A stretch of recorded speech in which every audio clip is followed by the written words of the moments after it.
great deal of success. Of course, they had that almost 2v4 on the B-bomb site, which was just a hero AK, and it almost caused a massive collapse. But they are getting chewed through on some of the smoke sprays, the HEs on initial timings from the eyeballers. That's been really key for them. Oh wow, yeah, Maxter just swinging behind the incendiary. It's just a reaction from one side, but attention drawn away from Maxter for just an easy spray down on 2. Tech9 tapping at range. Maka finally will finalize the kill onto Maxter, but there is JW this time. Comes through with the double spray, nearly a triple. A ton of damage to Lucky, and he'll be lucky to survive much longer. Crims does deal the fatal damage around the corner of short, and this lead extends quickly to 7-1. And I mean, there's been a couple of moments where you think maybe 3D Max can get themselves into this round, but it's so quickly just slammed shut in their face. Yeah, this is a real disaster look here for 3D Max so far. Whether or not, they've been close in rounds, the fact they haven't been able to convert is obviously a massive problem. Putting a lot of pressure on the remaining rounds of this half to salvage it somehow from this T side. And you also imagine the eyeballers will be content to give those away. Starting idea, I suppose, from the eyeballers, just trying to play around that half wall, see if 3D Max will force the duel. They have in a couple of rounds, but it's heavy presence here for the eyeballers on the B side of things, and that will be a key part of the default for 3D Max to start. Timing the Molotov is really solid though. Just when they were starting to pull their Molotovs and flashes out, quite aggressive, and they bypass that molly, but Dex runs into his demise. Still 2 players over on B though, one of which is situated on the sandbags. And if Rolf goes unchecked here, this could be a disaster as he gets that first kill, but it's only a one and done. They saw the Molotov trajectory from the sights. They know Maxter is still on B. They're not going to be pushing in, and this forces away the rotation as JW is getting up close with the AWP. He's just ferried over nades. I mean, an HE thrown by Maxter, and he's been given another one, an incendiary as well that he can block with. Once that smoke goes down, he should be putting this incendiary on the floor and trying to take some kind of position, but he was waiting to hear sound cues, and he didn't hear a step. They were slow crawling their way into the B site, but there's no confirmation on information here from Maxter, only that flash that lands into Spawn. The blow on the smoke is great there from Maxter, but one is simply not going to cut it for a retake effort. JW just out in the open and dealt with accordingly. So finally, 3D Max break into a bomb site, and quite cleanly so as well. Minimal resistance posed by Eyeballer's defense. I think it goes to show how close a lot of these rounds have been as well, by the way, that even though Eyeballers lead 7-1, it's going to be 7-2 very soon, there's not a ton of cash on Eyeballers. Like, sure, they're going to be able to buy into the next round. We got 1600 on JW. Prim's going to try and lay waste to a couple more Ts. He trades up to the AWP. Does give away the AK, which is going to sting, but the AWP way more useful for JW. So 3D Max back on the scoreboard for the first time in what will feel like forever. But the job is far from done. There is a way, though, to break this economy for the CTs. And 7-5, it's not an impossibility at this stage. Yeah, there is a real chance of salvaging the rest of this half here for 3D Max. You can see them opting to take a timeout as well, just to try and discuss their future plans, their timing, their approach, their late siege of that B-bomb site. All of it panned out very great in that last round, but there have been some complications that have been occurring in the start of rounds, especially. The opening 30-40 seconds of map control has been largely won by the Eyeballers. And so there's a real discussion to be had for 3D Max about how they structure themselves for the remainder of this half. Want to make sure that they have that buffer moving into that CT effort. They're both teams that will be changing their playbook moving into this next season. So there's a few things you can prepare for, but there are many that you just have to consider. So some of those options being discussed. Hopefully 3D Max can provide a bit more of a show on this Inferno. Yes, sir. So certainly hope so. Go down with a whimper in this 1-0 game. I suppose we lose 3D Max, even if you do lose. They're still in a pretty solid spot overall. They're not going to be thinking that way. Certainly not. JW wants to get aggressive. Gets down. It's a good flick again. MztrDale, this end packing. 3 and 10. Decks through the smoke. Meanwhile, makes short work of XSE. And just like that, after the tactical timeout, Eyeballers with a huge 2-player advantage. Yeah, and it was 3D Max that took the tack. So this is going to feel really terrible for them that they've found themselves in this position so rapidly. And it's like off of a change from the Eyeballers. You know, not deciding to still clamor within bomb sites, went for a different start, and JW finding more than just that one opener. A follow-up onto Lucky. 3D Max will probably just tap out of this round. I mean, a 2-on-5 where they have very few chips to bargain with.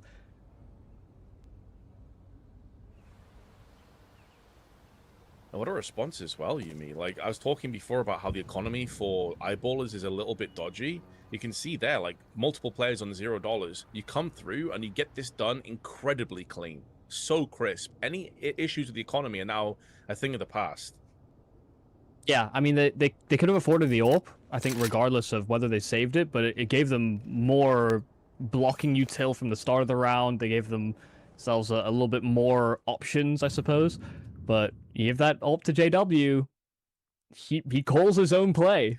You know, starting into the apartments, took a late timing on the peak, and got exactly what he wanted out of it. 3D Max were ill-prepared.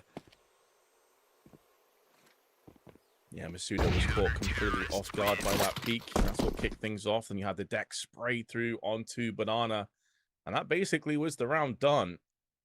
And this is the good side. You're calling your own shots. Everything's working. You can't miss. Deal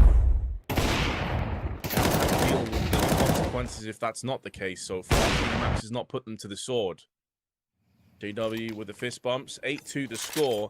And 3D Max will be able to rummage together another buy because of the saved weapons that they just managed to take out of that last round. But, I mean, is it fair to say, Yumi, that 8-4 is the best case scenario probably just isn't really cutting it at this point?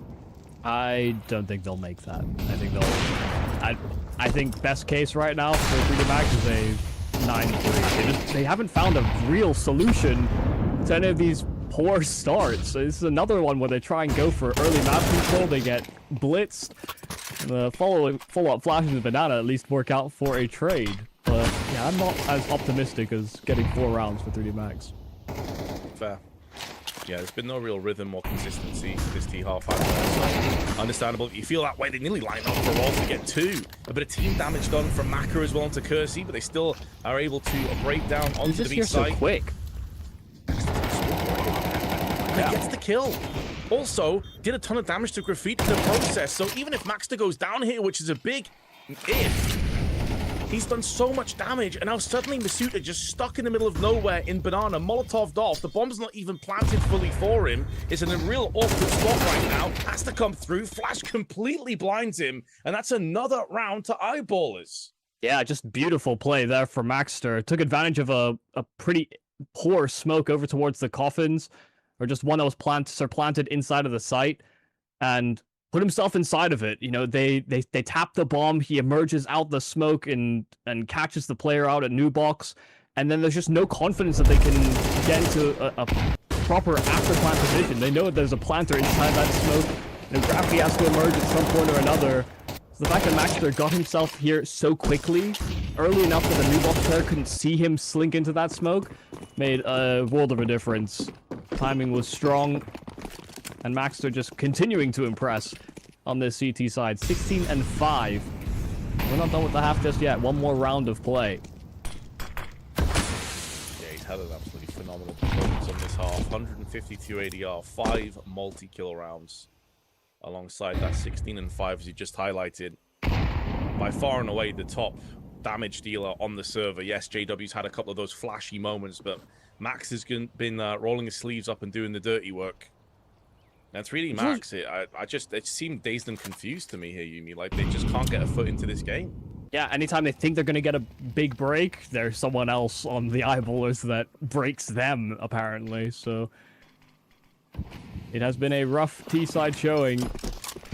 Close doesn't cut it, and there have been many rounds that have been close. I think the real surprise so far has just been how good Maxter's been at just being in the right spot. You know, when there's been A attacks, he's been in pit or in that A site. When it's been B attacks, he's been, you know, that fast rotator, third man there. They're really being dynamic about where they put him. Oh, this is just an open and shut case. Crim's just locking down the A bomb site, but his 2 kills are responded upon by the eyeballers. But Crim's had more where that came from. 3rd kill in the tank. Maka 1v2 to approach as he gets this bomb down, and eyeballers will allow that to happen. They have the Overwatch of the AWP, but I think JW may have just missed the shot. HB tossed into the library after his keeping at bay. If they are both within the same kind of angle, there was always a chance they could line up for him, but it's JW once again that seals the deal, or in fact it was Dex, pardon me. Crims with a beautiful couple kills up on the balcony beforehand, and it's going to be a 10-2. Like we're saying, best case is probably 3. They don't even reach that mark. And you know, a really damning statistic for me I just saw there, Yumi, because I was thinking, like, I don't remember 3D Max getting that many opening picks this game. Yep. It feels like they're always getting picked off. They've only had 3 in 12 rounds, and all 3 of them have been by the hand of Lucky. So if you don't count Lucky in this, they've got 7 opening duels going against them with 0 in return. Like, they've just been absolutely battered across the board. Yeah, and there were many times he got that opener, and then it was traded upon maybe 5-10 seconds later. You know, the flash responses from the eyeballers, or the HEs, or laser round smoke that they were doing. There were many times where that opener wasn't actually sort of an advantage that was leveraged to its full degree. So, yeah, some real difficulties hammering in the final nail in some of these rounds. It seemed like eyeballers were equipped with a crowbar ready to go in so many different moments to make sure that box remained closed, or I guess open, is the analogy I was constructing. Well, not much was constructed on that part of the 3D Max. We hope that they can get the CT side kicked off as briskly as possible, but as I said before, the stats actually don't favor them on the CT side. That is without Kersey, should be mentioned. That is, right, so you got JW, that's Crims behind him. Who's the 3rd player? I can't quite see. I think it's Pronax. Oh, could be, yeah. That would make sense. That would make a lot of sense. The classic Fnatic days. Yeah. Pronax, of course, the IGL, the brains behind the operation. A player that's been somewhat forgotten, I would say, in the grand sort of echelons of Counter-Strike. Well, unless you read X every now and again, and then he just pops up out of nowhere, and, you know... There have been times where that has happened, so yeah, but he's maybe somebody that we would. Oh, there was a lot of strong regard for Pronax during the heydays, but yeah, just kind of, I don't know, fell off the face of the earth in a way. It's good to see the Chinese fans showing up for 2 consecutive days. It was a packed house yesterday. I'm sure a lot of these fans will be waiting for Tai Lu, who will be taking on FaZe in our next best of 1. That should be a banger of a game. And the way that Tai Lu played yesterday, I honestly think that's going to be a really tough one to call. In fact, pardon me, I've got that completely wrong. They played them yesterday, right? Yeah. Yes. There you go. I was gonna say that upset already happened, and it's like, was that an upset? It's like, why we're going round 2? Love FaZe. I'm just trying my best to forget it, Yumi. I'm trying my best to forget it. It's going to be FaZe versus MIBR, pardon me, and then Tai Lu take on Paravision. So, yes, it's two very interesting games, because Paravision looked a hell of a lot better yesterday than what we saw at the Major, that's for sure. Yeah, but against an alliance that also maybe didn't show us their best. That's fair. Yeah, that's a fair point.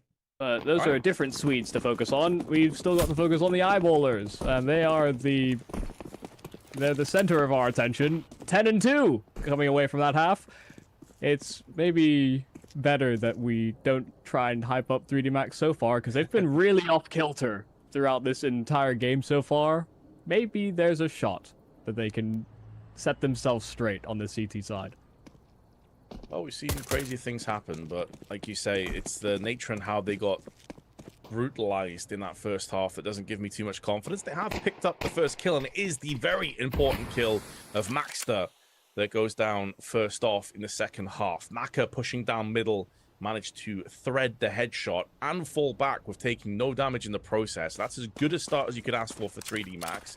Eyeballers kind of just fall back and anticipate that maybe the CTs will get aggressive behind that, but that won't be the case. Yeah, I'm a little confused about what the plan is here for JW. He's got all of the nades, and he's just given the Molotov over to Crims. Dex, good, thorough clear in towards middle. Mako was trying to hunt for some extra information, but throwing the flashes out from the apartments, the second one will convert, actually, and Crims able to get the kill. JW jumping into the site, and will find the mark. I was surprised, mainly because of the absence of smokes, but Dex was able to throw his, and JW maintaining his for the after plant. So man advantage here for the eyeballers for the post plant, and 3D Max will need to contest for this.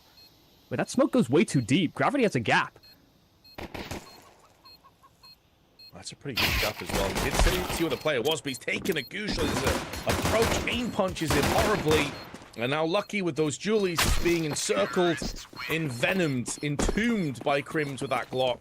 And now Eyeballers have established an 11-2 lead. And that does feel like it's maybe the curtain coming down on this Inferno. Yeah, another opener and then another squandered moment for 3D Max. You know, Maka couldn't finish off what he started, went hunting for extra information, and when in doing so, you know, he found that advantage, but he gave it right back in a moment where eyeballers were actually getting ready to pounce into a bomb site. Maybe feeling like he had to do more than what he'd already contributed. That's a curious move there from Dex. Back turned away from middle, no one had eyes on it. So he takes a tag to the scout of Maka. Bait and switch here. They're trying to bait into that Masuta MP9. See if Crims' experience can see through. It's not experience, it's just pure reaction speed. Pivots around and nails Masuta in the head. Of course he hits that. Of course he does. Because what else could go wrong here for 3D Max? Oh, good shot though. JW gets winged, clipped by the scout. And we've had MztrDale charge, but it's also the old guard. JW and Crims have both had stellar performances. Kersey with that MP9, one of the only shining beacons on this 3D Max performance so far, is keeping this round and keeping this map alive by the thinnest of margins. But do keep in mind that although typically a 1v3 here would be maybe too tall of an ask for Graffiti, two of these players are on 15 HP. They're well within the range. He lets the first buy.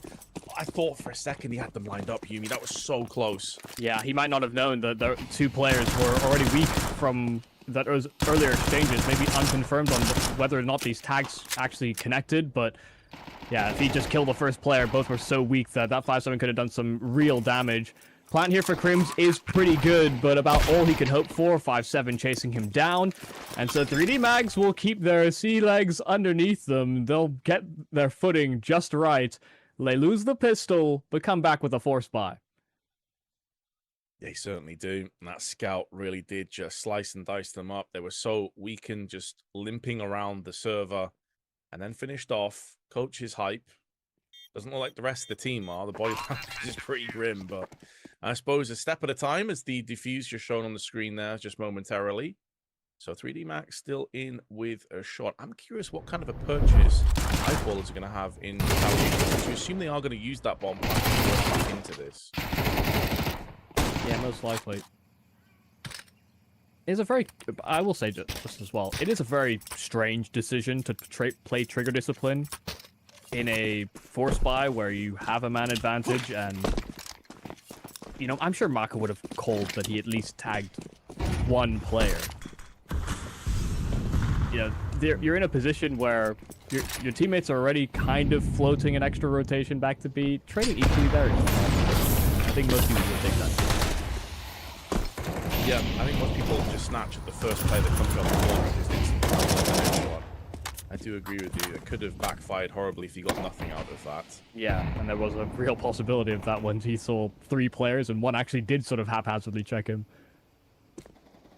Now, this force has yielded a bit of mid-control, also bypassing short, and Kersey caught completely off guard. MztrDale at least is able to stand his ground and deliver 1 kill in return, but they now know exactly where he is. A crossfire established, though, from Graffiti, who puts that MP7 to use, and it seems like maybe they have bypassed a couple of early threats in this round. Great opening kill, but they have to be really careful. Grim just found an isolated duel, but can't finish the frag. More than a few members here on 30 Max weak from the earlier harassment. And Maxter's got his hands on an AK. This could still get weird. 16 kills for Maxter. And this AK only needs a couple of shots to the body. Doesn't need to convert on everything. Sees just the elbow of the player in pit. And Maka able to take one before answering back with a headshot himself. So really nicely done there from 3D Max. They dodge a bullet just by keeping all those players alive, even if only by a sliver. Yeah, it feels like the vibe's getting better and better with each passing moment for 3D Max. They'll also know that they did get by that full investment from Eyeballers, pardon me. So they know ideally this would be a fairly straightforward round now to pick up and secure an 11-5. Make sure they don't lose any weapons here. If they can get Maka involved with that SMG, all the better for it. Obviously, he'll have eyes towards that AWP sooner rather than later. Damage to JW, holds his position. He was always going to be a dead man there. Yeah, just hoping for a not full clear, and Gravity was not letting that corner go unchecked. I think you can fully hide away if anybody actually comes around looking around that corner. They pulled by Kersey, so there was a timing where Maka could have been overwhelmed. Glocks are out. Kersey taking the dink immediately, and the Glocks have broken through. Masuda's HE does finish off a kill. Dex has his hands on an AK, but dispatched of, no problems. Crim's 24 health in that block. Not even the bomb on his back. Really nicely done there from Masuda. The counteracting util didn't fall to the player on long. And a nice snatch back. So again, 3D Max keeping numbers alive, building some economy, building a bit of confidence perhaps on the CT effort as well. Yeah, Crim's actually landed a really nice Glock headshot there, but unfortunately it just wasn't enough. Just instantly flicked onto the head. But 3D Max making this a bit more of a respectable scoreline. You always feel like, though, Eyeballers, the fact that they're able to still breach middle with those Glocks and make this a little bit more sketchy than it needed to be. With these rifles, they're going to have a real good chance. It's almost a run it back. This time it's not JW, it's Dex, but Graffiti's so aggressive down banana. Yeah, and just beeline straight for that angle. But look at the response here from the Eyeballers. Fast on towards long. And Rolf has dealt with the player on short side. Flash is great to set up Kersey, but Rolf responds in kind. They now have access to CT spawn, but they can convert on either bomb site should they so choose, but still spreading the net quite thin. JW, the kill into the apartments, will seal the fate of the round. Bomb can get planted, and Gravity is nowhere nearby. The Eyeballers crack through, and it's just off of that call-in response. You know, if they're going to be aggressive down banana, they're probably expending some extra resources. The gap is typically long, and they find that gap immediately and spring into action. Yeah, nothing can be done for Graffiti on that 45 health, and so it seems huffing and puffing eventually is going to blow down the house of 3D Max here.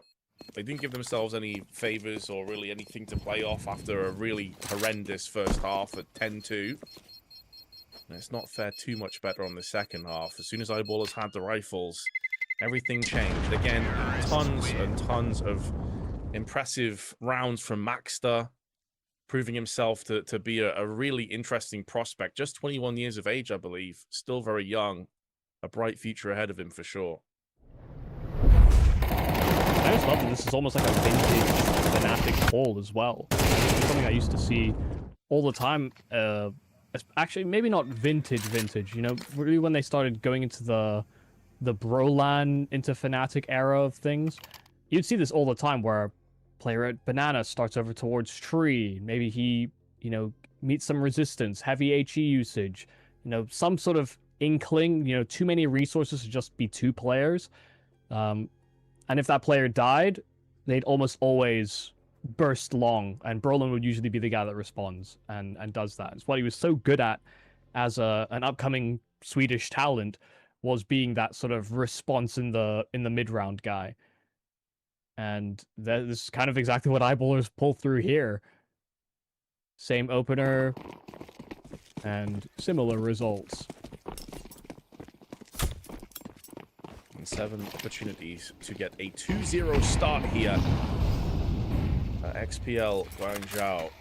An amazing turn of events this would be. I don't think many people would have had Eyeballers to kick things off at 2-0 in the stage, where they played 9Z in their first best of one. Keep in mind, this would be an amazing couple of scalps to take, as they've already got up close and personal up on mid. Kersey with the M4. Smoke dissipates. He knows the player's around the corner, but it's JW who kicks off the round of Graffiti in no man's land. Banana. It feels like it's a bit telegraphed now. We've seen that push down Banana multiple rounds in a row. Yeah, it's been successful, is I guess really one of the problems that they've had, is that if it's not broke, why fix it? But JW can be the fixer for Eyeballers' T-side woes. Actually, just their woes in general. Calling very well and also hitting many shots. Masuda is under a lot of pressure, a lot of scrutiny to perform here, because the B bomb site's conceded. Rotate's already coming in for Maka on the other side of things, and Masuda's the only one that can really siphon the play before it gets started. There's so much pressure. Masuda's been dealt with. Maka shooting through smokes, and there's simply not a chance in hell. 1-on-5, both bomb sites taken, but it's the bomb that goes down over on the A side of things. He'll be backstabbed. JW will finish what he started in the final round of play. A dominant Inferno from the Eyeballers. This new look side of things, I mean, they just seem the class above what 3D Max had to offer today. Yeah, this is a fantastic performance. You know, we discussed already Maxter, but Crims and JW also really on point throughout the entire map. JW having a ton of impact on both T and CT side with the AWP is always good to see, and ultimately deserved winners in the end. But while we want to, you know, bask in the glory of Eyeballers being 2-0, Yumi, that was a really lackluster performance from 3D Max. Like, that does not fill me with confidence about these guys whatsoever.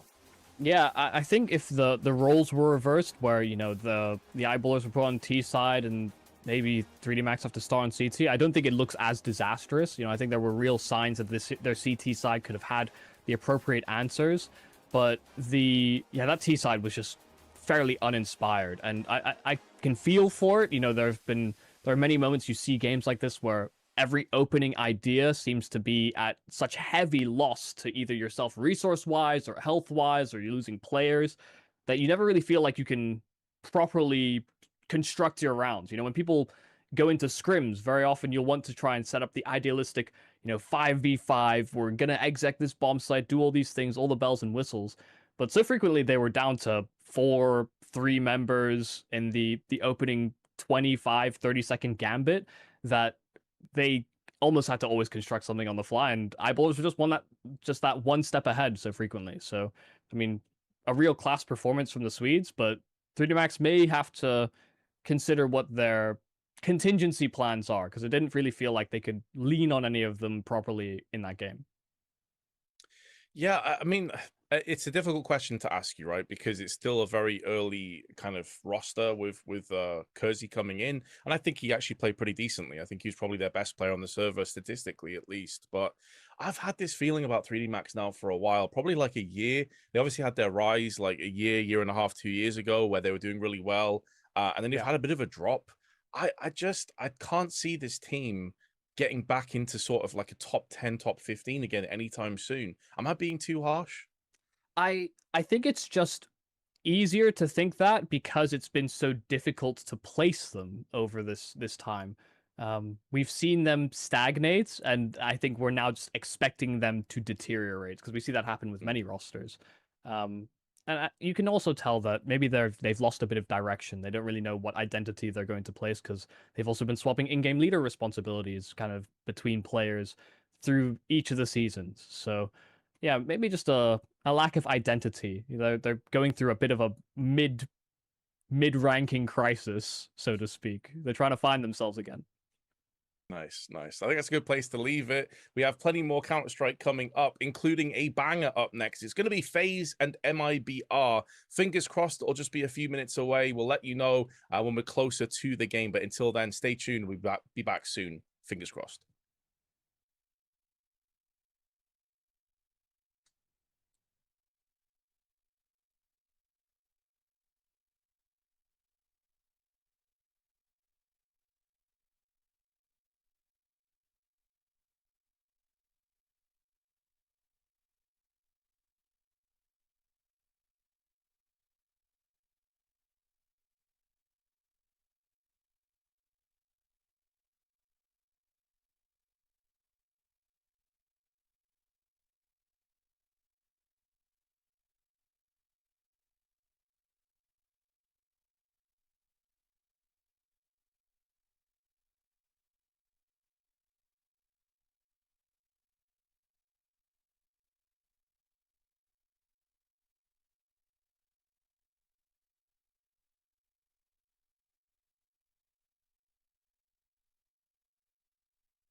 anymore.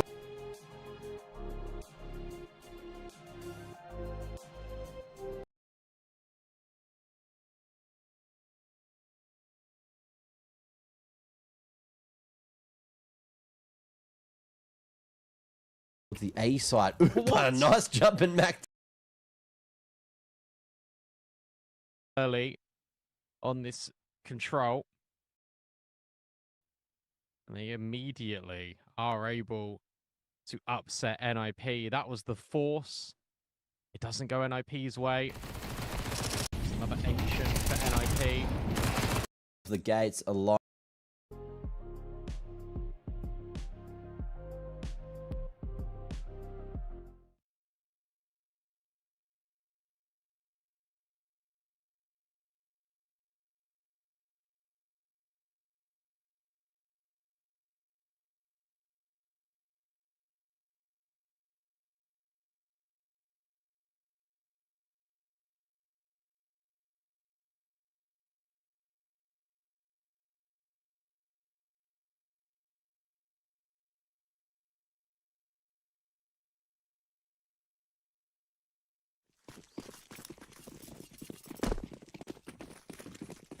And we're getting into the action, everyone. Thank you for bearing with us. We are here, Alliance versus NIP.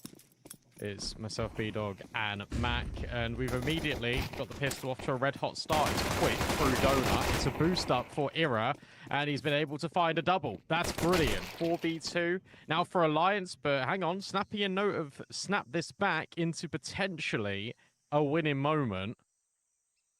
Bob XD waits patiently for this smoke fade, but so too was Snappy. Bob XD gets the best of him in the dualies, and Note is being held for by Upe, and Upe is immediately able to lock in this kill. Alliance will take the pistol. Oof. What a bloody round. What a way to kick things off. But Nip, yeah, a little bit slow out of the gates. Alliance asserting themselves nice and early, but can they follow through? Looks like we are going to see Nip go for the force off the back of this one. Couple of Tech 9s in the mix, some utility. Not a large amount to really play with here. And they've got numbers going heavy towards B early on. That fast long smoke. Only 2 CTs here, but it looks like with the mid control, they should be able to fight from heaven in just a moment. Smoking the molly, going aggressive. There's that pick from Bob XD. Looking good. Avid down ramp. Going to be able to drop that bomb too. And this is looking like a rough one for Nip already. Yeah, very tricky. I mean, No's going to try his best with the Tech 9, only able to find the first. And then Snappy follows through with another, but there's just too many players here for Alliance. They set their sights incredibly early on this control. And they immediately are able to upset NIP. That was the force. It doesn't go NIP's way. It's another ancient for NIP. Alliance are very confident. It's an interesting story for Alliance, obviously losing Male 09. His loan came to an end. Medisport didn't want to extend that contract, allegedly. So they get Bob XD instead. He's a very competent player. I think has got not similar firepower to Male 09, but I think his experience is what's going to aid him in this team. And he's just popping off. 4-0. No money, no problem, as you'd expect here for Alliance to run like this. And well, they're about to go 3-0 up in this game. Let's see what Stown has with the Deagle. Generally pretty proficient with the thing. But let's see if he can even take one. He does have the bomb on his back, so you get that pick onto Upe, then there's definitely space to get this bomb planted, which can aid you in the future, but yeah, reveals his hand. Doesn't hit any Deagle shots. Dodges the HE. Will prolong the inevitable. 3 points of health, which will be 0 shortly. And Alliance, a very clean beginning to the game. 5 alive, I believe, in the prior. 5 alive here. Actually, no, Avid fell down in the last one. But regardless, high-low setup. You are dead, mate. See you later, Stown. And that's 3 on the board. Simple. Easy. That's how it's been so far. The good news is we get all the guns out now. We can have a look at what NIP are looking to provide here. didn't really see too much of Stown yesterday on that AWP. Hasn't got the money, obviously, to bring it out now, but normally NIP performances are just entangled so much with good Stown performances. And we just didn't see that yesterday. They're 0-1. I think Note played well. Snappy was alright too. Big fight in middle. Spersky able to find the first and potentially the second. Upe, not long for this world either. That is a much better start and greater start for NIP, especially when Avid didn't kill Note somehow. Ooh, messy. Kaspersky jumping over the bullets. Snappy saves him. And this is looking much better from Nip this round. First gun round successful. And maybe clean as well, depending on if Twist's shadow was spotted. Doesn't seem to be. Players still looking around at B. It's down. About to find him. Yeah, sees him. Shadow on the wall. And picks him up for a clean one. Love to see that. What I'm curious about, just going off the player cams, we got some head patches on a few of the Alliance individuals.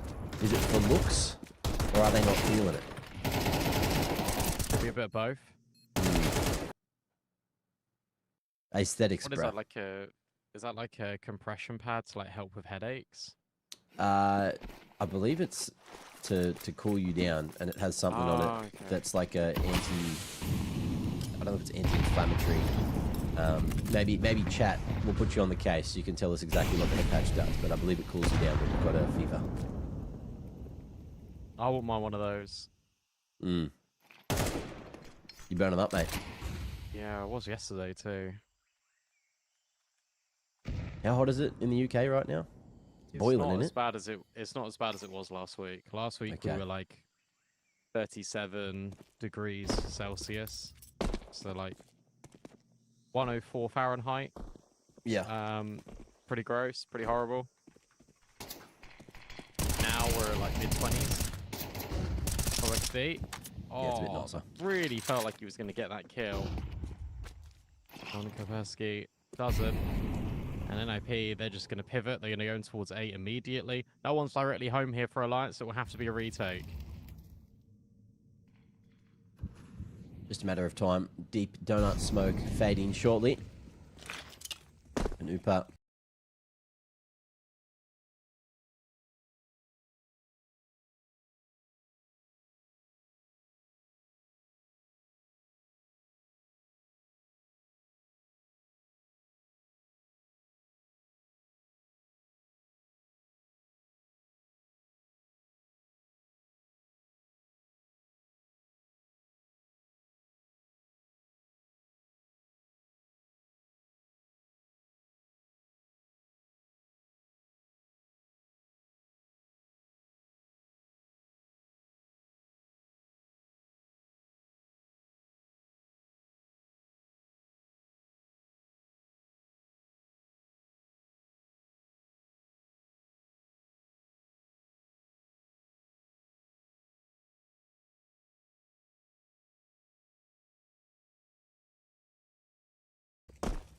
Going to be in between a rock and a hard place. Good refresh on that one, but the T's already in front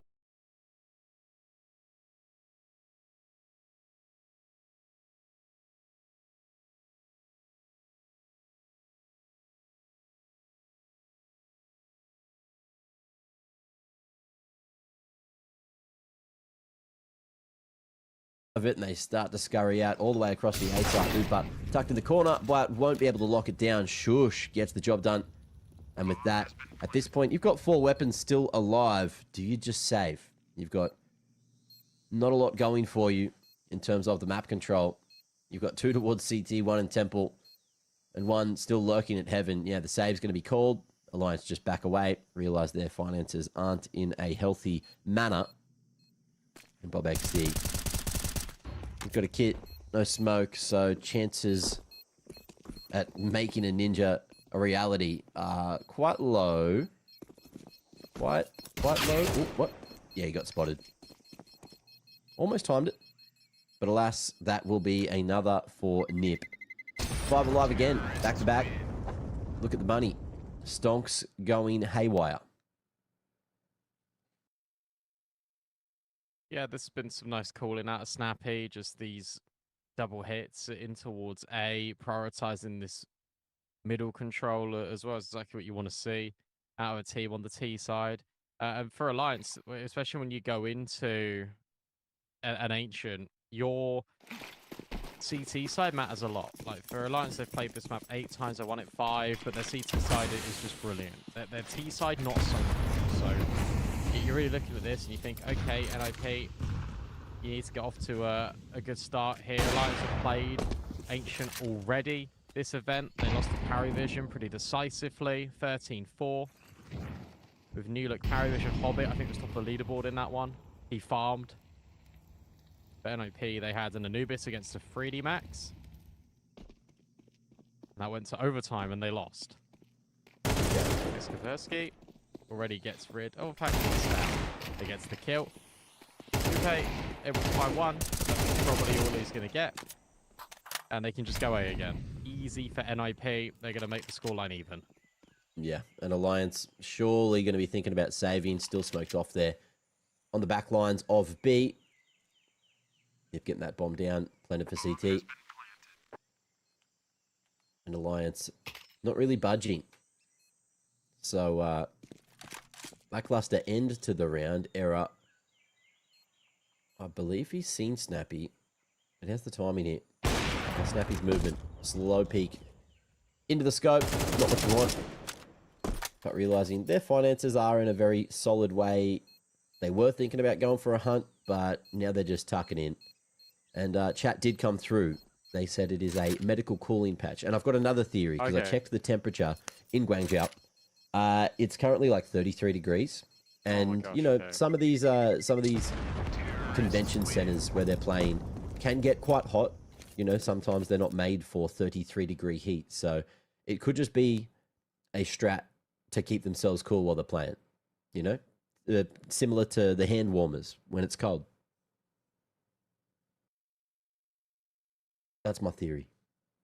I think that makes sense.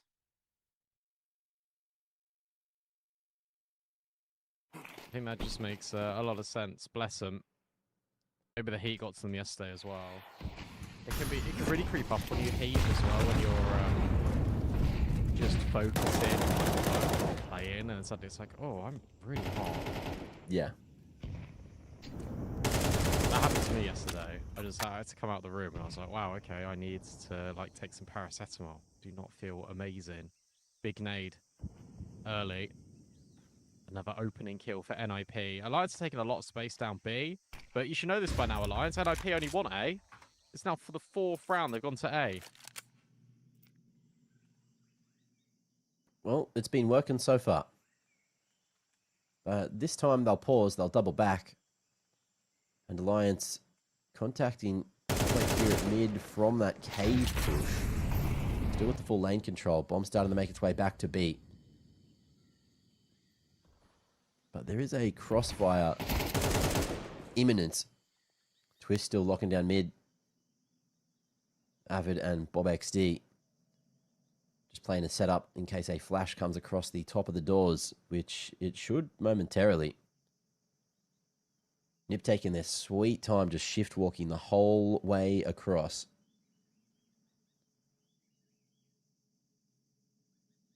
And now they've got that 3-man setup as well. Player in. Ooh, the cage choke. Twist, ready for the first. Bob XD takes another. And that is a huge hold. Bob on the ground. Making things more difficult than needs be for Nip. Snappy, big shot on the head. And now we've got a 2v2. 16 seconds, they're going through cave. They're committing to the B site. Push up ramp as well. It's a split from 2 ways. Bob XD tucked away, bomb down. 4 seconds to get this bomb planted. Kaspersky not going to be able to find 2. Not with the AWP, surely not. Don't peek, friend. Don't do it, error. But he knows. Much better than that. Falls away, reads the timer, and gets another on the board for Alliance. What a kill from Bob XD, right? Like, he had to hit that instant headshot, and he's just able to manage it. Really well handled. Such low HP. The time pressure, a massive burden here for NIP. Snappy knows he needs to get this kill, and he just can't. There's too many angles to clear with such little time. And Kaspersky couldn't do anything there. Timeout now being taken for NIP, because that was the A bomb site ripe for the take-in, and instead they put pressure on it and then leave and go back B. This is exactly where Alliance was set up. They couldn't do anything. Nice shot at the AWP. But ultimately, Alliance are going to get the round. That's their first proper gun v gun they've been able to pick up. AWP now out for Stown. Gets dropped over.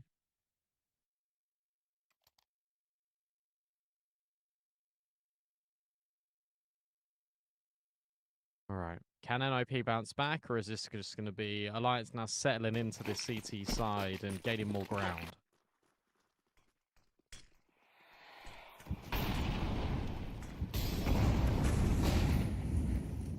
Slower approach from Nip this time.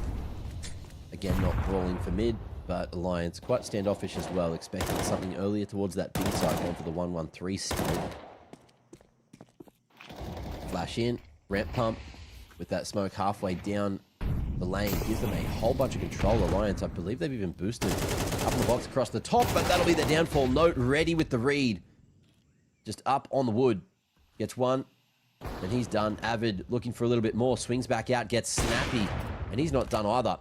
Fully stuck, asking for a helping hand. Eric going to start to push ramp to help him out. Shush, still smoked off, but only for a second or two. Stown takes another name, gets that pick towards the mid side, and he's just dancing around.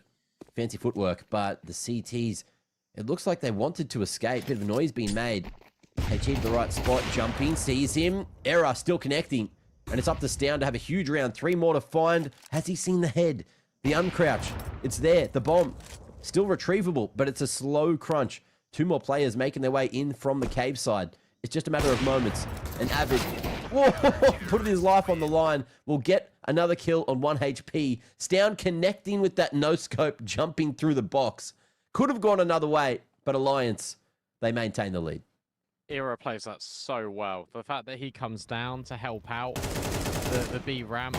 This Yeah. was just a jump, a rush of blood to the head from Twist, because he thinks, okay, well, it's completely free, but no, they don't clear it properly. But Ira walking down to bail out Avid, then Avid actually leaves him, goes all the way back round in towards Cave, and Ira just doesn't peek.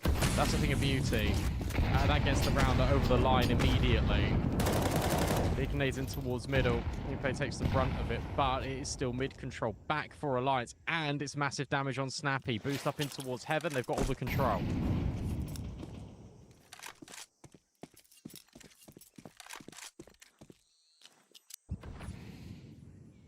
Again, big pause in the early round. Nip had members in A main, but just went for the noise. Shift walk out, just hoping they were heard and hoping they could draw a rotate, but little do they know. Alliance weren't there to hear it, so currently just outplaying themselves and ticking that timer down. Bob XD in that lane cutout. A tough position to dislodge. Late flashes. With utility. They get blocked off, but that molly not going to be enough to stop Shush from the peak. It will take him to the grave, and 2 more found. Abbott and Bob XD joining the fray. Just like that, things get even more difficult for Nip.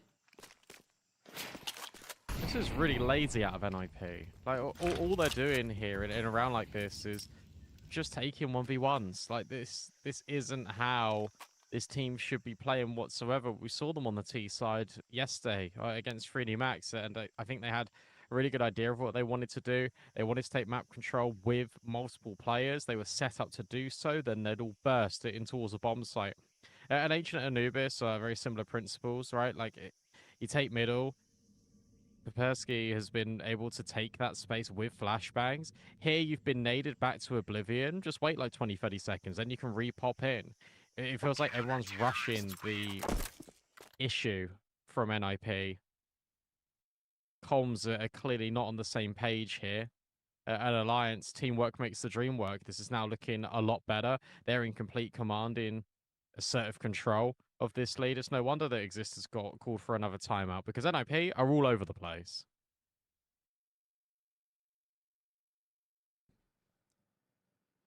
Yeah, it feels like they need a little lock-in.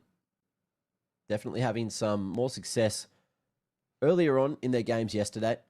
If you remember back to the Anubis game, it was great to watch. Note having a stellar performance. making his way into the roster. But still, you got to remember this is one of the 0-1 games. So loser here goes into a best of 3 tomorrow for their tournament lives. So you really want to be winning this best of 1.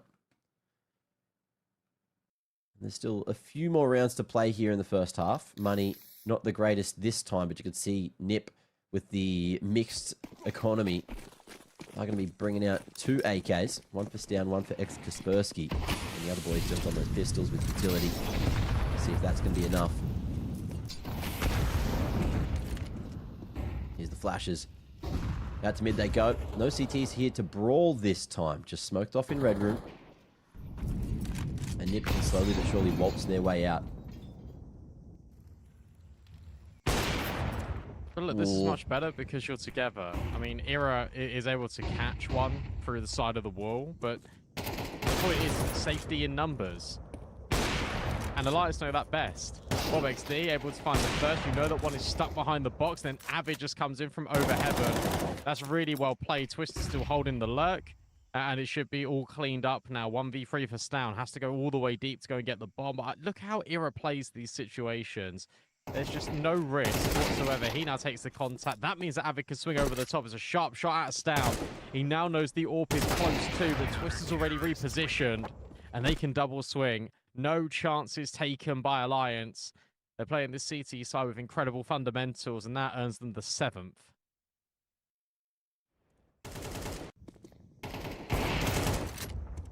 And you'll take that one happily.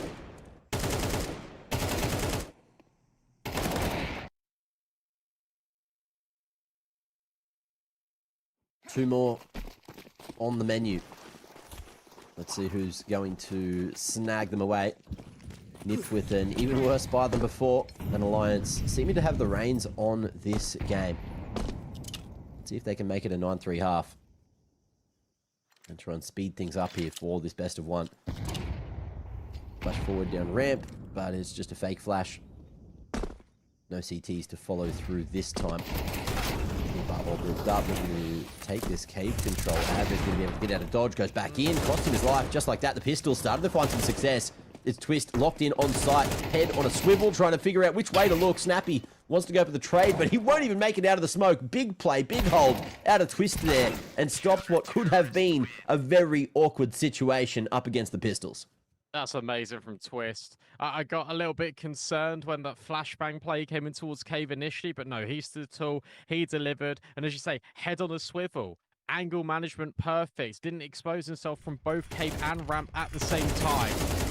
We get to watch this back. This is absolutely brilliant. Twist, there goes the first, looking for the second, and holds his nerve. But even that third player walking through the smoke. And again, there's just always a player ready to trade for Alliance. They've won 5 rounds in a row. NIP can't do anything. They need this 4th round desperately. Stown's on the boost with the AWP. He gets full blinded. Upe forced back by the molly as Snappy calls for a fast approach. Straight up in towards B because of this lurk. It's actually been dropped by Alliance. The spray back, though, is brilliant. Upe and Twist will find kills aplenty. Kaspersky on this lurk, only good for the first spray, is left wanting, but at least it's trapped them in the corner. At the same time, you've got Avid thinking, okay, do I kill the flank or do I go and kill the Heaven player? He'll deal with that flank, and now suddenly Alliance are forward-facing in the player advantage.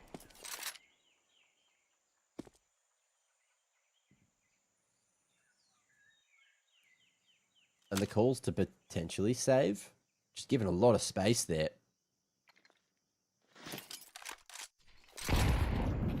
What is going on? Just going back, making sure that reload got off. Yeah, just full structured for the retake, looking to punish any overpeak on the long side. There's that tap. Gets them to start moving. But they're very aware of that long position. And it's going to be Snappy last alive 1v3. Not necessarily known to win a clutch. But hey, history going to repeat itself, isn't it? 9-3, going to be the score at the half. Alliance, structured, ready, and looking incredibly prepared after a lot of time to get ready for this game. Yeah, look, really, really good decisions being made here by Alliance in this round. The fact that Avid does go back to deal with the Red Room player, that gives the rest of the CT space. as you say, to play off the bomb site and to play full retake. In that moment, they know the only way they lose that round is because Avid is nowhere near them and can't link up. You give over 3 1v1s. Even if you go like 1 for 2 there, that's still not very good because you're putting your player in a disadvantageous position. And it comes right back into the principles that we were speaking about with Alliance earlier in this half, is that the way that they are playing really risk averse. They are always playing to win. It's been really satisfying to watch them go. And for NIP, they just couldn't get the ball rolling. And you can't get the ball rolling against a team that is throwing so many crossfires at you, so many different players at you, always being ready to trade. There was a lot of variance in between their mid holds and their cave setups, and they pushed down ramp a few times. Didn't see a pushing towards A main, but that doesn't matter because they didn't need to run it. In fact, the only success that NIP had in that half was when they went A. Well, I remember yesterday they seemed to have a pretty solid chance on that CT side. So we'll see with things swept on around, getting the old flip-flop here at the half, if that's going to be enough for them to try to bring this one back in the second half. Let's see, shall we?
We're back.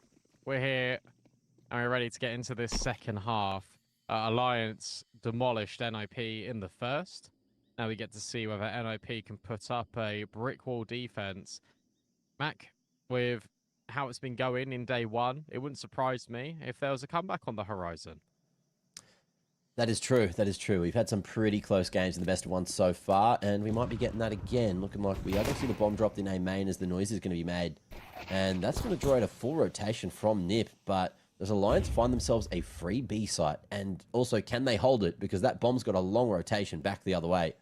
Yeah, NIP, you can see gravitation back towards B on the map. Bob XD as well, activating that mid. And they don't know where they want to take it. Look how spread out the Alliance individuals are. This is so confusing. If you're NIP, you got to be thinking, what is going on? Like, Shooter's just died to Avid on site. There's now a flanking from Bob XD. I mean, you understand now that it is going to be A, but it's too late. Snappy gets double swung. He's able to get rid of one, but I mean, it's just a trade. That is a very complicated pistol that pays dividends for Alliance. They were everywhere, and NIP just had no clue what was going on. Quite rightly, because they were out A, they were out B, the bomb hadn't been planted. Like, what are you supposed to expect? That's bonkers.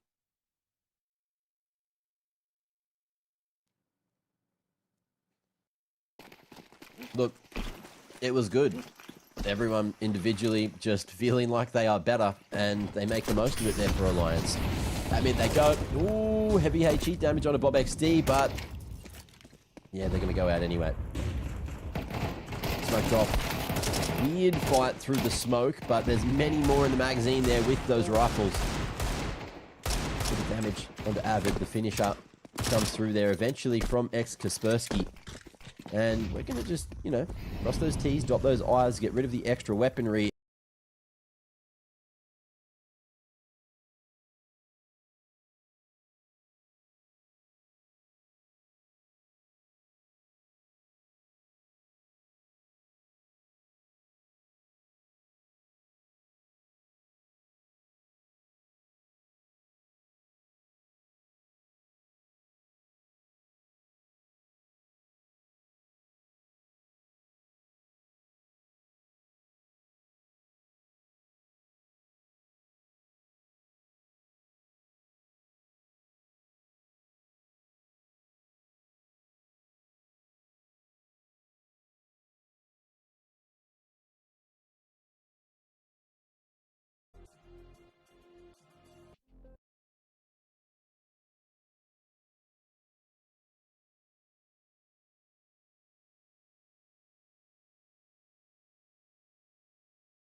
I am not sure if we're live or not, but I'm going to assume that we are. Yeah, let's go with that. Welcome back, ladies and gentlemen, for our second best of one of the day. It's going to be FaZe taking on MIBR. I'm Vince, joined alongside me is Yumi. And I think, Yumi, this has all the makings of being a really interesting best of one, like potentially a banger of a game. Yeah, no, absolutely. I mean, both teams that have made roster moves recently, some of it's due to Klim, his loan coming to an end, and then them fielding an NQZ who stepped away from Pain for personal reasons, and he's ended up on a different roster somehow. And then on the FaZe side, people understood that there was probably going to be roster changes going into the offseason, and I think they've made some astute pickups. I mean, they played with Netu towards the end of last season, so they finalized sort of that move in some respects, and then they've how are we doing? With an up-and-coming Today's match, Jaboan, MIBR versus FaZe FaZe Clan. who Jaboan was, but playing on that big academy roster, someone that, you know, I know that I've been personally approached about, like, who's an upcoming AWPer that a team could FaZe Clan versus MIBR. At the top of the list. He's someone that me and the guy I run a podcast with, King T, have been kind of talking about fairly frequently as a player that's quite exciting. You know, goes for a lot of his own plays.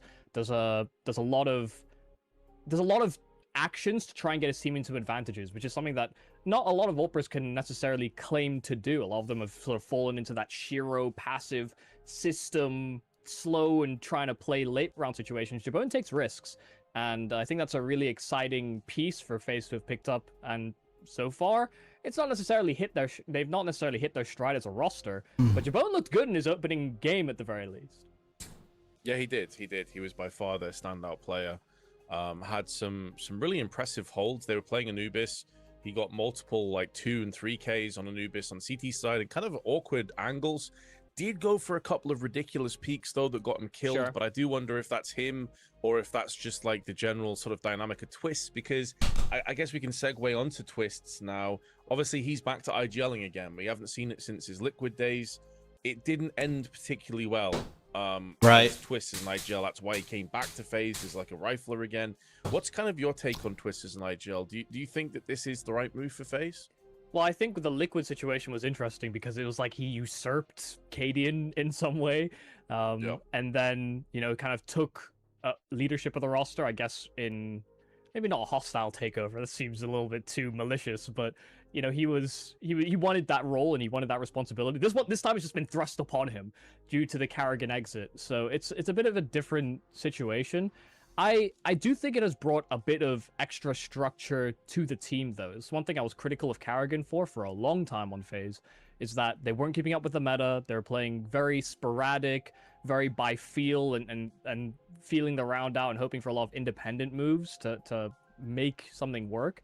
And I just don't think that really translates to modern-day Counter-Strike. And then Karrigan wins the major, of course, with a different roster. But there are, I think, positives to that type of play when you've got a lot of pieces that can call their own number. But when you're picking up Let's see how they perform today. Jacob, come from Clan. a bit more structure. And I think Twist's style of in-game leading, or his philosophy, actually falls in line with the acquisitions that they've made. I do think this is a promising roster for Twist to assert himself as a proper in-game leader moving forward. But they don't have any options for whether or not he IGL for now. Pieces like Frozen or himself in particular. And some off season he is gets moved to a different near. roster at some point, because there are some teams that could definitely benefit from having the attributes that Twist has as this sort of mid-round playmaking type in-game leader. Every team that attended the major before this. Yeah, I can actually hear these guys right I think now. there's no expectations for us. We're just gonna take it game by game. I mean, we have Talu first game. That's interesting. No team to underestimate. I cannot. And yeah, I mean, let's see who we're gonna meet in the next tournaments. But I think the goal is just to play the best we can. Yeah, goal is perform the best we can, protect our VRS points, and try gaining VRS points.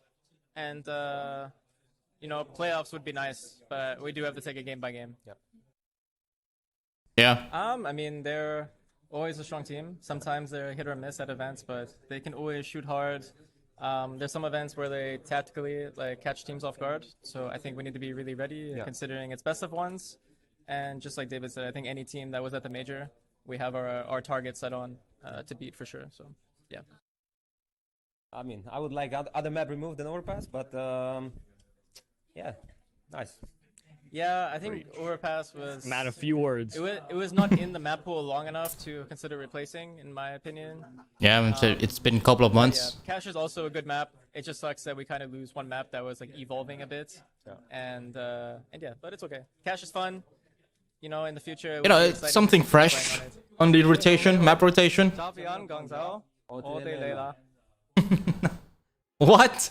No, there you have it from the. They're speaking Chinese now. Two of the pieces that you just touched on before is whether FaZe can keep their hands on Twists. They're speaking Mandarin. Frozen. I think the fact that they haven't lost Frozen yet is a miracle within itself. Yeah, I really thought he was going Yumi as soon as Karrigan left the team. So that's a big plus at the very least. We'll see what the ban MIBR ban Dust to Nuke, FaZe ban Inferno, best of ones, and also Mirage. I've already been spoiled. So Cache, there's definitely a big chance for Cache. You know what's coming, so I'm gonna sound like FaZe ban Anubis. It's probably gonna be Ancient. Ancient or Cache? So yeah, okay, MIBR ban Cache made it Cache. pretty far in the veto at least, but nobody really wants to touch that in best of ones.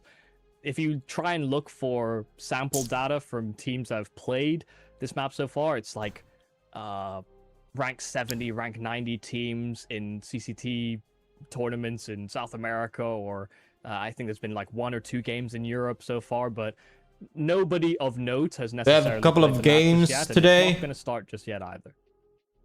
So how many games today? I think best of 3, so we're most likely going to see it, but I wouldn't be surprised if we don't see it at all, or maybe just the one time.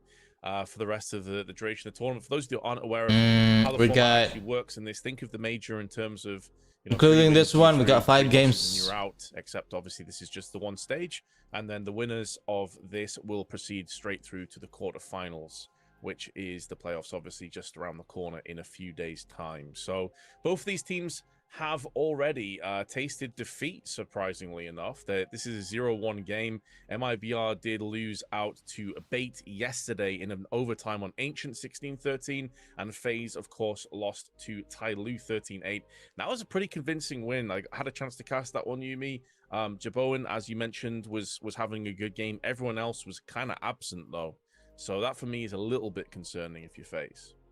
Absolutely. I mean, trying to find what their identity is going to be and how much individual playmaking you necessarily give over to someone like Jaboan, or how much you rely on Frozen. Jacob is a player that has been always under a bit of scrutiny on this FaZe roster. I think I would give him a little bit of a pass for when he was playing under Carrigan. It's just such an unusual system. There we go. Where it relies on so much individual Ancient, processing. round that one. Jacob definitely didn't, match up to. But there are games where Jacob does pop off. He's very feast or famine. They're just hoping that he feasts upon the remains of an MIBR that are in a weird predicament themselves. We're starting here on Ancient T-side for MIBR, and it's very Nice pacey. shot, Jacob. Finding that first.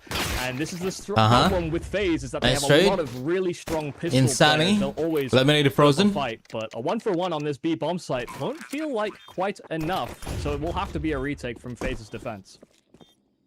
Yes, and they are starting to B4. make moves in. However, it's very one-dimensional. All 5 players moving through on the CT side, and they don't have too much utility alongside it. You have Nietu. Or are they going to? Are they going to? The IGL can be going in first. take this? Lead the troops. It's a good Probably. round onto Insani. A player you'd expect to do better with those Julies in that position. And they're going to go for that full-on defuse in amongst the smoke. NQZ, the new recruit, is going to put the final bullet in the magazine. Nice try, into though. the head Nice of try. FaZe and stop that defuse from coming through. They just spam it. I mean, really nicely done there from MIBR. Kept things very simple. Went for an execute into that B bomb site. Isolated the duel onto Frozen. And even though Jacob So chewed one out before FaZe they lose this got themselves match, into the bomb site itself, they must win able to mount 3 a matches in a row. defense of that Because after plan. there's a, it's a MIBR best of strike 5 first. rounds. They have to Force fire here win from FaZe, 3 though, matches in a row response, Jaboan on the to be able to scout. qualify UMP to for Natu. 3 or what do you call it? Across the board for everyone else here for FaZe. Navy Playoff. is very good at the start here. Quarterfinals. FaZe Cleanser. So that extra damage, we'll have to see whether that amounts to anything. Of course, with all those 5-7s, with the scout on field, it turns into a situation where you only need to convert on a body shot for that scout. Whereas a long-range UMP bullet will do it. Smoke being tossed in. Molotovs forcing Jacob out of position just for the time being. We can go back in with a 5-7 as the grenade whizzes past his head. He's able to get a 1-for-1. Solid trade, all things considered. And now they're going to be trying to put that scout to use. Damage done. Down to 13. And now MIBR, they're going to try and scarp her off with a little bit of aggression through in Red Room. Insani with the Galil. He has his eyes on the prize. Wow. Trying to wrap around the back of the CTs, but Frozen nullifies him, and in doing so, they can now trade up to a Galil. It's really dangerous.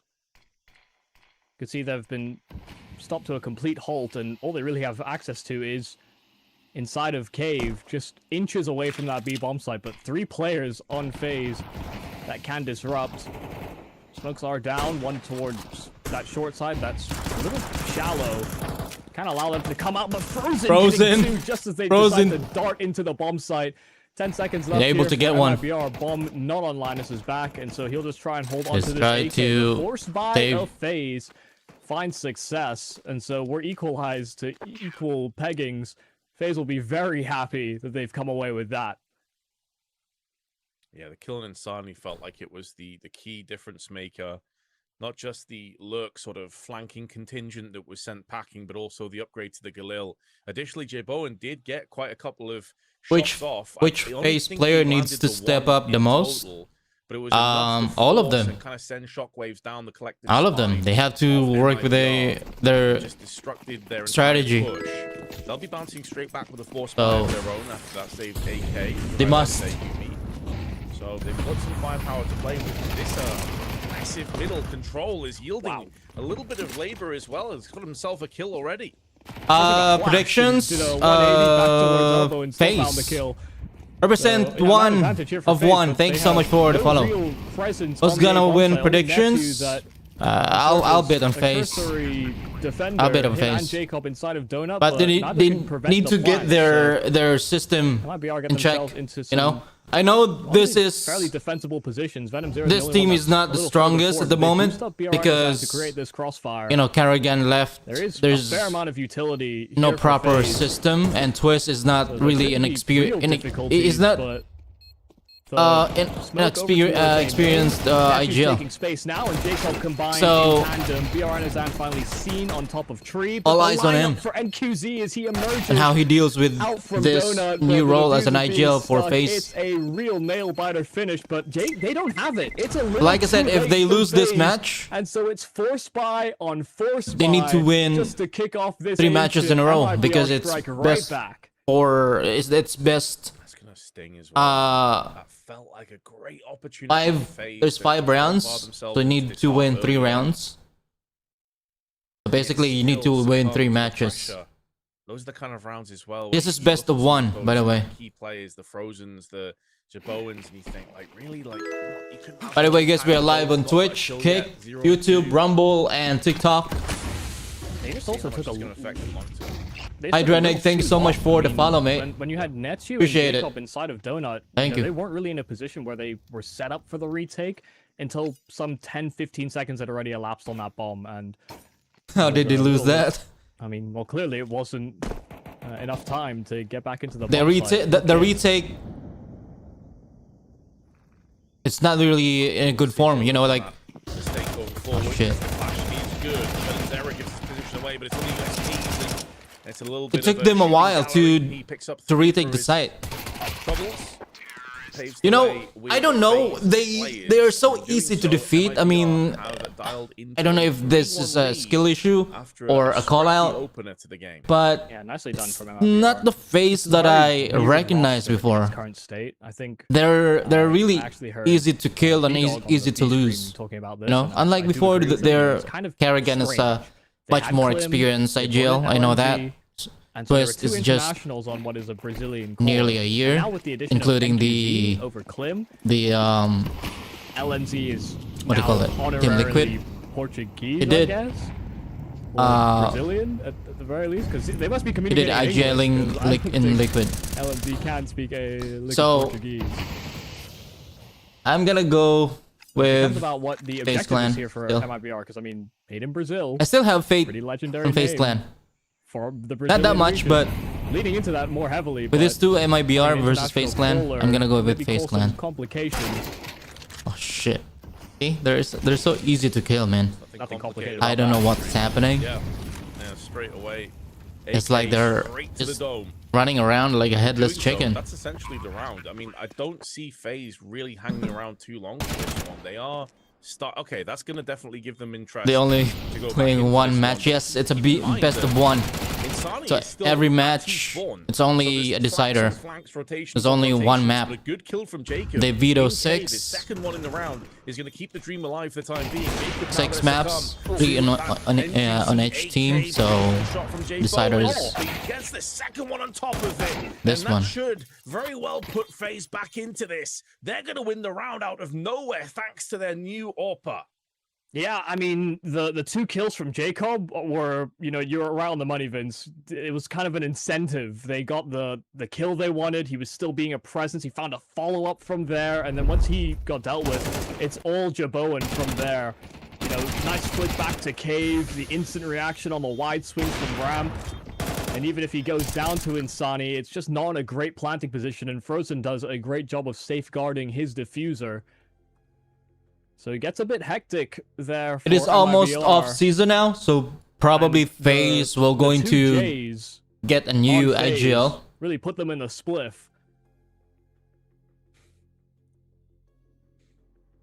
They most certainly did. They really.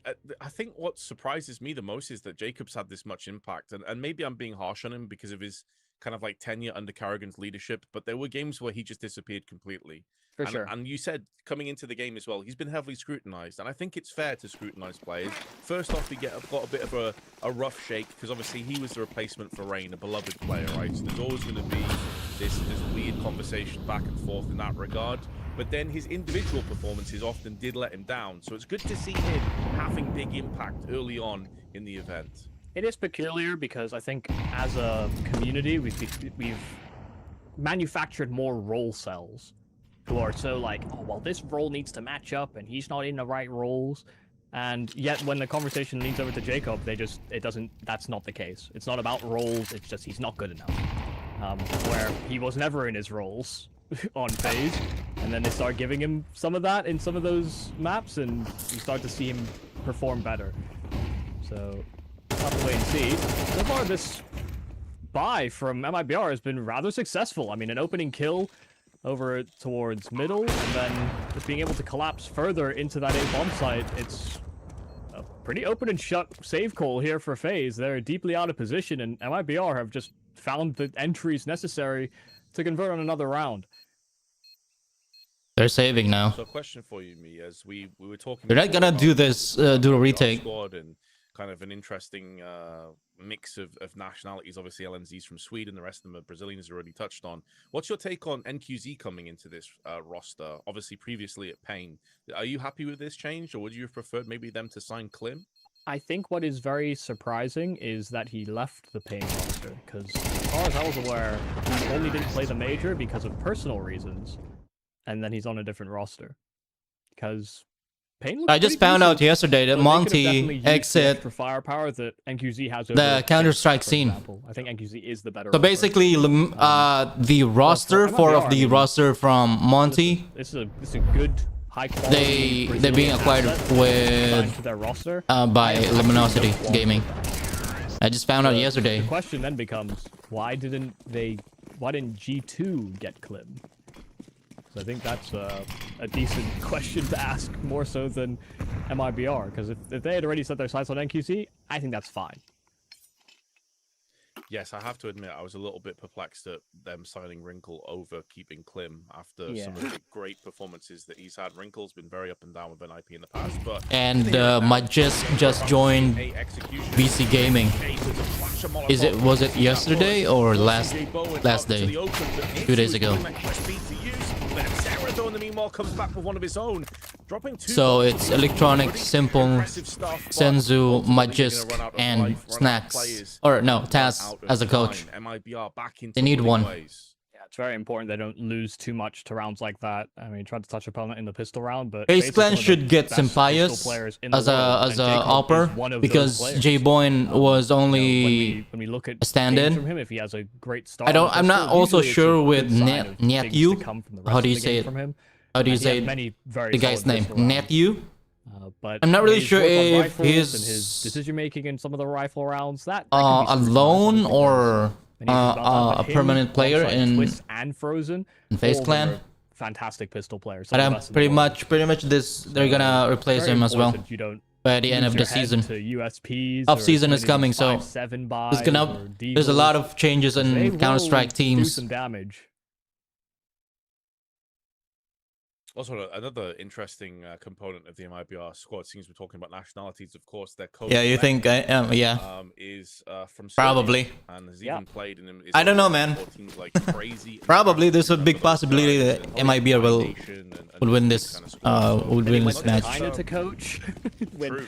Yes. He was coaching Tyloo for a little bit, where he didn't speak a lick of Chinese. Is that an interesting career, that Nate? Oh, he definitely has. He's been around quite a bit.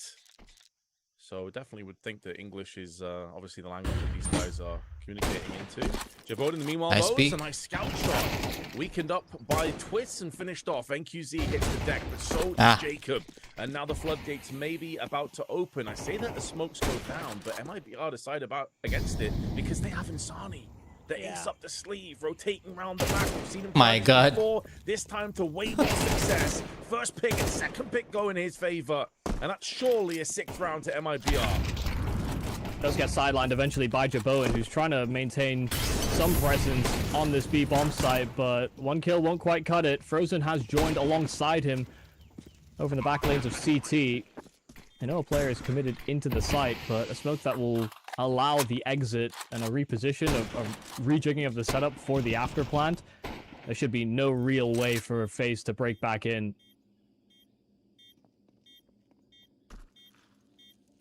Trying. Carrot just dangling in front of their face, but it's unfortunately... Save it, Frozen. Save it. Clean off by MztrDale once again on point with the AK, leaving it down to Frozen, but he's already vacated the premises. Wants no further part of this round. Wants to hold on to the AK. On 7 kills, we're feeling relatively confident, but his team overall are having a struggle. 6-2 the score. And that's a beautifully timed flank from Insani. Tried it early, he got picked off in Red Room. This time it's worked to charm. Yeah, I mean, when you get games like this from Insani, where he is finding a lot of this sort of raw impact, he's giving them another option as well, where, you know, they didn't necessarily have to commit to the B-bomb side. They understood that there were 3 players in defense of it. You know, he could have siphoned rotates, but by committing to that flank, he finds a lot of open runway. There was a gap in information there for FaZe, and takes full advantage of it. But you cannot look that gift horse in the mouth. You know, there are sometimes, I mean, especially when they were trying to add more firepower to the roster, where Insani sometimes went missing. Running around and die? That's it? All. 2 entries, raw out middle, didn't necessarily have the supporting cast there available for the trade. He was ahead of the rest of his squad, but he didn't need the since backup. He's at IGL, he's 7 health remaining, under pressure right now. Still alive and kicking. You can't ask I for bet more. he's going to return to his role as a rifler. Last 2 or 3 rounds, and mainly in the middle portion of the map. They will get a new IGL for sure. From FaZe, but for sure, it's not working with Twist right now.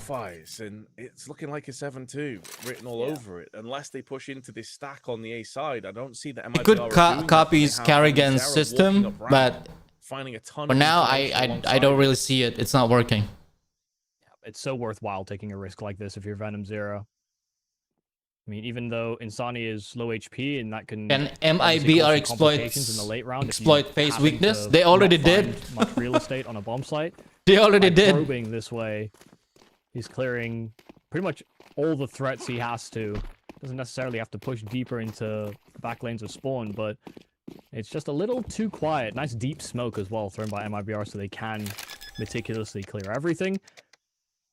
This will be a conversion on a 7th round here for MIBR, all off the back of that insane Insani double kill in middle. Indeed, and he's still looking. He's still on the hunt, still on the prowl, even though he's on 7 HP and he has the orb. As a result of it, they should get Nexa as an IGL or I think NQZ will be too FaZe Clan. Lost that for they should get Nexa reason. or probably Hooksy. I think Nexa is free agent right now. He doesn't have a team. Rest of the troops clear out Donut with those Molotovs. But that's my take. He's watching. You're expecting to hit the first shot. This alleviates a little bit of the pressure. Has teammates over in A main as well. And Insani actually dies to the bomb, interestingly enough. Crazy. And they can't get their hands on the orb, so they've lost it anyway, regardless. That's crazy. I mean, he's 7 HP, and he's died inside of Donut to a B side. Yeah, they do. FaZe is done. That's the ancient bomb radius for you, but there's that inside. I don't know if they're trying to rebuild this FaZe Clan right now, and then but it will take time. It'll take time. That's why Carrigan left. Yeah, when they were trying to add, when they were trying to add more firepower into this roster, they tried to bring in Halsey, who's another, you know, strong, aggressive rifler. It just threw Insani off balance. Like, he didn't. I don't think he knew who he was supposed to be with that man on the team. And now that he's got a little bit more freedom, a little bit more space, some playmaking opportunities, it's like he never left. Yeah, it feels like as well. It's kind of like a weird narrative that's been around for a very, very long time for Insani. For good reason, because he is such a player. Of course, we've given him the curse. That's a spam. But there has been so many. Let's see if they can hold up. Linked to like Furia and like practically, you know, every European team needed a player at the time, and he's just stuck with MIBR through thick and thin. MztrDale's been nice trade as well, but the trades are good for Twists. Finally, he has some impact. Yeah, nice reaction there from Twists. Caught a timing, didn't get punished jumping over in the other side of Donut, and had a teammate in tandem that he could lean on, so he could get the secondary and the trade. He's pre-firing. Frozen. Nice pre-firing. Shadow. And that is the shadow, gives NQZ a bit of a heads up of his angle being watched for. Catches Jaboan just moving back into the site. Bomb is dropped out in the open, but no one has eyes on this for FaZe. Wazanzi still lingering lane side. Nice. That could have been a possible out, but Jacob deals with it. He knows Twist is nearby, but Twist will convert on a third kill out from Donut. Great job keeping that pressure applied and making sure that MIBR can't set up for all the bells and whistles. Best of one, yes, it's best of one. Costly round as well because I was anticipated that they will pick Cash. So losing a ton, but they banned it. FaZe banned the Cash. Convincing round the end for Twist in particular, who popped off, and you can see the repercussions here. I think they could have still afforded an AWP, but they decide against it. Go for the full 5 AKs instead. Picking up the pace here. Smoke onto the doorway. LNZ preemptively bypassing all of those Molotovs, getting aggressive up onto highway, and middle is under control from the T's as it stands. FaZe this time decide not to try and fight for it. Can FaZe win? Just bet $1,000. All of these smokes that are down over towards lane side. He pushes independently down ramp. I don't know, man. Catch his fullback. Good luck. Just as the door smoke was fading. A second half. Evacuate, but if they can make a comeback on second half, probably. On the jump spot. Yeah, Incendiary it's a possibility. Mark, he might have actually put himself. Don't even watch CS. So this is a calamity of mistakes and disasters here for FaZe. They wanted to assert themselves over on that B side. It's netted 2 openers for MIBR instead. Go for it, man. Don't be scared. It's 3v5. Watching this round as well, Yumi, is it's kind of like unforced errors. Right, peek it. Like you said, Twist pushing down the ramp, bypassing the smokes, getting caught, and then, you know, Jacob being his own worst enemy as well, but probably felt desperate to try and make a play, knowing his ramp player was dead. And MIBR just make the most of it. The carpet's been rolled out for them, and it would be rude not to accept. Out onto the site. Nice. Move, nice Frozen. Decides against it. He's the doorman. And he spam.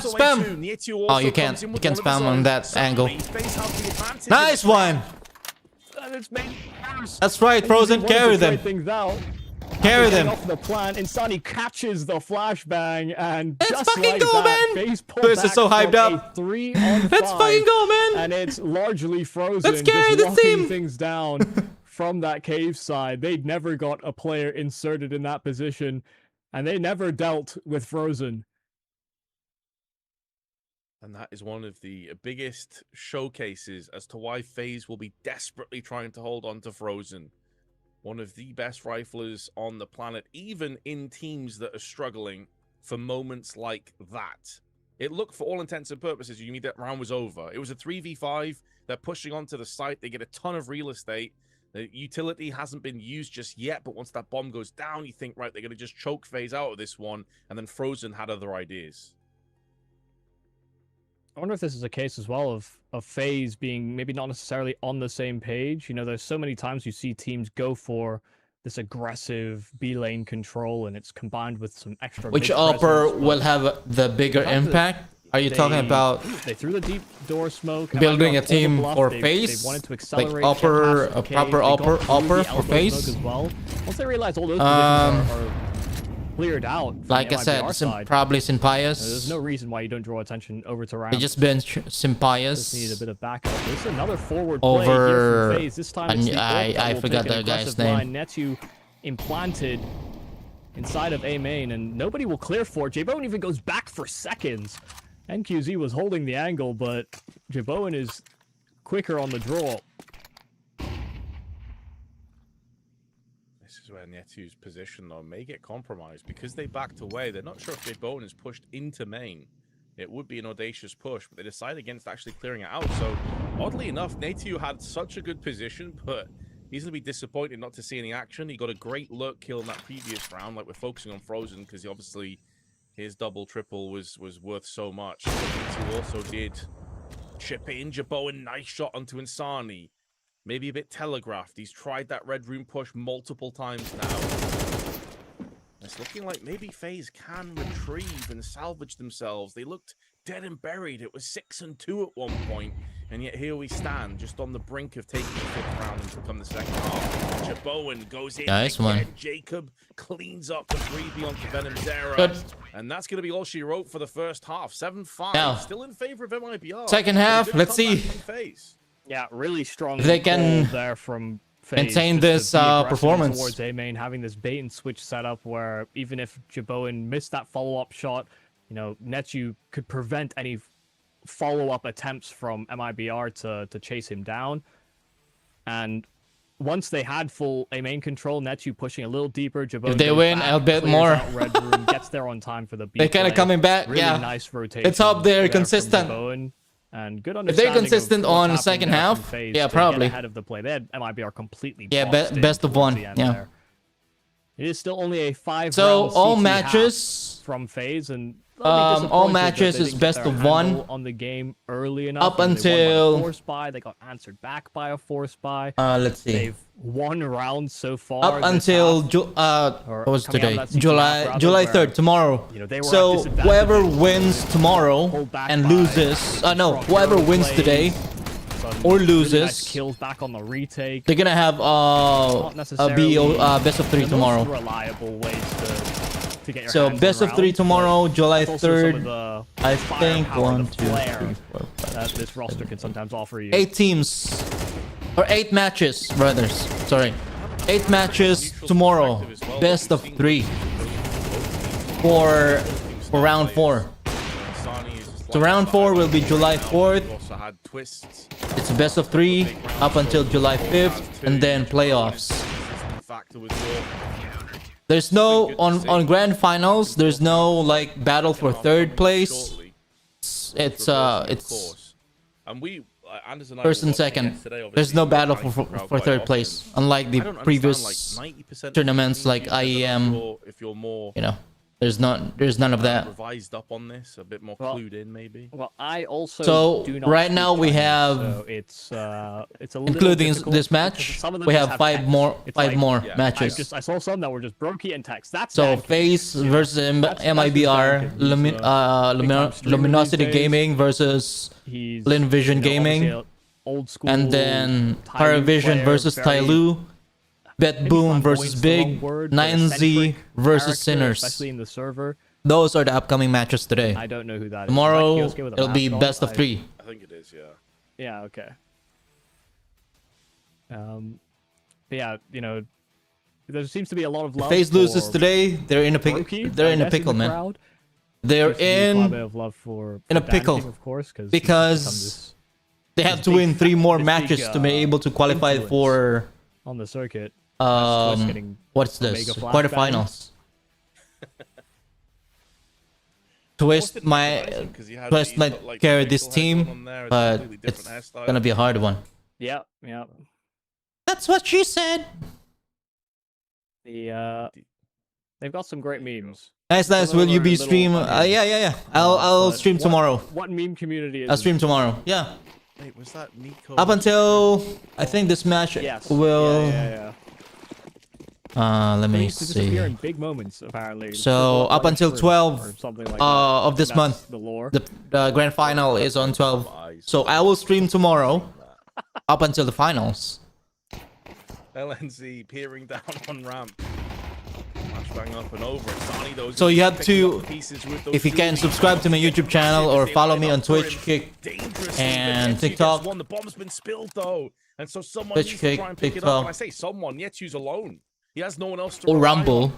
He has Follow to me. be the hero. Turn on the So notification desperately requires, button so that he will be you will know denied. whenever go Quick fire live. USP headshot. Insani with another big round, and the second pistol goes the way of MIBR. Yeah, it's a bit of a shame there for FaZe. They just get obliterated coming up ramp. You know, not too dissimilar to what MIBR tried to do, except MIBR had a smoke over on that long side as well. FaZe tried to go a little less into the bomb site, and they get a whole lot less than what MIBR had to offer on that T side pistol. So that's 2 for 2 here for MIBR. FaZe not committing to the force buy.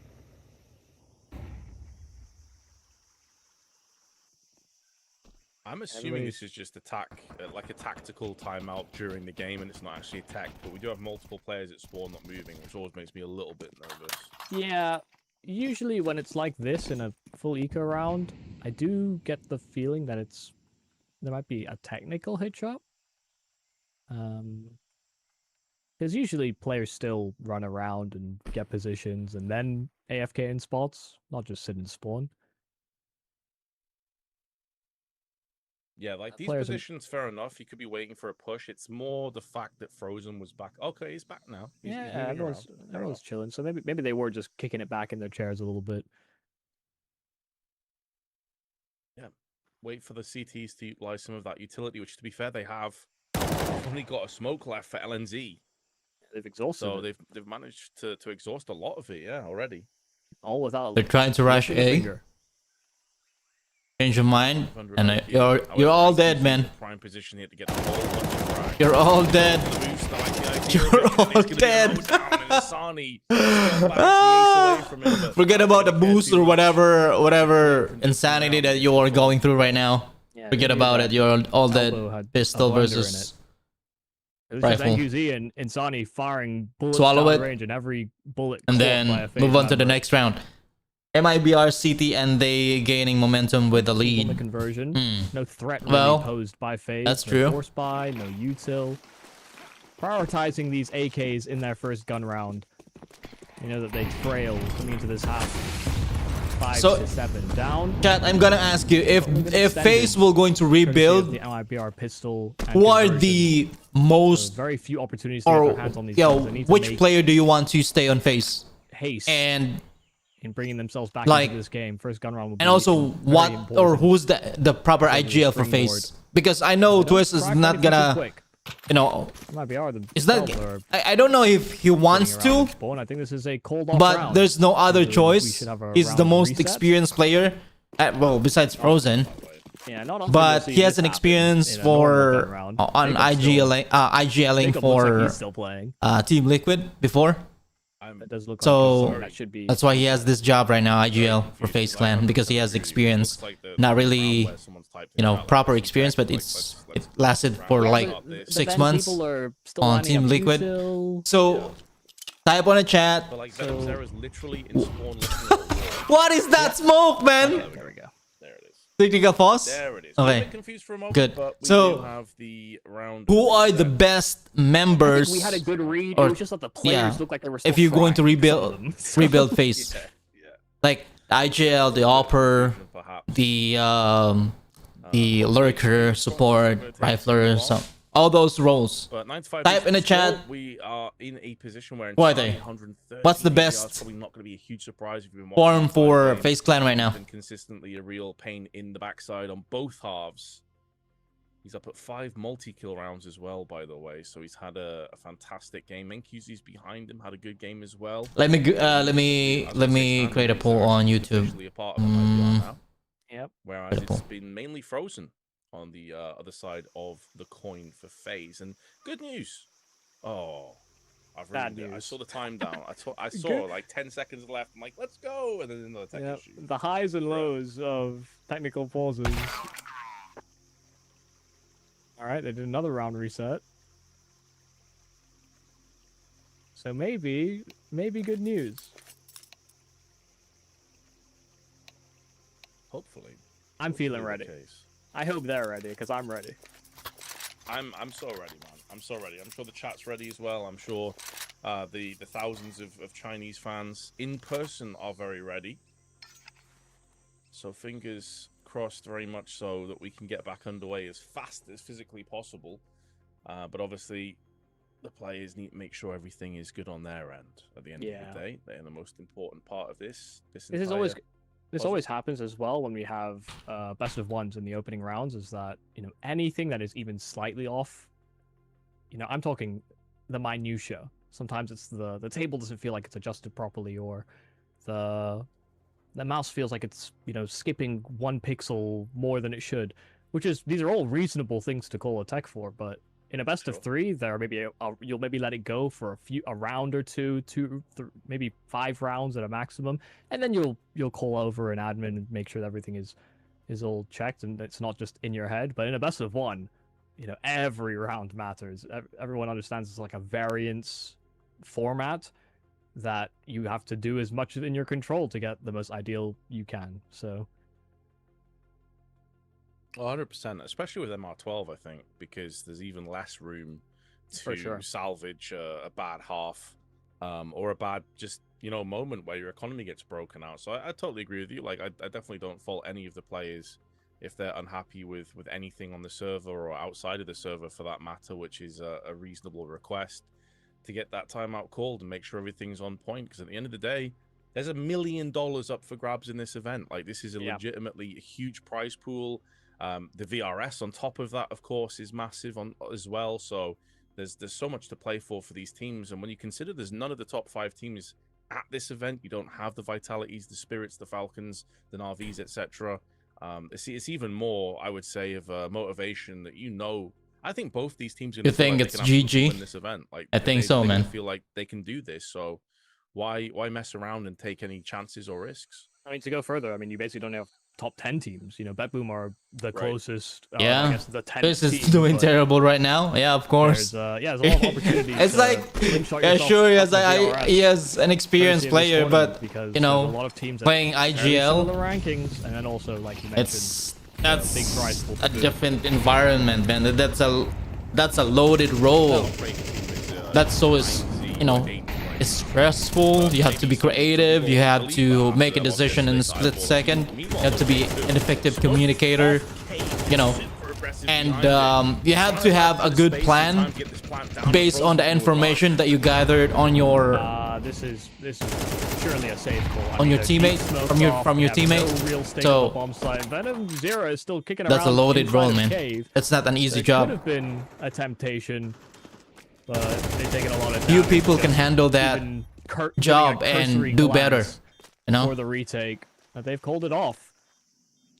This is one Few of people those can handle that decisions and likely stems from the fact we do just better, had a perform you saw the way good. that FaZe were initially I.e., setting up example, in their first gun round. Apex, Carrigan, A little slow, a little defaulty. Glaive. That technical timeout. Those are the reset, people and it's who just won a full championship steam ahead, fast or pace major into B play. tournaments, because not only major, but you know, You are not obligated to run the they same collect round trophies and once medals. it's been reset.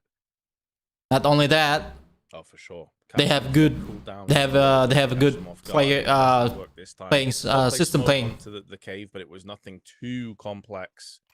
Interestingly, there was a team kill at the end onto Twists, which made this just a little bit less profitable for FaZe. You can see that, like, Frozen's still down at $50, Jacob and Twists below $500. So it's not as if their economy is fully established, but you could say a lot the same for MIBR. Boost up onto the box. Jabone is going to see if he can find an entry with that AK. Wasn't too far off. Molotov drops behind it, though. Good for up the way into the open. Flash is good, but the Molotov does not affect them there because, as you highlighted, and he can punish them for it. Yeah, and capitalized completely on that full flashbang. Yeah, he was pinned in a corner if that player was able to see. So a couple of fumbles here from FaZe. Two-man advantage here for MIBR, but these two B defenders are very weak. One bullet each will do them. So there is a chance that FaZe pull back. It wouldn't be the first 3v5 we see. MIBR just hoping it doesn't strike twice. It's Frozen's over on A, but because the bomb's already committed in such an awkward position, this rotation doesn't do too much right now. However, now that kill comes down, man, could very well start to have impact. They're not going to expect him here. Sure, they don't expect him to be in this position. One more. LNZ is found by Netu. So it wasn't Frozen farming, it was Netu the whole time. Oh, he double took. Gets punished, bomb gets planted. Jaboin now has a chance to show the world why FaZe picked him. Sure, not for his primary weapon of the AWP, but can he get it done with the rifle? He's healthy, has a couple of flashes alongside him, but no real... He's not a big fan of utilities, you know, just like yesterday. Very passive. OG here. Side, they still stand. But although the shot lands from NQZ, there you go. Owen still nullifies him, and now he has his weapon of choice. Now he has the opportunity to show us. Is that a big fan for on you know, utilities? Yeah, great little jump jiggle. Doesn't really use it. Insani baited out that ult shot and just held Jeboan pinned in the corner behind that box. Very low health. So Insani just in rhythm started spraying, and Jeboan had to go out for a peek. He had to try and isolate it to a 1v1, but Incendiary didn't actually go deep enough to force him out of position. But if he didn't take that shot, then I'm not sure he would have gotten a real proper chance at it on the follow-up. So a nice effort there from Jeboan, found the healthiest member. GG's. MIBR were playing 3 more. very, very respectful of the 1v3 attempt. But it's disrespect out middle here from FaZe. They're just running in the middle, man. Just catch them as they try to come out from elbow. And so it will be a man advantage again here for MIBR. They're just running in the middle without any flash, without any utilities, without any support. He's already crept himself. You don't even try to bait. Ramp, just hoping for a pick. Oh, my God, man. Overexposed, was hoping for a what was that out flash? From Cave, and instead gets blindsided by MztrDale. Still alive though, 28 health. I lose faith on FaZe. But there's nothing stealthy about that approach. Jumping around, maybe trying to draw out one of these CTs, but nothing forthcoming. No reason for MIBR to move an inch at this point. They have control over practically the entirety of the map. The only period of play that they may be a little bit concerned about is Red Room. They should get next as an IGL or probably XSE. They have control over both sides. Yeah, they don't actually have to worry about Red Room just because BR JL this pixel peep angle from Donut. So if anybody crosses Red, then they can have to consider it. But there is no threat of that. There's no threat of anything because FaZe are saving. Yep. Or maybe lurker. JL is a lurker. And that's a bitter pill to swallow when you're eyeing up an 11-6 deficit. Again, though, it's kind of striking to me as well, Yumi, that we're in a position where this is a 0-1 game, keep in mind. The loser of this is going to be 0-2 already in this event. Two teams that people probably expected to be on the other side, maybe in that 2-0, maybe 1-1 matchup, but that's not the case here. Forget about FaZe. Away from being put down into that very difficult position. You have a lot of work to do. Yeah, really rebuilding your team, an advantage, and building a new system that works for you. Great. Having a 0 resistance on a clean, upper, fast B take, and an IGL. Defaults are trying to, that's it. To swing then you can begin your building. Just losing far too much and gaining. MztrDale plays like amateur. Thank God MIBR won. I put 500 on them. Well, the tides of how this game is going. That's nice, brother. NK, get out. What the fuck did you just say? On the screen fuck what my man's talking about. I have a Pharaoh 1. I done lost too much shit today. If you want to crash the fuck out, we can crash the fuck out. Shoot me right now. Where he double took into the red room and got that was twist right now. Even now, he's gonna have to say the try is kind of garbage. I don't know, man. If this team, if FaZe Clan can make to be a chance here for Jeboan. Quarterfinals, playoffs. The idea of peeking deeper. I'm not so sure. I'll take a miracle, man. Calls the polls on swinging much further. Really hoping for Mexican standoff proper instead of the boost. Smoke down. I think MztrDale maybe stood there with a flash. Or maybe a smoke. I think he's playing off the contact of NQZ right now. Yeah, you can see him moving back as they decide to give up cave. Now switching positions. MztrDale goes in. I mean, at some point, FaZe have got to do something. I realize they've still got 50 seconds, but you basically have no control. There we go, though. MztrDale gets picked off. NQZ's in trouble. Flash is perfect, but nice timing on the shot there from NQZ. and has to just stall and buy time. No one made their way up ramp there for FaZe in response. There's still 2 in defense of this B bomb site. Frozen out from cave, dealt with by the in-game leader, LNZ, who slinks himself away back alongside. Insani is struck in as well, just coming up towards ledge, and Jacob, too many angles to deal with, doesn't know which way to look. Only Jaboan that's left to hopefully save this AWP. No time on that clock. First opportunity, great shot onto Insani midair, but it does nothing towards his hopes. To make matters worse, he's been caught out in the middle of nowhere. Smoke comes down, needs to land that shot. Wow! Gets the shot through the smoke, and that could nice try, man. save his way into a saved orb.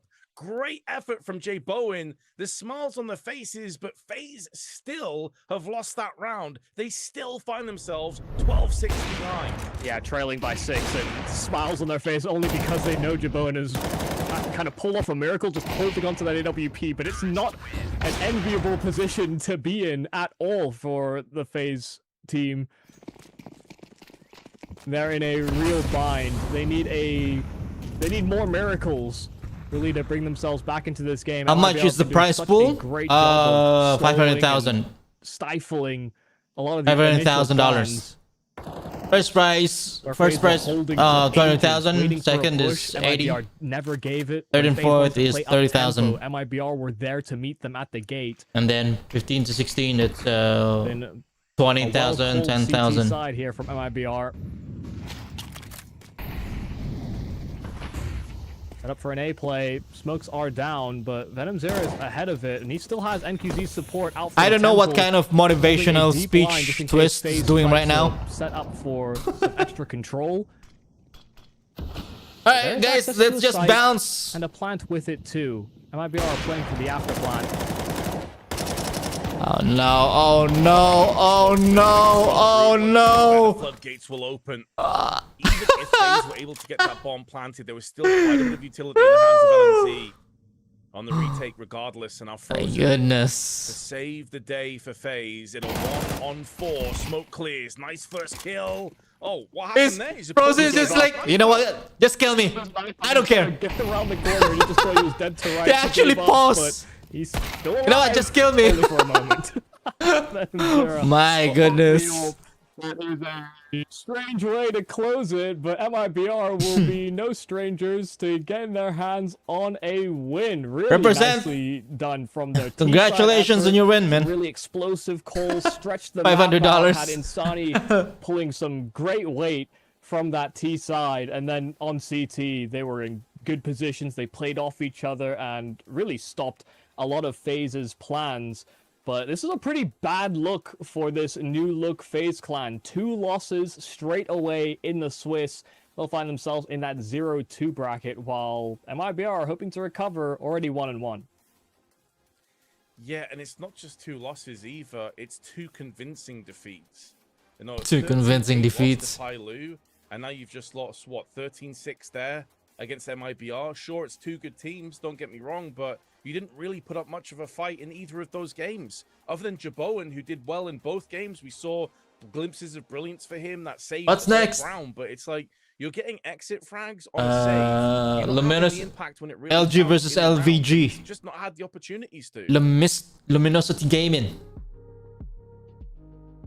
That was very loud for me. There you go. Yeah, I think it's coming back to us, though, so yep. We're not going to hear Banks. I was going to say, shout out Baseline J and Banks one time. Because they're trying to give interviews in English and Chinese.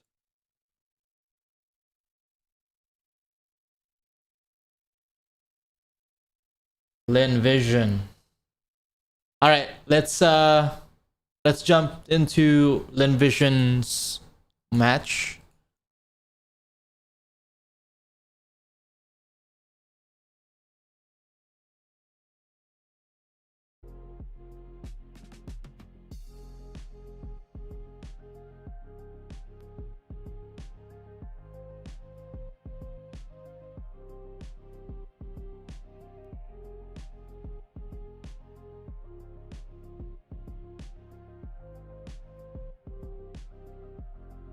Let me update the title.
Is this best of 3? No, it's best of 1. It's only one match.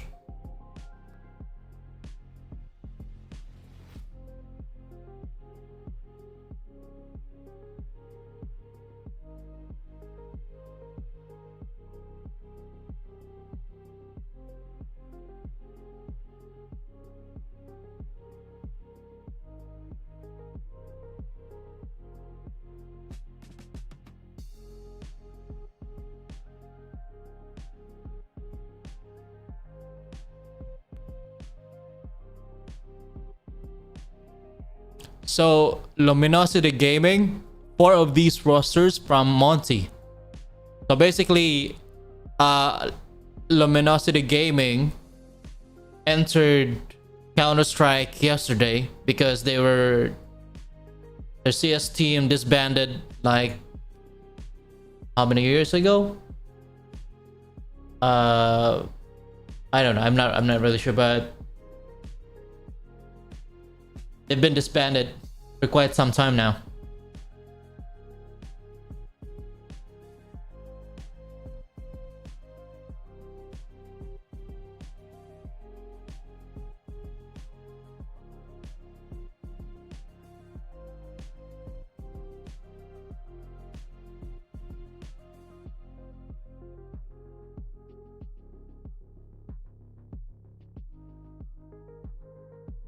Right, so 2019. They disbanded their CS team since 2019 and then they re-entered yesterday. And then also Monty disbanded yesterday, so Luminosity Gaming acquired 4 of, I don't know if they acquired a coach as well, but they acquired 4 of the players from Monty. Yeah.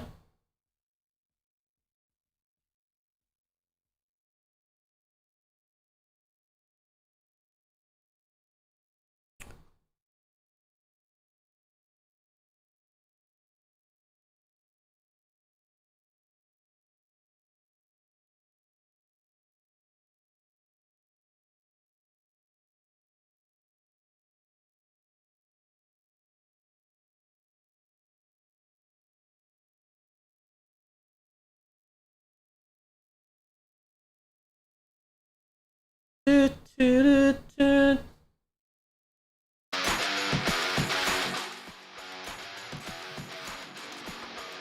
we go.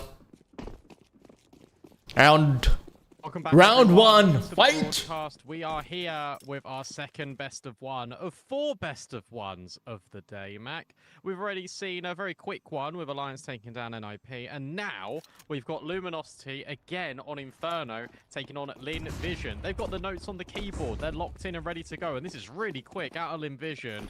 Call Me Sue leading the charge of Amelia. They are all the way around the world immediately. A big dink, but actually no kill. It's just a little bit of a gush, but Rainwaker will get the opener. Zaka now holding and nearly securing. Azul will get the trade immediately. Bomb planted, but player advantage. Oh, and they've got that pit control as well as sight. 4 players looking to make their way from Apps and short. This is going to be a difficult one for the retake unless they hit some crispy shots. Flash going to be ineffective. Nice. In come those shots from the Glocks. Oh, boy. Straight through Luminosity. Big round out of Lin Vision to take the first pistol of this best of one. Yeah, brilliant from Starry. Gets a triple. Really live and direct here from Lin Vision in the pistol. Knew exactly what they wanted to achieve. Like Rainwaker's good to get a single kill, but from there, Zach is able to. Can an Asian team win a CS2 major within the next 2 years? Really tricky. No, not even close, man. Not even close. Into it despite losing. There's too much firepower in European region. Afro to try and defend this. Oh boy. Be a missed flashbang because they dodged it. However, Cormier and Westmoreland are traded out, so it is a 3-on-3.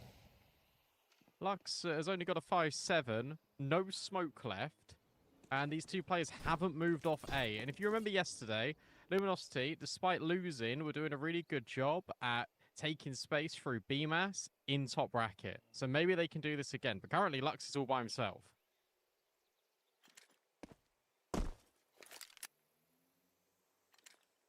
The pause again. Just setting up the util. Here comes that coffin smoke. And Lux is just going to be fully smoked out of sight. He's got that flash. He wants to fight in the 1v3. Takes one with him. Not too terrible. But again, Rainwaker is so far away. Bomb still yet to be planted, so he can cheat some timing on this rotation as he makes his way up Banana. Famous locking down Con. Flash goes his direction. Makes a bit of noise. Should have been heard by Zaka. And backside crossfire as well is going to be nice and strong. Zaka will have to be wary of CT. That smoke should fade in a moment. Oh, and a nice shot. AK picked up by Rainwaker from the mess that was left at the top of Banana. Now it's Westmelon here at Newbox, and he's been seen. Mac 10 has that speed advantage, but he's got no health remaining. Somehow wins it. Beavis couldn't hit the one bullet needed. Oh, so unfortunate there for Luminosity, but well played and well done for LVG to hold on to that second. How on earth do they get away with that then? How does Westmelon do it? 6 HP with a Mac 10, and he's able to get rid of Rainwaker fine, but this second kill should never ever have been his. No. Oh, that should have been done. You know what that almost reminds me of? That defuse that Texie got yesterday. Who was that against? Luminosity. Was it a round that they should have lost? Absolutely not. Is it a round they end up losing? Yes, indeed.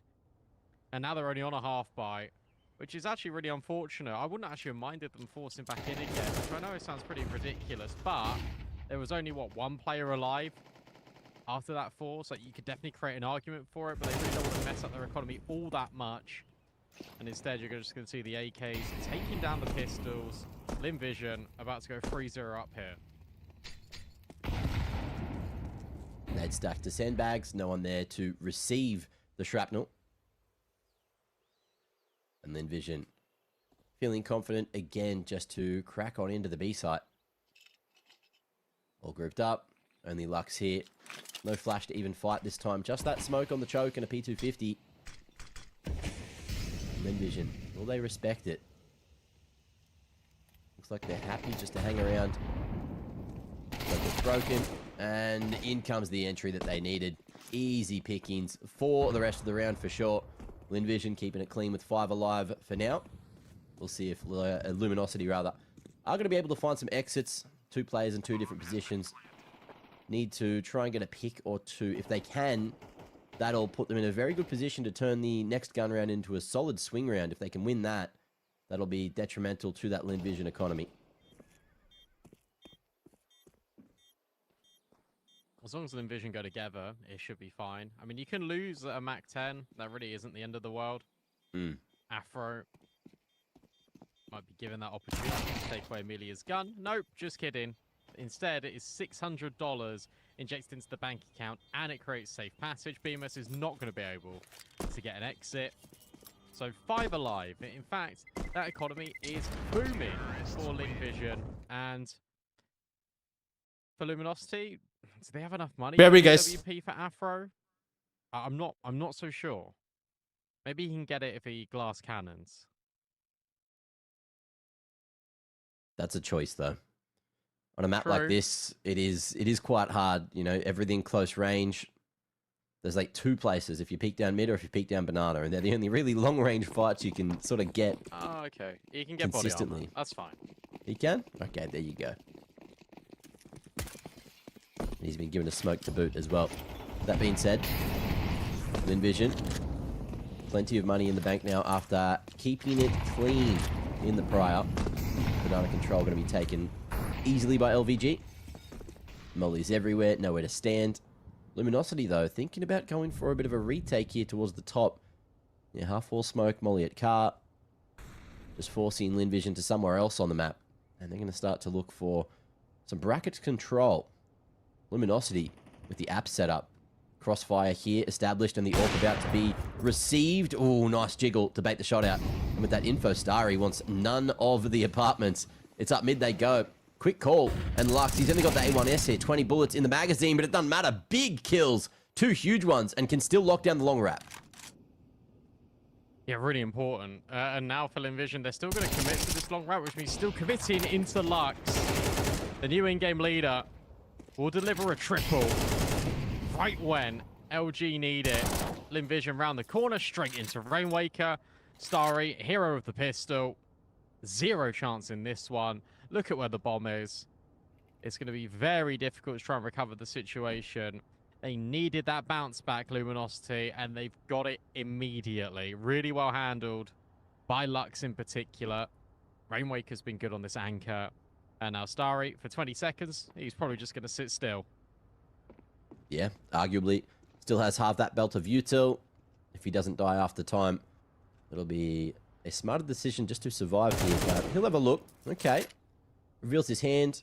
Chips away at that CT economy. And Luminosity realize they're not in a really good financial position either to go for the hunt. So happy to carry 4 weapons across to the next, some of which are those AKs.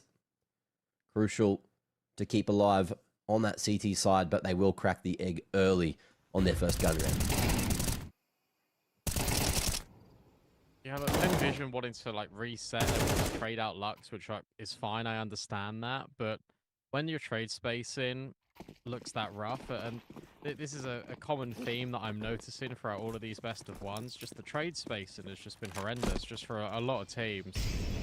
I think the best one I've seen that's been out of Alliance, and that was earlier today. Yeah. Like, if you're going for that trade, I understand, but make sure you just got a friend. Like 3, 2, 1, let's double swing. Let's do something rather than, oh, I'm gonna charge around the corner. Oh, I'm dead as well. I just feel like players can. I really do feel like players think they can wide swing, and you can wide swing to a certain extent, but I feel like the Animograph update has.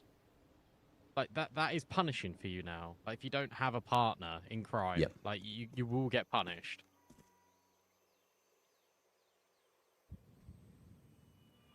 Well, a matter of time. SVG looking to go at the mid-round. Lovely readjustment from Azuwu to take out Westmelon there. The fall away and the numbers advantage can put them in a good position, but they're not done. Lux, he's hungry. Holds onto that spray, thinking there's more around the corner, and he will escape back to site as that smoke blooms. That's going to force LVG to go either late or not at all.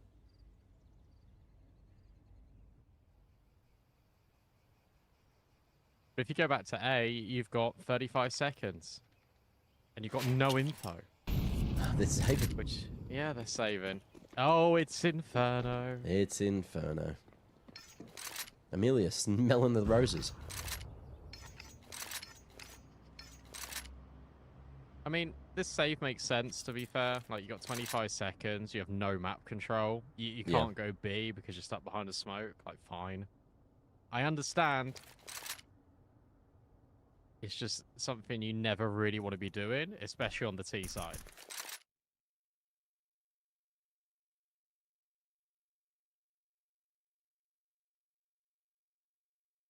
Well, a very slow pitter-patter out of the round as everyone gets ready for that next one. Luminosity, great hold there by the B-site Bandits.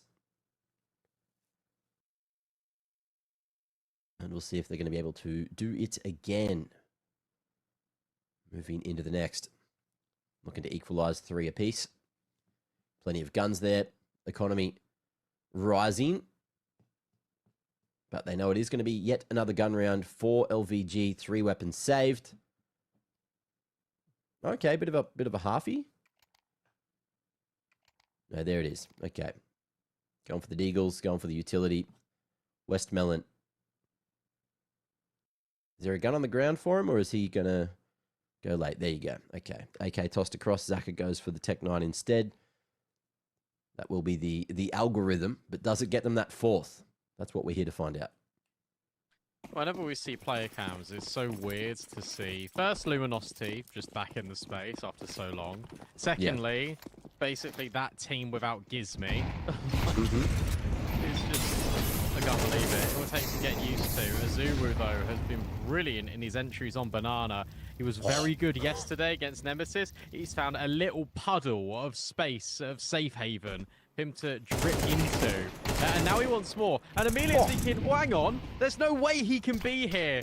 But he is. It is Azuru doing all of the damage. Lux thinks, I want a piece of this as well. We'll scoop up the AK. He'll back out. And Jobs are pretty much good. He wants to get greedy and just throw all the AKs out. Yeah, actually, I think he's done it. He's passed one over to Azuru. But LVG, that they cannot do anything more in this round. What a brilliant hold out of the Brit. Come on, England.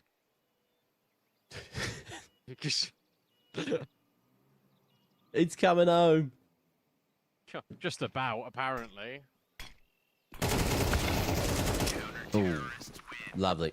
Good trade. Bemis gives his life for the cause, and we'll get traded out for the double straight away. Love to see it. Luminosity. We did see some solid structure from them yesterday, and people were saying that, you know, the community at least, that they're not looking as good, which, you know, we could agree with. But there were moments as well where they could have won the game. You know, it definitely could have gone the other way. That's been probably one of the good things about the best of ones is, you know, are things going to be upsets? Are the expectations going to be met? And you don't have a lot of time to sort of figure that out. But we get to see them here on Inferno again today. And up against Pistols, it should be easy. But we'll see what Amelia has to say about that. Lock in hand. And that's a good way to start things out for LVG. Oh no, the A-site going to get torn through. Collateral, Afro looking for a little bit more, but the secondary not as powerful. Okay, we need Mr. England again. It's just him and he's out of there. So the Tech 9s, the really fast play is going to get the job done. Limvision are just going to own BMAS and Rainwaker. Afro does get a collat. And Azuru was thinking, hang on. Remember, I got ninjas. This happened to us yesterday, yeah. Maybe I can do this now. And these T's are all low. They got to leave early if they want to live, but... Oh, Westmelon, he knows now. And there just ain't no shot. Azuru. He can kill the orb, this is good. On paper. Yeah, good damage on the exit, I guess. But again, they just lost to a half bite. So there's money, again, for LVG to invest into the next. They take the round. They keep the lead. And remind me, Brandon, not to compliment Luminosity again. Because I was just angling to do that. And then they lost against Pistons. I see. Yes. Should have shut my mouth. For the Queen.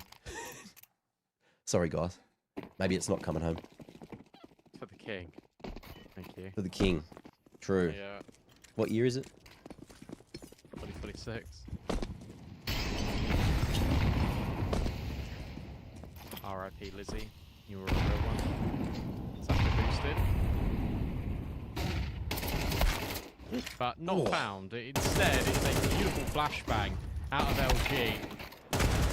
BMAS and Azuru are now able to get a double kill. BMAS starts Banana. They start to get really active. Afro's on his favourite angle with the whole map of CT side Inferno. He's in towards short, looking at Boiler and top mid. But it might not even matter. LG versus LVG. That's going to be a tongue twister. But it's Luminosity that have got the player advantage here on the CT side once more.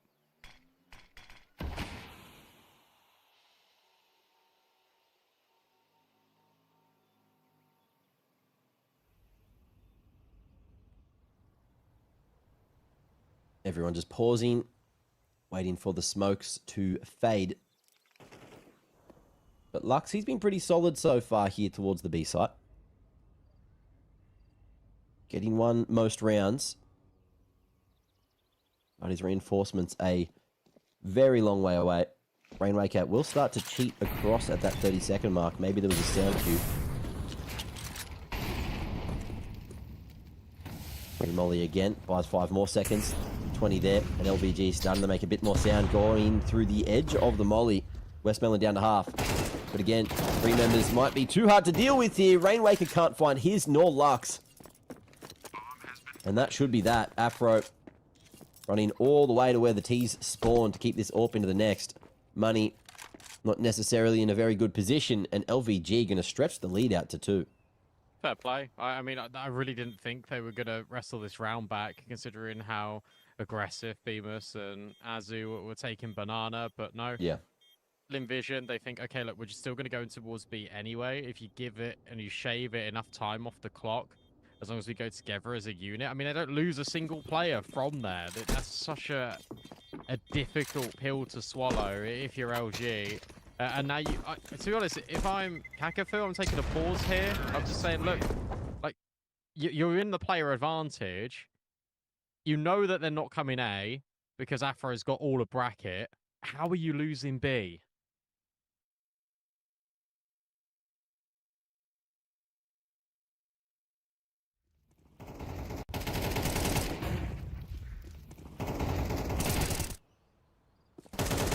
Well, so far so good for Linvision at least. Managing to pick up the momentum, swing it back their way. Just with that pistol plate. And Zaka, maybe to find something on the cross, but he'll be given no opportunities. Luminosity starting 3B, putting Afro as the point man with that spawn. Flash reveals his hand with the shot. And Lux scurrying back towards the A site. So shifting up the positions a little bit. Keeping it interesting. Call me Sue. Lurking here in Boiler, looking to try and find a pick towards mid, but decides against it. Goes loud out of apps. Just to set up some extra util. And Linvision will be gifted Banana. There we go. Here's the swing that I was talking about before. Like, BMAS really likes to try and get this info. And as a reaction to Afro being on Banana, they took all of apps. As you say, Kumisu took the space, but it does look like they just want to commit in towards this B bomb site. Luminosity have got to really be careful here. There's a world in which they can get caught out on this timing. A good block smoke, but Linvision don't care. They're just going to run through, but that can be to their detriment. Azuru gets a kill and a half. You still got Afro at the back of the site, and Rainwaker's doing guys, I'm back. on the flank. Maybe Kumisu can get ahead of Afro, but no, instead it's the supportive flashbang that keeps these players isolated. Afro swaps to the rifle, and this time Luminosity will hold B back. Not bad. Well played from Afro. I thought he was done with that swing on the close range, but just manages to readjust, hold his ground from dark, and show Lux exactly how it's supposed to be done. That's going to be the 4th for Luminosity. Looked pretty good for LVG for a moment. You know, once they got that first entry, I thought they were kind of done on the B site, but individual heroics from Afro. And now into the next. Back to the pistols for LVG. As we saw before, you don't want to count them out on the pistols. No. Ripped up, just starting to smash their way down mid. And Afro's here with open arms. Just be careful, Afro. That's why he's taken a much more passive angle.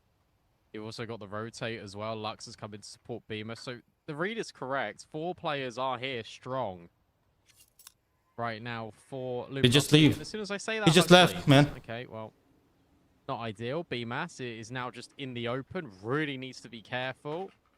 At least Rainwaker is in towards the pit. BMAS will be tested first, and his spray good enough to do some damage, but it won't be the kill. And instead, Linvision are going to flash their way through archers. Now, will this be the commitment towards B? Looks like there's a potential for it. And Lux is now holding instead. Starry can still come through the apartments at a moment's notice. It's a great shot out of Lux. Perfect nade. And Linvision are just stuck. Like they have no idea where to go now that Lux has got that kill. They're just sitting there with 30 seconds. You have to go back towards A, and that just means going into all this setup. This is a nightmare. Unless you find an entry. Afro, though, with the read still posted, and should be able to drop the safety off of Cold Box. Demus getting the job done. And this is looking like it should be easy from here. 10 seconds. They've left it way too late, and the pistols will all fall. No little upset this time, and nothing surprising. Coach even shaking his head, thinking, what the hell is going on there? Well, they just... Lux gets this kill, and then they just stand still for 30 seconds. Like, that's the unfortunate reality of the situation. Lin Vision is like a deer in headlights. They just don't really know what to do in that moment. They could have rushed Lux down, they could have done a manner of things. Decided not to. Now as a consequence, you back out with the bite. Amelia will find a Zulu early. And in fact, we'll get rid of Lux. That's just the B-bomb site open for business now. Lin Vision, when they go fast, they find success.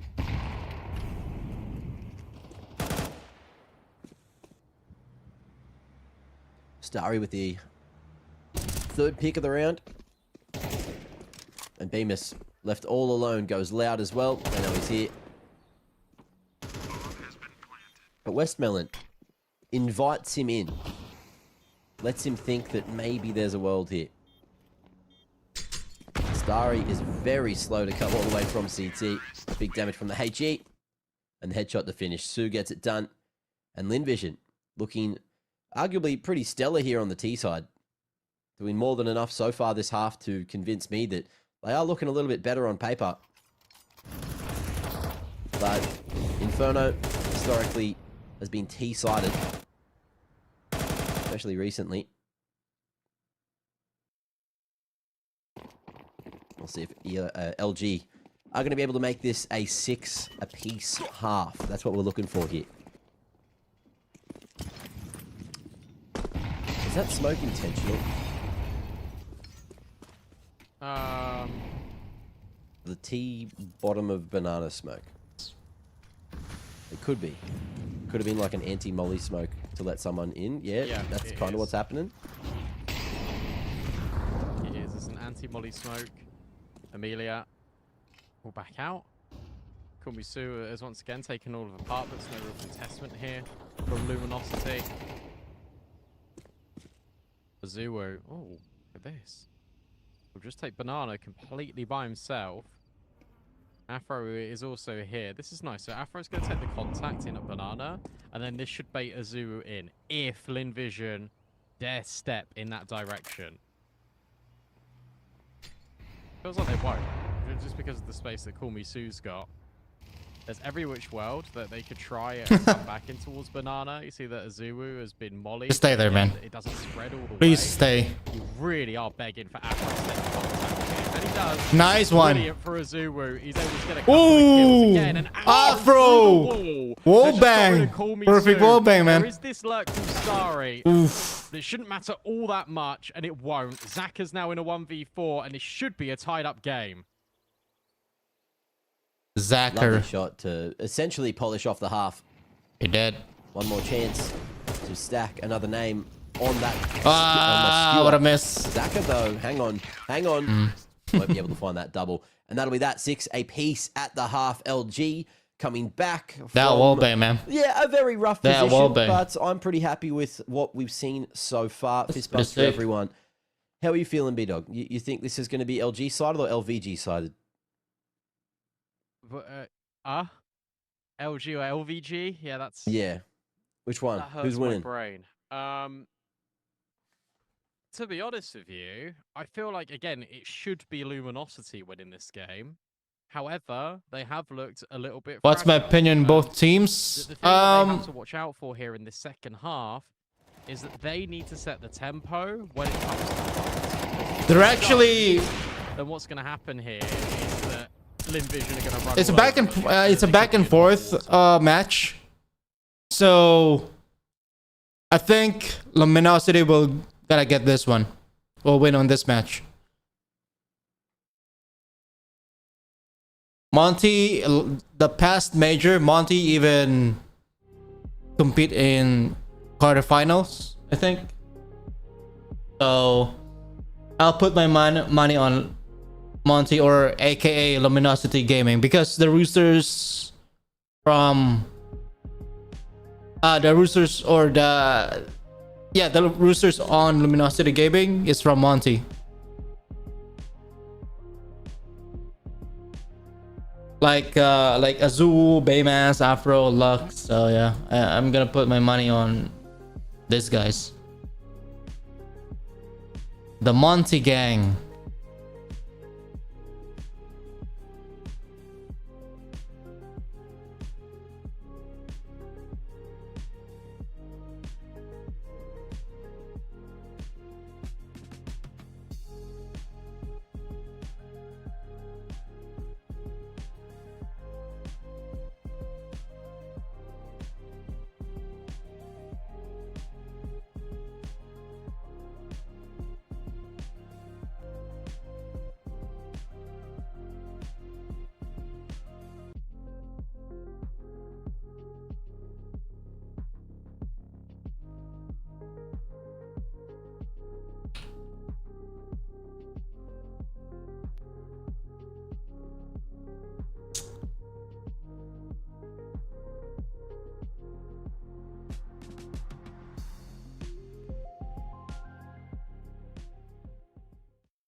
Fist bumps handy. And we are getting back into the action for the second half of Inferno between Luminosity Gaming. Here's the thing though, Luminosity Gaming, it is an exciting team to watch. Who will be the top dog? Not gonna lie, it's going down into best of 3s. They're really effective on both. One half remains before we figure out who well, that selective maps like this Inferno maps and Dust 2 as far as my observation on the recent IEM majors, a lone major. And in fact, so Starry just walks through and gets they have a mix of experienced players like Baymass, Afro, Rainmaker, Azuo. So yeah, control of his as he gets rocked by they have the potential to become a strong contender, a strong team. They already built their chemistry from Monty, so that's good. And they're also consistent I think it's just against top tier teams. Yeah, but Lenvision Gaming has also been one of the most consistent teams in Asia. This is an Asian team. Too substantial. Lenvision, so there's no they have teamwork, discipline, you know, all that stuff. They're also structured when it comes to game style. They are already. And with 40 seconds, they're already structured and have this system, but they're not. It's not really enough. That is a possibility. As of now. Westmelon, one bullet, and he could be done. Oh, and there you go. Spotted on short. CTs don't want to overface. 20 seconds, and he can't plant. I think overall, I think this matchup is closer. There we go. Boom. But I'll put my money on Luminosity. It's gonna be 13-11. Phenom on pistols, it seems. Somewhere around that. At Starry. Let's watch this back. This game is back and forth because both teams can hold their ground. Isn't even on Afro, and it's just killed him anyway. Lenvision's gonna get the pistol. It's like, you know, the team that handles the pressure better.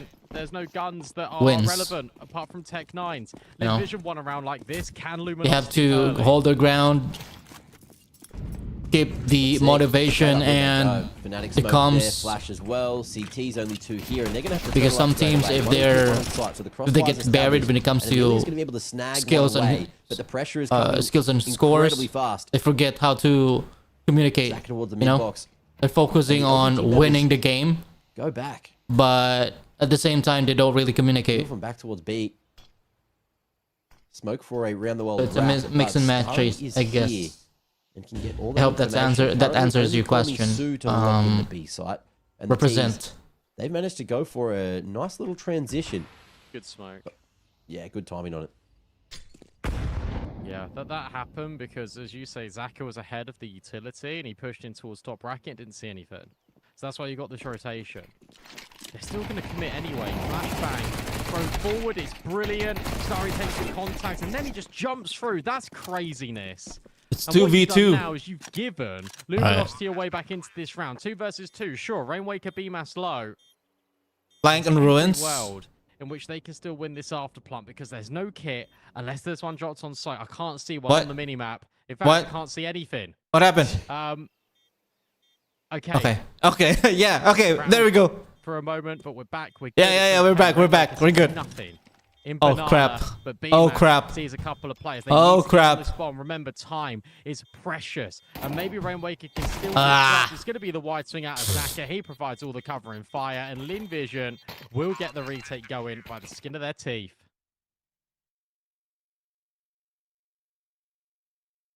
Not too shabby. Definitely getting just in there at the right moment. And LG. I didn't hate the idea, but they just didn't commit. Once they lost that first member up short, they just didn't want to go through those smokes. Frontside smoke, a little too scary to run through, but I guess the one on B, you can't say the same thing. Salvaged. But look, Nice for try. the long term, still decent damage Yes. done by LG there. And you'll see Rainwaker. What's up, Ellie? His bets, still pick up another Tech 9, same as a Zuwu, just in case. Just in case there's a chance to do more financial damage.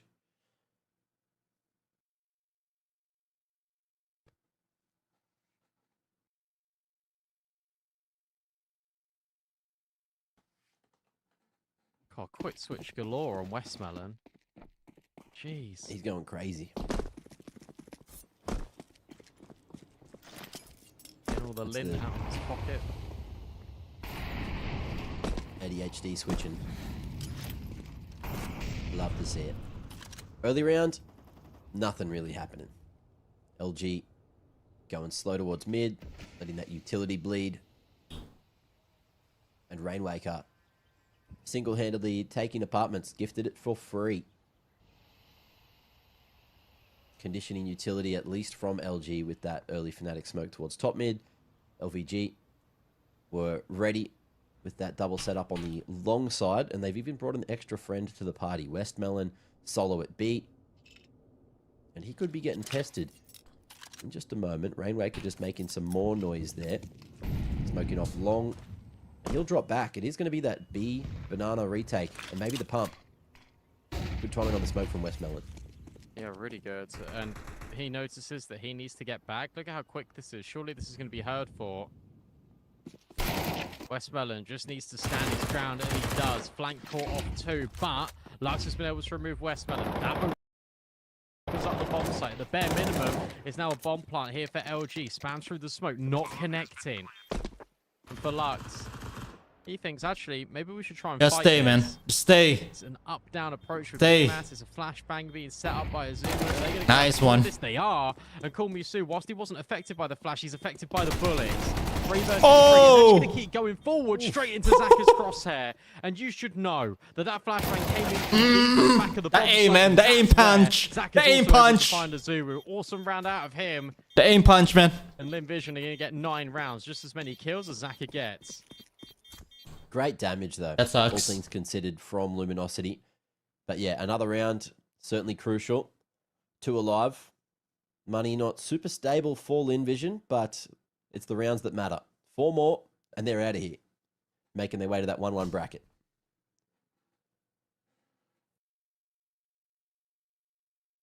As you say, this is really relevant, right? Like, you lose this. Down. Like, you're going to be 0-2. You don't want to be 0-2. That would be an absolute disaster. The high highs of the major. It's actually been 0-2. Wouldn't be able to believe it. He'd be down there with FaZe as well, who are also in that 0-2 bracket. However, gun round, a little more important than that. Amelia going to be able to take a name. Bemis and Rainwaker out of this one. And the LG first gun round for the half gets ever so difficult.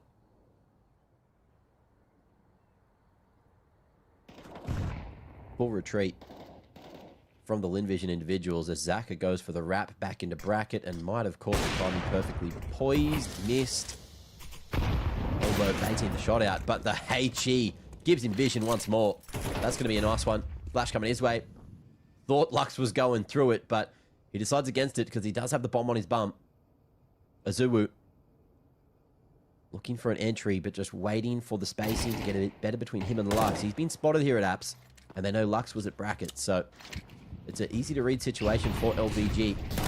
There's that util coming out, and boom, there's an entry. Amelia down as well. Somehow the 2v5 looks so much more achievable. What a disaster. I mean, look, you still got 3 players here. You got Kit on Westmelon.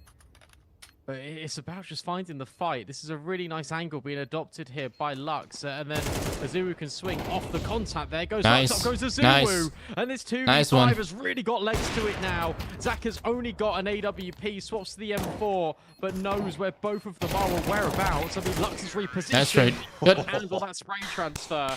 Luminosity. They do it in a monumental way. Bro, if that was a successful spray transfer, that would have been one for the ages. But alas, LG, 2v5 to bring that round back. That is going to give him a whole bunch of confidence now.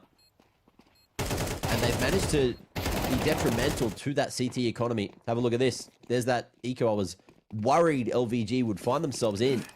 And it gives a chance for LG now to make a little comeback here in regulation.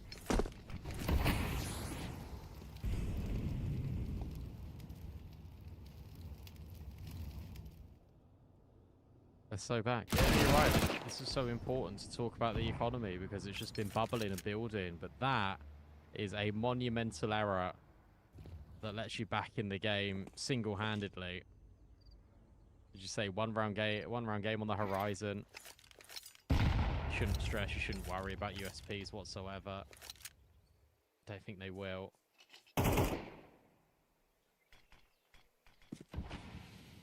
Should all be good.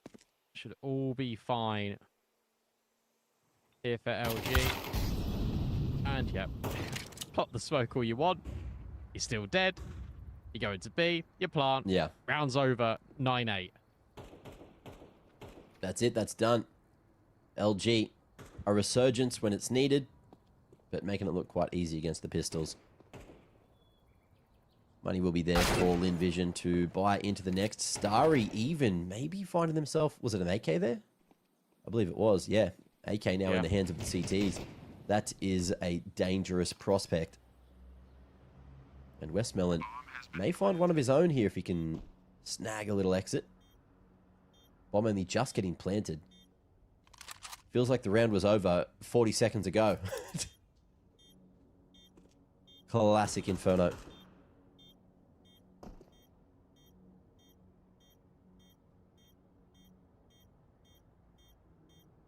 Oh, Inferno.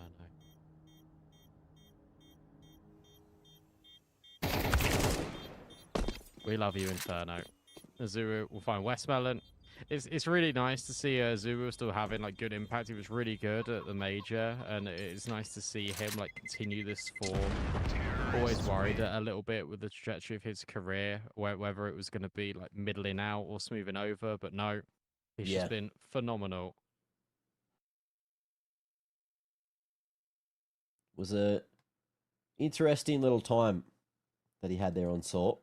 Didn't really know how that was going to go afterwards, but definitely found his feet with the Monty iteration.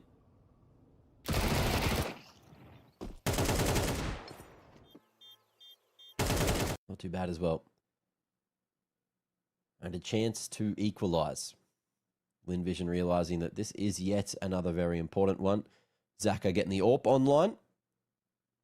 Plenty of util for everyone. And Afro rocking that T-side AWP still. Definitely had a couple of moments with it on the CT side, but still waiting for a little more for him here in this second half. Fnatic smoke from Luminosity. Zaka not allowed to play the game. Smoked off. And will fall back to long. 3-man setup going to get tested at B early. As you can see, Azuwu already at the top of Banana. Smoking off that B main choke themselves just to de-incentivize Lin Vision for that contest.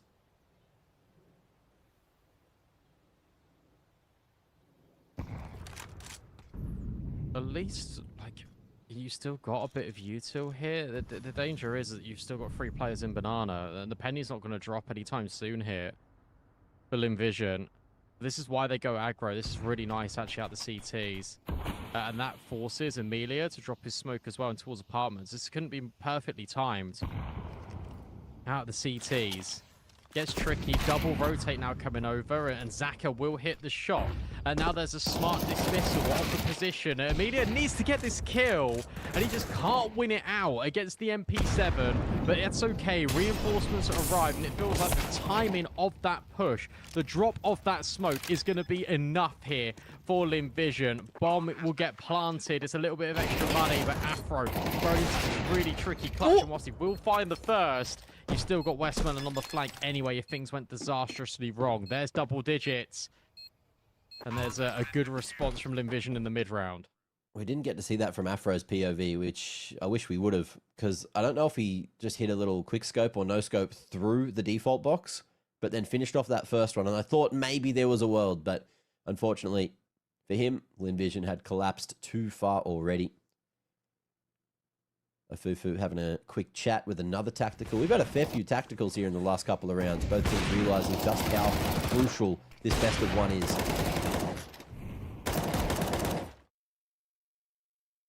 It's monumental. Like, you don't want to go into best of 3s thinking, oh, if we lose a best of 3, we're done for. We're out the tournament. We come all this way. Absolutely do not want to be thinking that.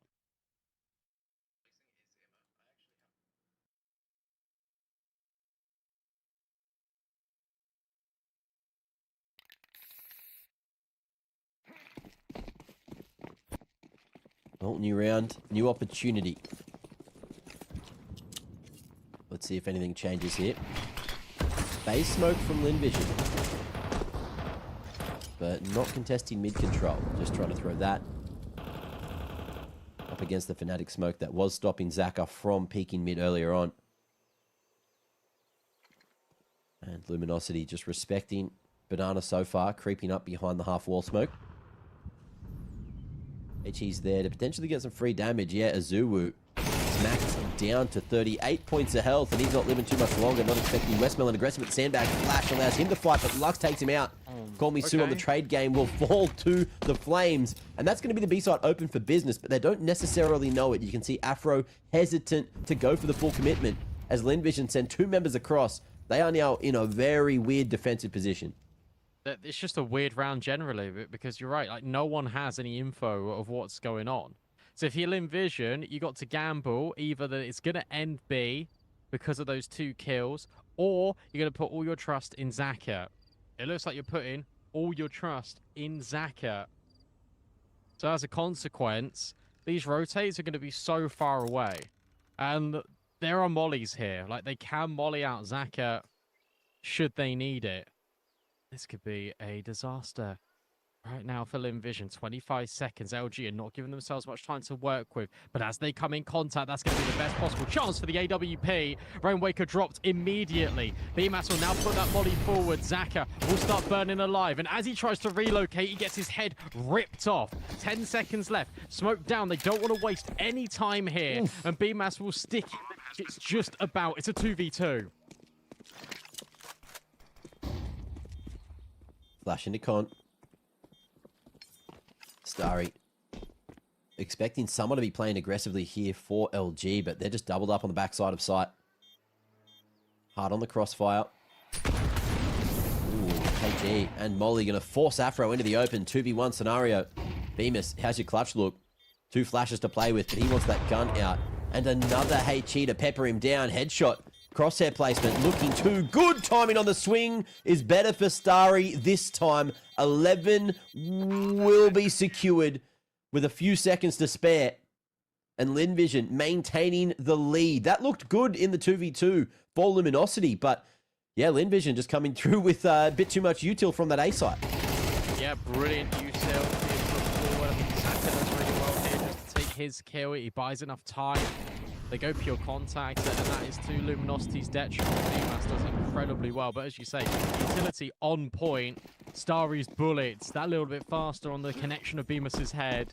11-8, it's just Tech 9s, and suddenly the walls are closing in. If you're Luminosity, you might have to come to terms with the fact that you might be 0-2 already in the competition after losing a couple of best of ones. It's a great spray transfer out of Afro, but traded immediately by the utility. Westmelon and Starry, you feel like need to get out of there.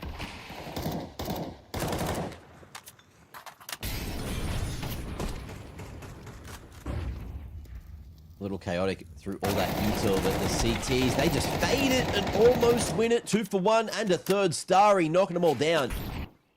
Ineffective on the lurk. Rainwaker has an opportunity to maybe snag away this rifle from Amelia, but Peak has been read and Amelia takes him out. That is looking too easy for Linvision.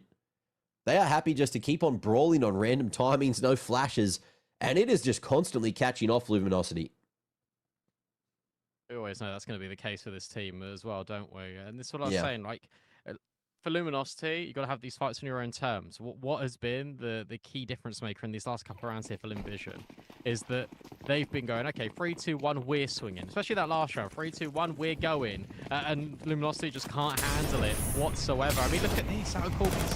He's already dropped the smoke ball. There's already a player into the second mid. This time he's punished. Rainwaker and Bemas finding kills. Corby is still fighting right to the very end. Lux's spray good. They try and get even more chaotic, but this time, just this time, Luminosity are ready for it. 2v4, surely they can't drop it here. Surely there'll be an extension of play. Oh, the shift walk doesn't make the shot. The flick back. Zaka looking too crisp this time, and another will make its way to sight. And we thought it was an LG round, but Lux, he knows the position of both those CTs, so we'll have some space to make it to that B site. But Lord have mercy, what a little round out of Zaka so far. Whoa, the newcomer, Lux, the brains, what's he got for us? Not the health, let me tell you. He's got to find a way to get a kill and relocate. And that's really hard when Westmelon and Zaka are both coming in towards the same angle. Lux has got the right read. This is a good off angle. The issue is his HP, especially with that wide swing. Westmelon will lock it in. And they say to Luminosity, right, you had a 2v5 earlier. Now it's our time to rip a round away from you. And it is the most detrimental one of the entire lot. That is GG. That is Luminosity replacing their in-game leader and now dropping down into the 0-2 bracket. What a way for Linvision to keep themselves in this best of one territory, and what a way to close out that game. Zaka, take a little bout. Beautiful AWP in there, and a beautiful game of Inferno. Linvision have been known to take a few names on Inferno over the years, but Luminosity is one that they can add to the tally, and it's not a good look for Luminosity to be going down into that 0-2 bracket to join FaZe currently, and Nip down there as well, I believe. So, yeah, we've got a fair few teams getting ready to play for their lives tomorrow. And LVG at least have one more best of one to play before we figure out where they're going. I mean, that's stacked. And you've got to remember as well, right, in the other 0-1 games that will be on the main stream later, we've got 19 sinners. Like, 9 things will be in there as well. Like, that is absurd. How stacked the 0-2, yes, the 0-2 bracket is currently looking. But fair play to Linvision. It's a shame for Luminosity, but they're still having some teething issues over here on Inferno. They try and pick the same map. They try and make things happen, but unfortunately it is not to be today. Limvision 1-1, Luminosity Gaming 0-2 in this Switch stage. They return back to Counter-Strike competition. We'll take a breather and we'll bring you the next best of one at some point. Alright, next map. Next match.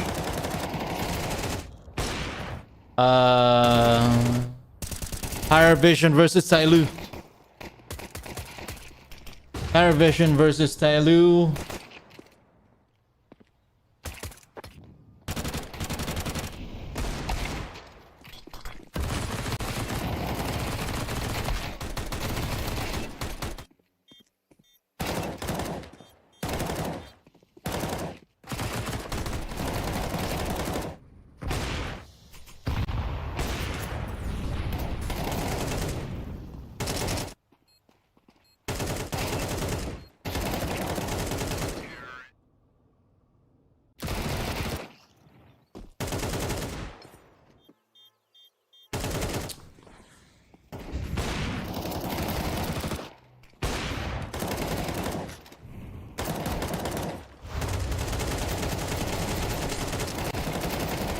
Which team is more likely to make a deep run in the tournament?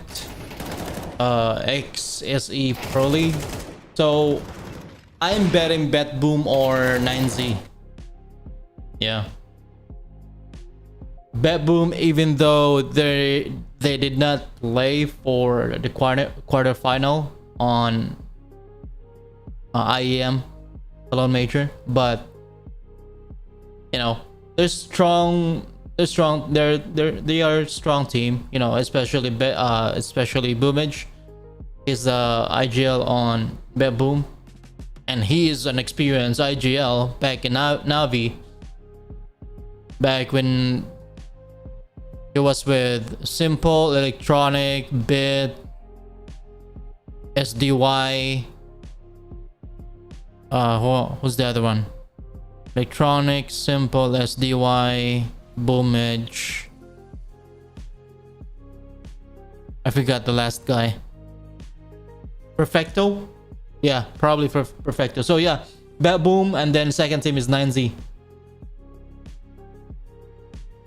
Their discipline, tactically speaking, you know, they're also one of the most consistent squads entering the tournament back in IEM and also in this tournament, XSE Pro.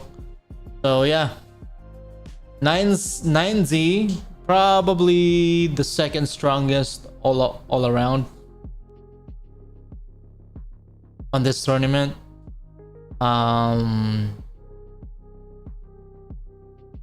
Excellent result when it comes to consistency against tier 1 competition. So yeah, I think that is my take. Both teams, BETBOOM on 9Z, and I'm hoping BETBOOM's gonna win on this tournament.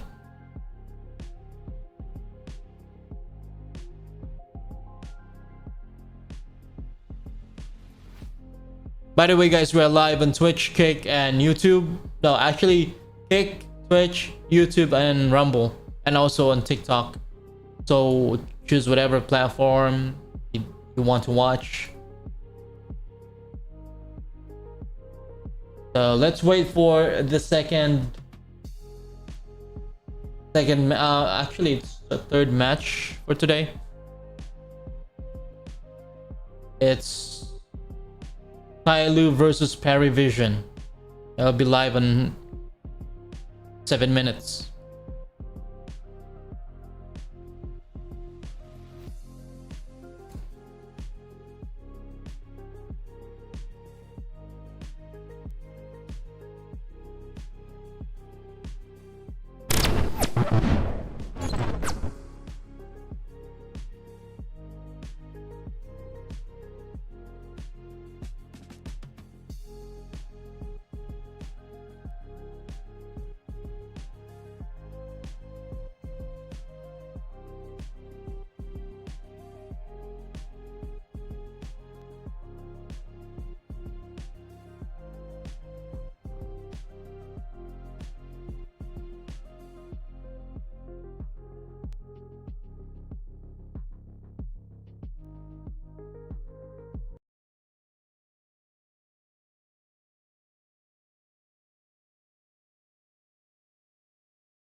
2 minutes, guys. 2 minutes.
Patience, guys, patience.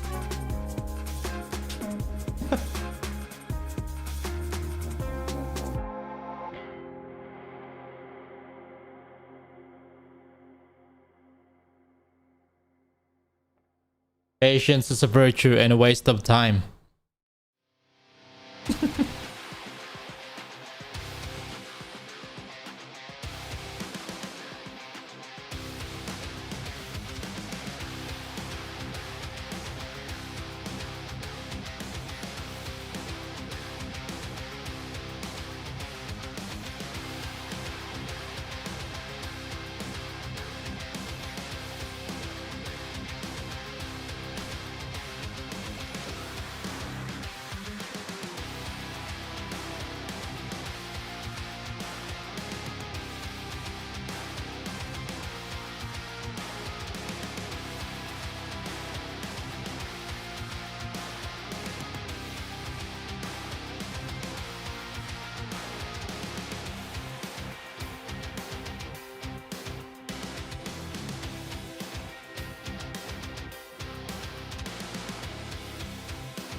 Any moment now, guys. Any moment now.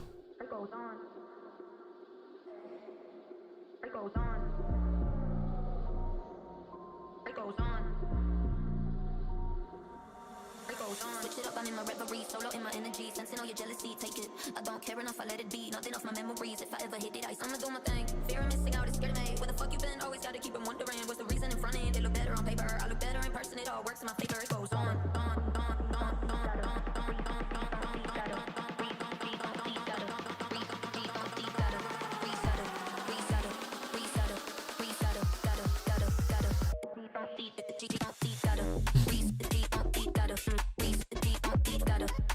BRB guys, hang on.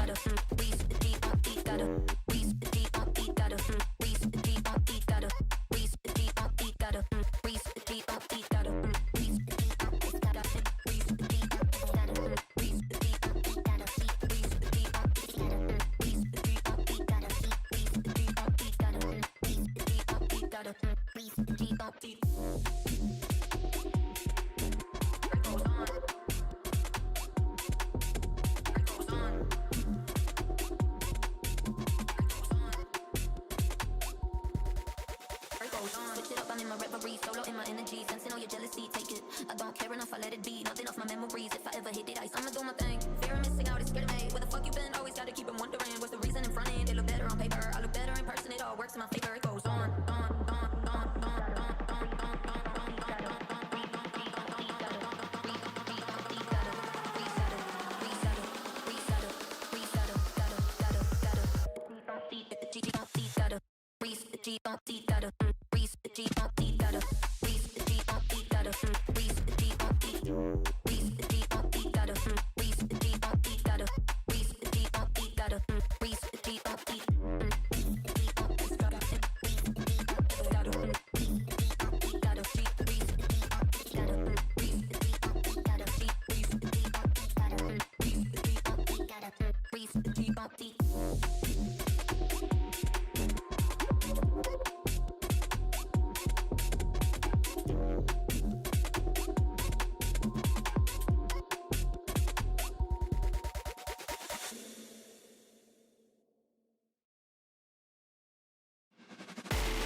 It's time for our third best of one of today's proceedings on the A stream. I'm Vince, joined alongside me is Yumi, and we're ready to jump into a hometown favorite of Tyloo once again. They faced off against Paravision in a 1-0 game, and they looked pretty good yesterday. I've got to say, Yumi, I was quite impressed.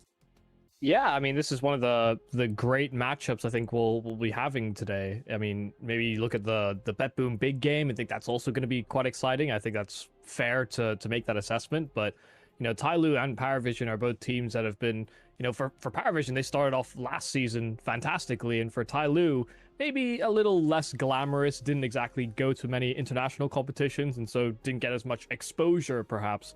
But we're doing quite well domestically as well. We're able to obviously showcase some of that at the major as well. But there was a real chance, I think, coming into this game that we could have had a cash. You know, this is you know, with Overpass being removed, it's a map that both Tyloo and Paravision have lent into in sometimes picking it, and also would frequently be sort of decider maps for them as well in series.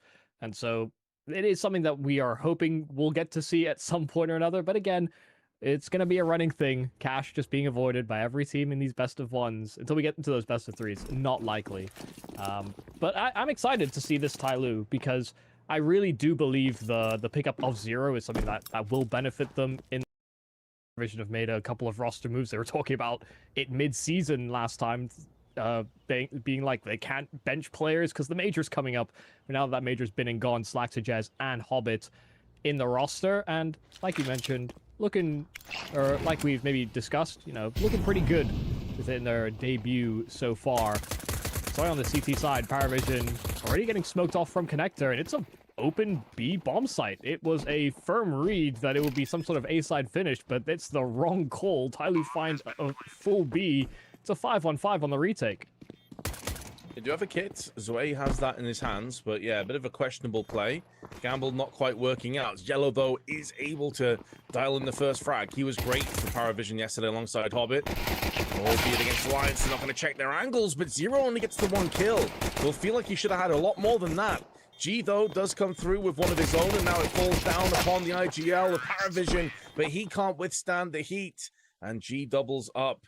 And that's a really good start for Tyloo. They make the most of that open B site, and they lock it down.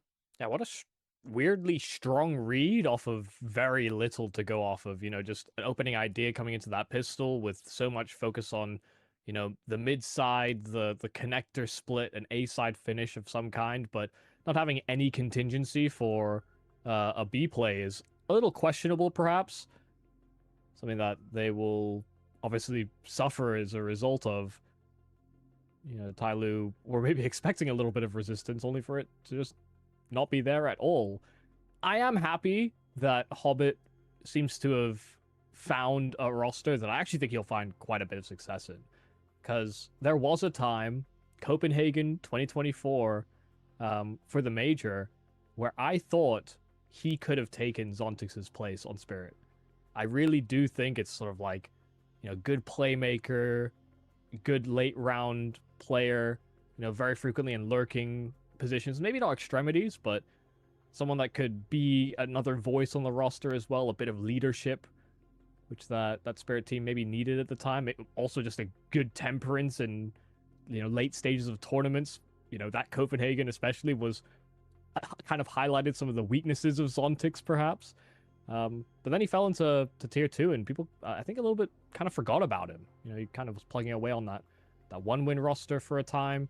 Was putting up some great numbers as well. So for him to be another sort of veteran of the scene alongside Jame, to serve as another sort of symbolic leader on the roster, I think it's a very, very strong pickup for Paravision, because you could see midway through that first season of this year, there was a lot of sort of internal strife. You could see it in the games, the reactions players had against one another. Yeah, I do agree with you. I think he's honestly a really good pickup for Paravision. Of course, you're seeing on the screen, it's kind of a creepy tomato, but that is the Magic's graffiti, or whatever you want to call it, memorabilia moment in-game from his homage. insane 4K. Yeah, from that wild 4K spray, of course, at the major. Definitely deserved, I have to say. I think it's quite cool little addition. One of the craziest plays at that major, for sure. Oh yeah, definitely. I mean, it was a remarkable one. I remember the reaction from Donk was almost disbelief, and then you saw even Magix himself was just kind of like taken aback, what did I just do? Back into his chair. Yeah, like he couldn't believe what he just managed to do himself. It seems like we are done with the tech issue. I do agree with you, though. I think Hobbit is a really solid pickup. I know a lot of people were scratching their heads about it, kind of like, wait, what? Unk? Why have they added an Unk into the team? I think he adds just a certain experience and veterancy. And don't forget, like, the guy's a major winner in his own right and has had some remarkable performances over the years. Slaxy Jez, I think, also is a good pickup. Young 18-year-old, very, very strong in terms of what he was doing with a team called Psycho Face, which is kind of a crazy name, but there you go. And he did a pretty good job yesterday, so we'll have to see how he fits in. I kind of have the same feeling about Slaxy Jez as I actually have about Zero. I do agree with you. I think in time he's probably going to find his way within the roster, but maybe some growing pains. You know, he didn't have a great major, Zero. I think he was actually bottom stats-wise of Tai Lu. Yeah, I think it can always be the problem with going with prospects is, you know, they're obviously going to take some time to find their way.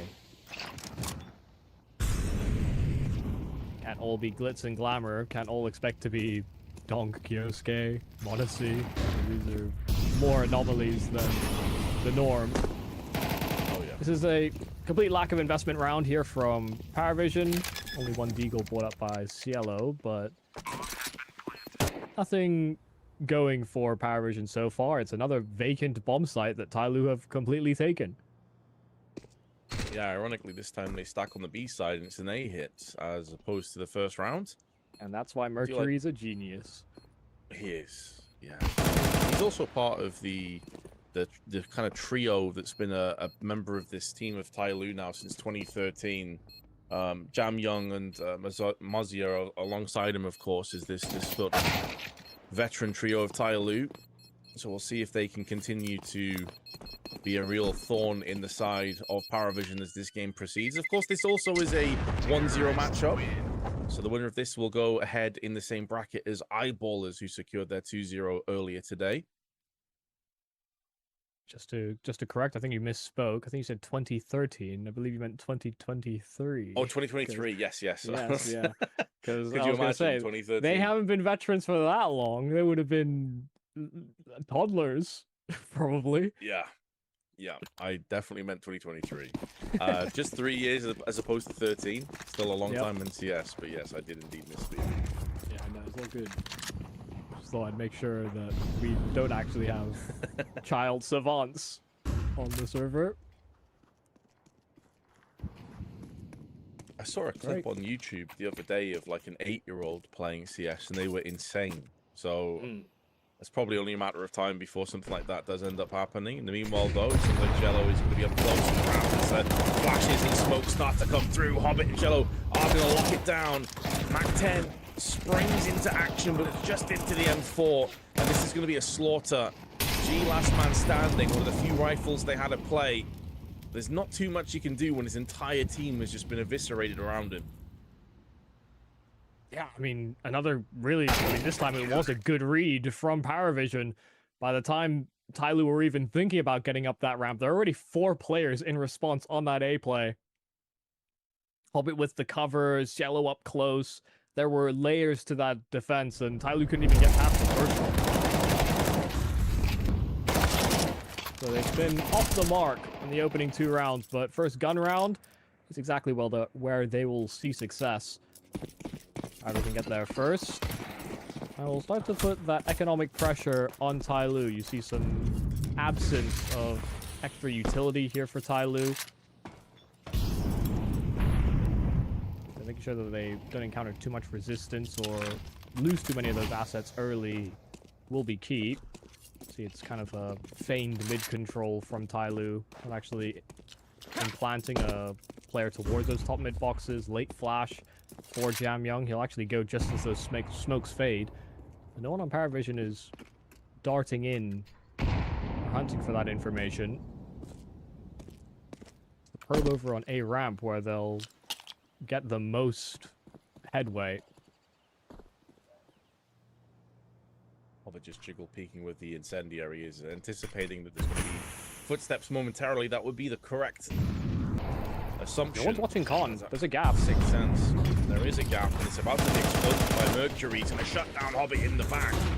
I think a player came through on the jungle side, but the smoke was already in their eyes. That was SlaxyJez, and he just tries to rampage his way out of the smoke. He just goes into the freest of kills. It's such an odd decision from Paravision this round. Sure, Tyloo have made the most of any small gaps and weaknesses, and now Sway caught between two players is put down through the smoke, a headshot delivered first class. And not for the first time, James is eyeing up the possibility of saving this M4. And I can't blame him. There's not really much else to do in this round as far as he's concerned. Yeah, we're seeing a very interesting approach from Paravision. So much does seem to be predicated off of, you know, reading what Tyloo are going to do with very limited information. You know, they're playing gambly on bomb sites. It's fairly common you'll see a sort of 3-2 split between the A and the B bomb site, but Paravision had 4 players at the start of the round, you know, 2 playing top con side, the 2 playing from the site itself. And, you know, you saw Hobbit jiggle peek, push into A ramp, and once he had gotten that information, they started to peel away players, and that's the gap that Tyloo find. There was an opening, they started to rescind control of that A site, and it left a lot of vulnerabilities that were exploited immediately by this Nectar emergence by Mercury. So we were talking before about, you know, Hobbit and SlaxyJez joining the team and the interest and potential upsides of that. What do you think about the fact that they come in and it's Nota and Belchanok that make way? Do you think that was a fair trade? Yeah, I think it's... Unfortunately, both of them were very high variance players. They also seem to be the ones that were frequently getting chewed out by either their coach or by other players on the team. So, a lot of internal issues. I think that might have been more the problem than necessarily their impact on the server. But there's impact from Zero. 1-for-1 trade on this B burst, and he doubles up on the entry.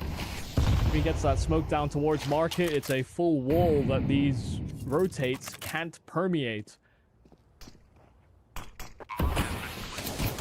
Hobbit also stuck behind the smoke. I think he wants to try and trade up. He's desperately pressing E, and he does eventually get the AWP. So is it going to be a case of another attempted save? I think it has to be. Again, Tyloo, such good calling from Mercury, but also just having this sort of ruthless aggression when it comes to following through with the calls that are made. Having no doubt, Zero with that double as you highlighted, a ton of impact, and Paravision, not really anything they can do to get themselves back in. So best case scenario is you hold onto these weapons and you come back again. But it has to say, like, Tyloo, calling Paravision off the map as it stands. They've kind of been a step ahead at every single turn. Yeah, they're playing their own tempo completely. You know, there's nothing that Paravision are offering that's disrupting any sort of playmaking that Tyloo are going for. We haven't seen, you know, the A ramp aggression pan out. We haven't seen, you know, middle as a pressure point for Paravision. They've been trying to play on bomb sites and react or read it accordingly, but they've been off the mark more times than they've hit. The one round we did see them in the right position, it was a total shutdown, but yeah, they're gonna need a lot more of that if they want a successful CT side.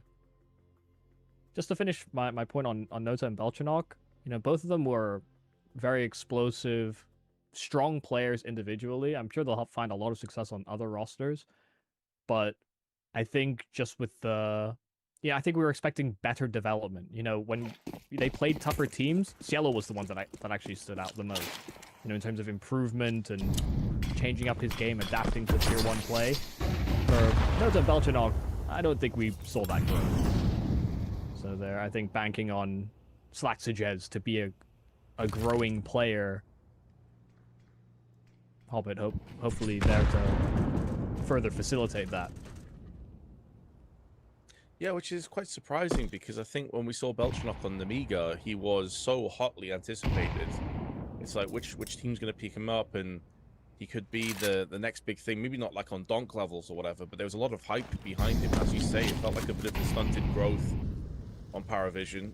could just be that he didn't buy into the general philosophy of Dastan. Jamie wouldn't be the first player to say that. And meanwhile, though, flashes are good, but it goes both ways.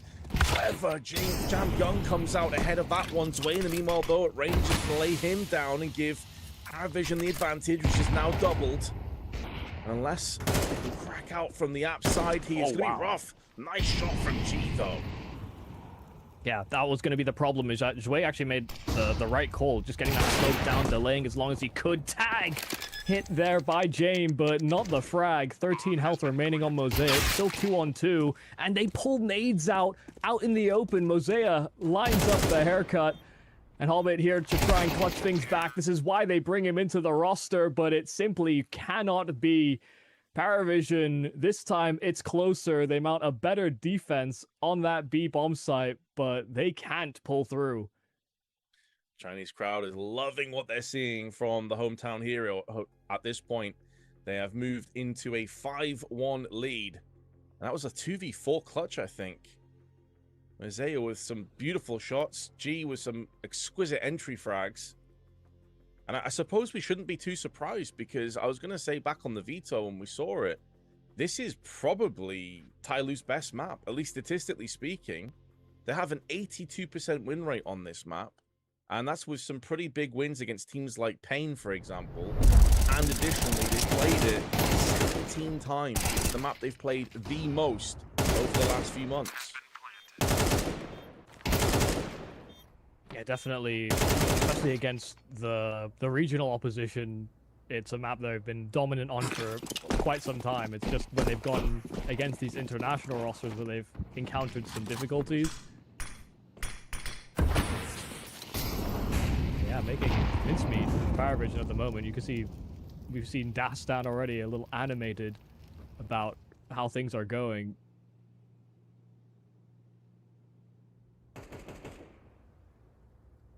Paravision always... Sorry, go ahead. No, sorry. Paravision, I think, always understood that it was going to be difficult maintaining a level in Tier 1. You know, Jame was very forthcoming about that. Dastan was as well when they won the Blast event at the start of the year. And it's just kind of been up and down all over the place since then. So I think there's a lot of sort of internal pressure to make sure they maintain that form. Oh, definitely. Look at one for the Paravision. Going to be a legit contender. Top 15, top 10 team, perhaps, and they've just completely gone off the boil. Once again, though, Tyloo making the most of these momentary weaknesses in the defense. Connector has just ran straight through. Jam Young gets one, does get traded back. Mercury with a decent angle, but he's essentially alone. Not anymore. G walks up into Connector. It's a quick fire shot onto Ziello. There is only 30 seconds on the clock. This can still get out of control if Tyloo don't make the most of it. Flank comes through from Muzia, but decides against it onto CT because they've got their eyes on B. Good shot from Jame. He is being flanked from behind, though, and he knows it. That's why he's pushing forward, going to try and deny this bomb plant, but Mercury finally connects the shot. Really tough position there for Jame. There's so many different ways that Tyloo probably could have converted on this round. But with that time being low and Jame hitting that first shot, there was a real possibility, but a very low chance. He could have clutched back and stolen this round from Tyloo. This is, I mean, it's a little harrowing for Paravision. I'm sure that they themselves are incredibly disappointed about how this game has been going so far. The reads have been off. Also, individually, the players, when they have been offered duels, Tyloo are just looking sharper on some of these head-to-heads. I think that's one of the things we like to sort of easily characterize Asian teams for, is that we understand they can shoot. The problem has often stemmed from being one or two metas behind. You know, I think with the emergence of sort of passive AWPers and setting star players up in anchor roles and, you know, facilitating drastic entry fragging that, you know, we've seen the shift of CS2. Tyloo always feel like they're still playing, you know, the Forza old James style calling. 2 metas after that's already fallen out of favor. So That can sometimes be the predicament that they find themselves in, is that they have a very strict style they want to try and iron out for themselves, while also still offering up some of that explosive aim flair that we know that they can bring. It's been one of those key things about Chinese players and teams over the years. I mean, I remember back at DreamHack Malmo, the DreamHack Masters Malmo event in 2016, where Tyloo managed to qualify, and they actually went way further than people expected. They made it all the way through to the quarterfinals, if I remember correctly, where they lost to Na'Vi, who went all the way to the finals. That was a team with Mo and Fancy One, somebody attacker. And that was always the thing, like, these guys are insanely talented mechanically, but sometimes it was the strategical elements that let them down. Very one-note at times. Great shot from James there. In the meanwhile, he barreled the gun through on the Palace. And it's Zero's gun. Mercury, in the meanwhile, though, is going to fake the bomb, trying to lure James into the open. It's worked. He gets 2. Zero is just lighting up the scoreboard, and he's going to clutch out as well with a 4K.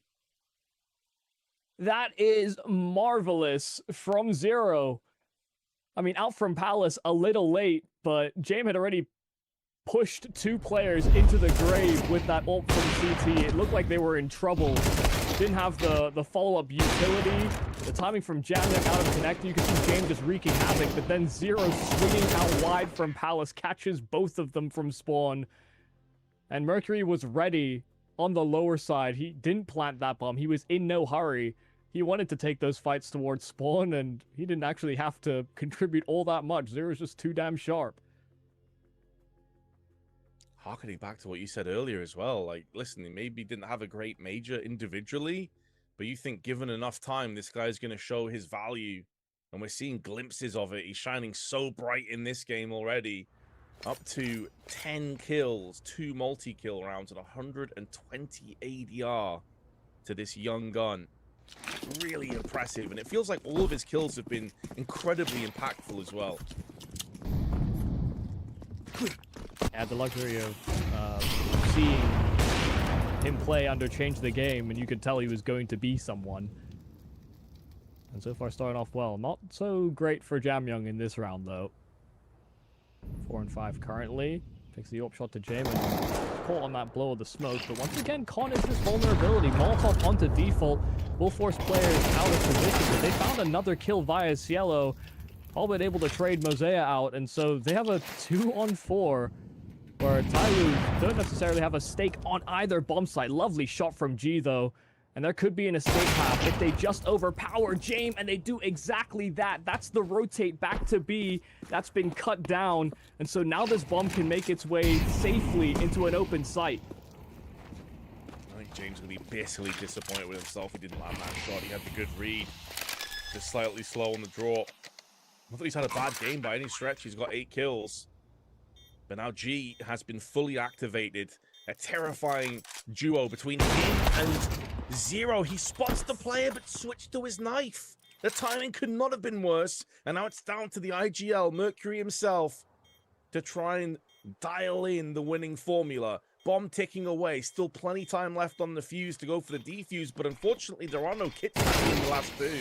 And although that may be the case, Zelio means bad intentions with that AK and makes the lack of kit not really a problem any longer. However, it was so close again, and if G doesn't switch to his knife, gets the shot on the window, that round's probably just done. Yeah, I mean, that's really unfortunate timing. I think he was just about to change his angle and then caught just a glimpse of that player as he was finally committing to the wide swing.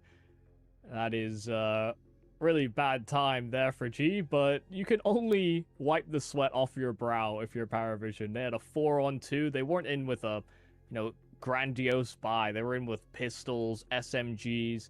It was a scrappy investment, but sometimes that's what you need to bring yourself back into games. You see the best teams in the world. It's part of the reason why Vitality were such a threat. It's the reason why Falcons probably won the major as well. Is these teams, as you scale up, you win. When you win the rounds you're not supposed to, that's when you become a real threat. And you can really do a lot of damage as well to the other team, just morally knowing that they had so many advantages, and essentially it is a squandered opportunity. A pathway has opened up for PowerVision to come back into this game. It has opened, yeah. I think it's going to be littered with obstacles and traps and pitfalls, however, because as you said, I mean, Tyloo have already stolen a couple of rounds they shouldn't have won, and even ones the PowerVision have taken have been at great cost. Yellow, though, is trying his damnedest to give his team a chance to get back into this. Zwei, accompanied by a flash, shuts down the apps. But G is still standing, not for much longer. Zwei puts him down a couple of pegs. But Yellow, again, a ton of impact, up to 9 kills. Those 2 frags, though, standing tall on Catwalk, delivering the round for his team. Yeah, I mean, so important he got that first kill so easily. You know, you can see the spacing. Definitely swinging out wide and actually couldn't trade Cielo out appropriately, and it kind of meets the same fate. This is why those, you know, these force buy rounds can just be such a big confidence swing, because not only does it put yourself in a good position economically, especially on that CT side, but now Tyloo are in a bit of a bind. Full investment, they've got 2 AKs, 3 pistols, and if they lose this round, it'll just have to be a scrappy force buy.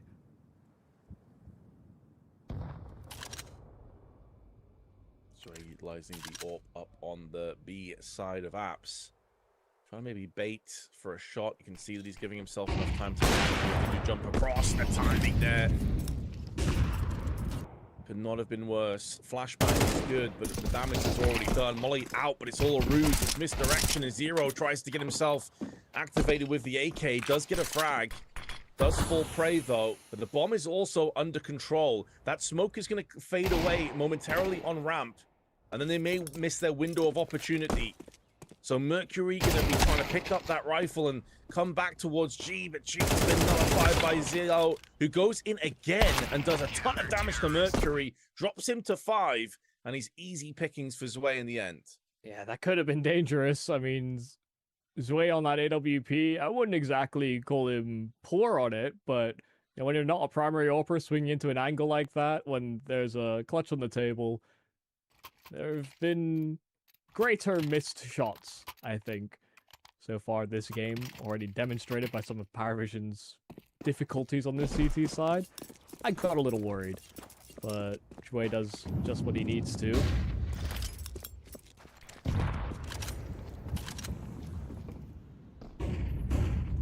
is that scrappy buy you were talking about as well.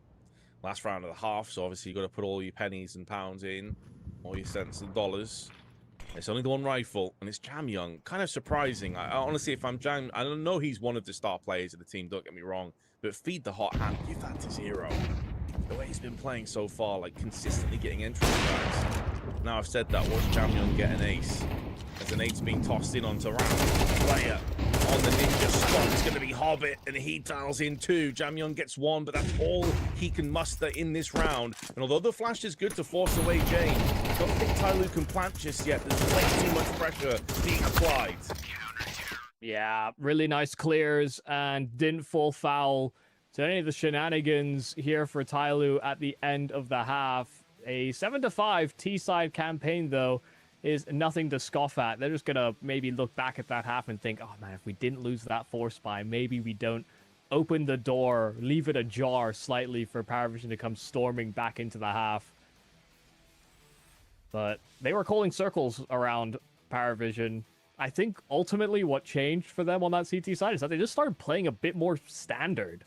You know, they had an initial game plan of playing heavy on bomb sites, maybe trusting in their ability to retake as well if they, you know, gambled the wrong side of the map. But they were getting destroyed, actually, when they were doing that. And they actually talked themselves out of going for some of these retakes because their position was so poor. And I don't blame them for that.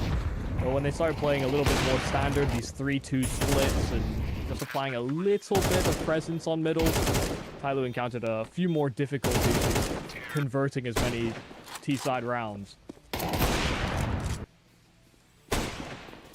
Highlight real pop up here from the replay of the first half, and it's mainly dominated by Tyloo up until around this mark, and this is where PowerVision started to mount their comeback. It was 7-2, 7-1 at one point, I believe. So a good turnaround in the end. and fairly even affair. Again, this is a map Tyloo are pretty strong on, albeit mainly regional matchups. Top P. Is that a G knockoff or something, I guess? I don't know, but I saw a G with massive guns, and I don't know if he can pull off all those guns if he's been if every time he does an international event, all the commentators are trying to give this man so much ice cream. That's just fuel for the gains, as far as G's concerned. Yeah, protein ice cream. I have seen that. That is a thing you can do. Like people are buying like ice cream makers and putting protein powder in it. And it goes crazy apparently. I'm a bit surprised though at how subdued G has been in this game, because he's typically one of the lively guys. It's getting super loud. I mean, at the major he was screaming his head off every time they won rounds, and yet he's in front of a home crowd here. He's had a couple of nice plays, and he's actually been very chill, very calm. I have to say I'm a little bit surprised at that. Not that it's necessarily a bad thing. Maybe he's just locked in. Yeah, I'm not sure. I mean, G is kind of an interesting character in that internationally, most people love him. I think there was a very real vocal. I don't know if they were like a majority, but I'd probably argue it's a minority. I mean, most vocal minorities make their presence seem bigger than it is. But there were quite a few people that seemed to be, I don't know, kind of hating on him for his personality, which was strange because that's why everybody loved him internationally. But there was a bit of a divide, so maybe it's just a bit. Yeah, he's keeping himself tempered, maybe not leaning too hard into being energetic and pumping up the crowd when there's still a lot of Counter-Strike to be played. Sure, yeah, pacing himself perhaps. And speaking of a lot of Counter-Strike to be played, we are live into the second half. Now Tyloo will be occupying the CT side. Some Julies there to meet the Palace push, and in the very capable and very solid hands of Zero, who's had a hell of a half. Slowly peeking out is James. Bomb is in control on Palace side, so for all intents and purposes, this is going to be a B hit, or an A hit, pardon me, as the nades start to come in. Mollies and smokes. Zero called in, pivots around, insta headshot, beautifully done, but Hobbit and Zwei are keeping this round alive. Oh, now only Zwei, because Hobbit was dealt with after his one. Just getting stopped at the gates. Great double there from Zero. Support from CT also worth its weight. Now Jamyang taking up position inside of Palace. It'll be very, very difficult for Zwei to read this.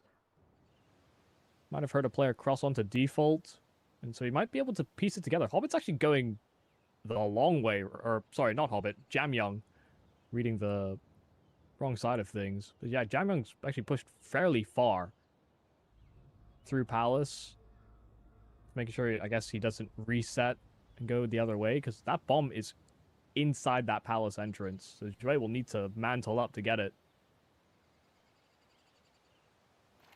Yeah, I can understand why he's taking his time and trying to be diligent, but as you say, the fact he doesn't have control of the bomb means at some point you have to just fully commit and roll the dice. Comes up Snake Eyes, and Tyloo will claim their 8th round. The second pistol goes in their favor, and it kind of is, once again, Zero. Those 2 kills on the balcony. The first one just flicking to his right-hand side and nailing it with the Julies, really putting his team into a fantastic position. He climbs up to 13 kills, top fragging on the server by a couple, just ahead of Jello, who was the main man for Power Vision. We'll see if he can continue that going forward on the T side. Yeah, especially because Zero got caught partially blinded by the flash of the Power Vision. Surprising he even got that first kill.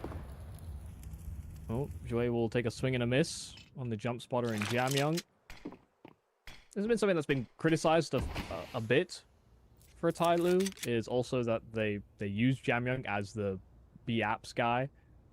And there are a lot of maps where you have star anchor players, but B-Mirage is the one that stands out. You know, most of the times it's not a star player that's playing that position. It's usually your worst player, because there's a lot of options you can do to sort of stall and break time so that your teammates can come in.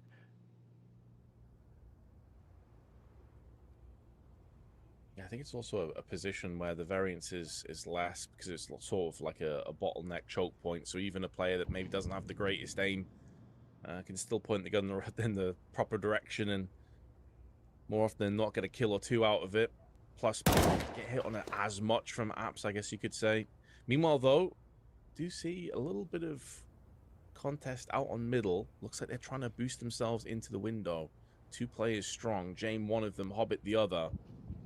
Glocks, P250s in play with a Deagle for Zwei. At 25 seconds left. Like, Paravision, you've kind of got to die here, boys. Yeah, bleeding the round dry.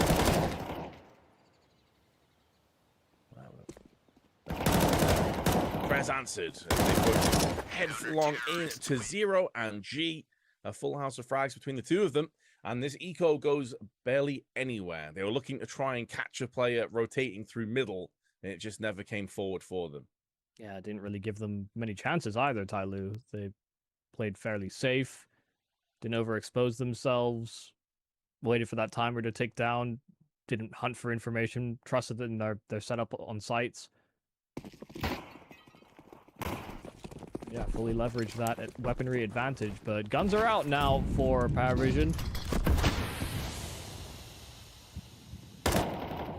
See what the approach is. They were pretty ride or die in the first 6 or... I hated to do it, but there's around 7 rounds where they were just sticking true to one game plan, one philosophy. They're not going to have a lot of correction time on this T side to make that same mistake. Looking like it's going to be an execution on the B side of things. They throw an aggressive flash to kind of feign a rush call or a burst decision, but they don't actually jump on that. Just that one flash that forced Jamyoung back.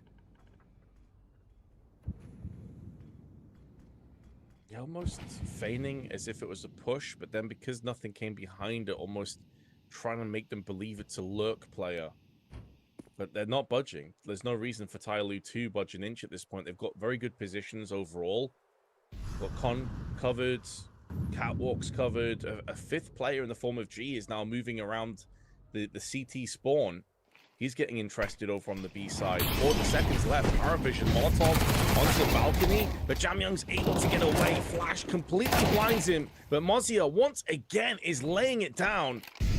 G has been undetected. He can deny the spawn plant, and that should be the round that falls with it. Jame with the arduous task of trying to clutch in a 1v3, encircled by CTs, and who else but G to kill him and put them at a 10-5 score. Yeah, I mean, really well done there from Tyloo, not jumping the gun. You know, there was a very real possibility they start to pull away from bomb sites once the smoke starts to bloom on the A play.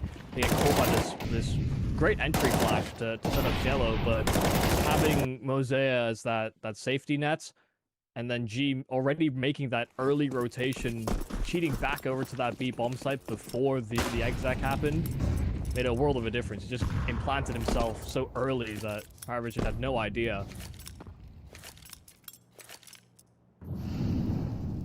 There's a real temperament to Tyloo that's, I think, maybe caught me and maybe even Paravision off guard, where they're not making some of these rash, independent decisions that, you know, if you looked at Tyloo, even at the major, there was a real issue with that.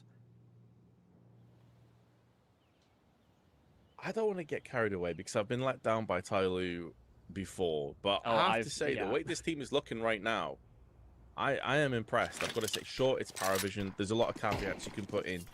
But the way they conduct themselves, like you're saying there, their aim is just so on point.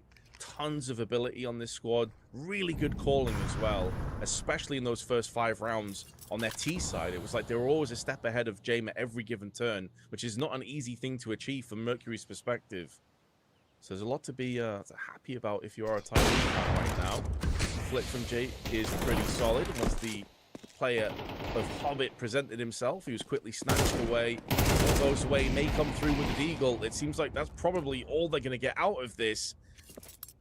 And although they will have a bye coming around the corner, they have ran out of rounds. 11-5 now. There we go. G starting to get interested with the crowd. Yeah, I mean, I was not expecting this Paravision performance to be so pedestrian. because Tyloo are making them look like a rank 50 team in the world. Not a team that was winning trophies where Vitality and Falcons were in attendance at the start of this year. Really some kinks to work out with this new look Power Vision. Tyloo looking real good. Yeah, I think some people are getting carried away after Power Vision just steamrolled over Alliance. Although, to be fair to Alliance, they did just also get a W against NIP, so it's not as if they're in the 0-2. But people getting really excited by that performance, and it's like, I'm not going to take one map and assume that Power Vision is back. And this is a bit of a call to reality, I think, this performance so far. There is a poetic justice that a Swedish team has beat NIP, I suppose. Yeah. I'm kind of more Danish now at this point, which is weird to see. Every time I see that flag, I'm like, something doesn't seem right to me. There's an internal battle of the Nordics. There's also a battle in this round for Paravision to try and take control of their own destiny again. They have got the opener with Slaxy Jez, but again, not for the first time, they're taking their sweet time in this round. Sub 40 seconds. Need to get a move on. And Tyloo are ahead of it as well. They've already pushed Mosaic through the B side of the map, so they know this is going to be an A side finish. It's just about whether or not Jamyun gets caught in between a rock and a hard place, because those lurks inside of window, the player that can emerge from connector at any time. 20 seconds, Paravision are still taking their sweet time, and it's taken so long that Mosaic is in a great position to spring in on this flank. All he needs to do is prevent the bomb plant, but Mercury swings out. Plant denied from Mosaic, and now just priority should be to stay alive. There's no time to punch in those digits. It's been stolen at the final hurdle. Paravision just bleed themselves off that clock. And for the Time Lord James to lose track, for that clock to betray him, it is just Tyloo's day.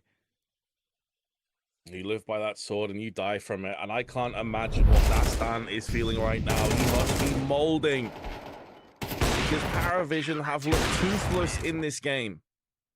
It's not a one-off either. Like, we were even saying this as the round was playing out, Yumi. Like, once again, they are taking their time. They are allowing all of these momentum sort of elements with these rotations to come through in favor of Tyloo. And they're not a team that's going to give you a second chance. As you said at the end, it was a case of just deny the bomb plant, you win the round. Doesn't matter if it's a 2v4. Yeah, this is a really harrowing position for Paravision, but it is, I guess, really some positive signs for Tyloo. And yeah, we can jump the gun. We do it all the time in Asia. You know, you said you've been let down by Tyloo before. We have been let down by Tyloo many times. I won't pretend like Asia isn't my niche, and I understand exactly what Tyloo can be sometimes. But it's always that potential. And they're certainly realizing that in this game.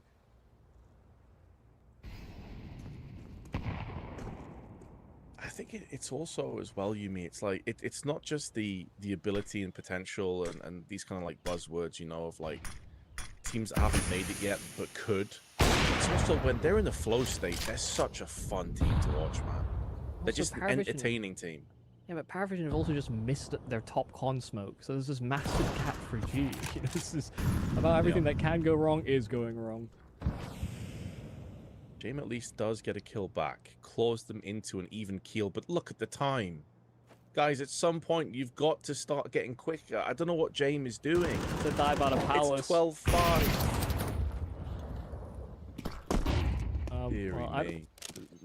They're clearly having fun on Tyloo. Zero's jumping on top of players' heads.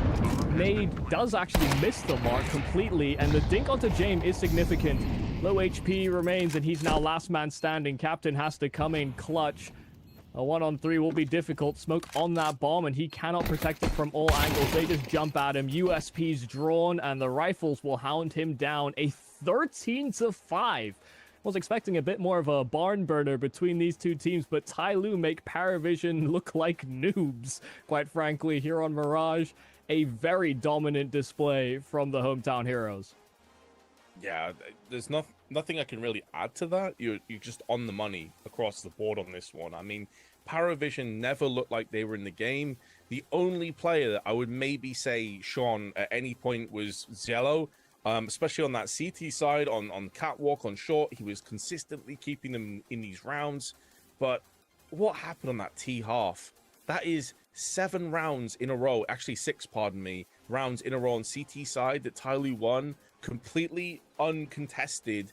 And the only round that Paravision got a bomb plant was that last one, including getting timed out. The rest of the half was as easy as you could like. And like you're saying, you're missing basic stuff like connector smokes. It's just unacceptable. And the changes they've made, sure, Hobbit and Slaxyjez come in, fine. You maybe not expect them to be a well-oiled machine just yet, but you expect to see more from them than what we just witnessed in that last game. Yeah, I mean, very disappointing stuff from Paravision. The structure broke down. Their read on what was going to happen in this game broke down. But I think also, shout out to Tyloo. They were being more proactive than they've been in some previous outings against teams of Paravision's caliber. So I think we are getting ready to throw it down to Baseline J and Banks, who are going to be getting ready to throw up an interview with both Zero and G.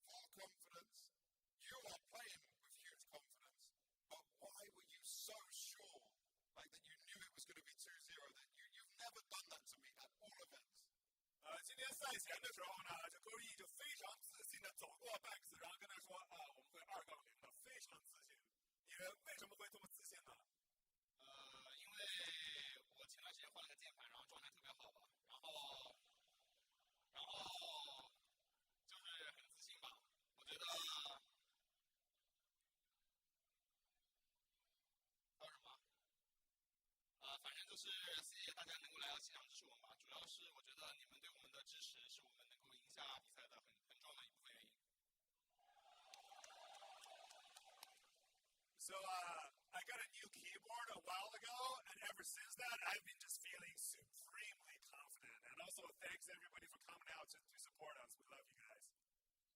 I love that. The new keyboard changes everything, full confidence. I also want to ask you about your teammate, because I know if I ask him, he won't tell me so much about him. But what makes him so good fitting into this Tyloo as a young player?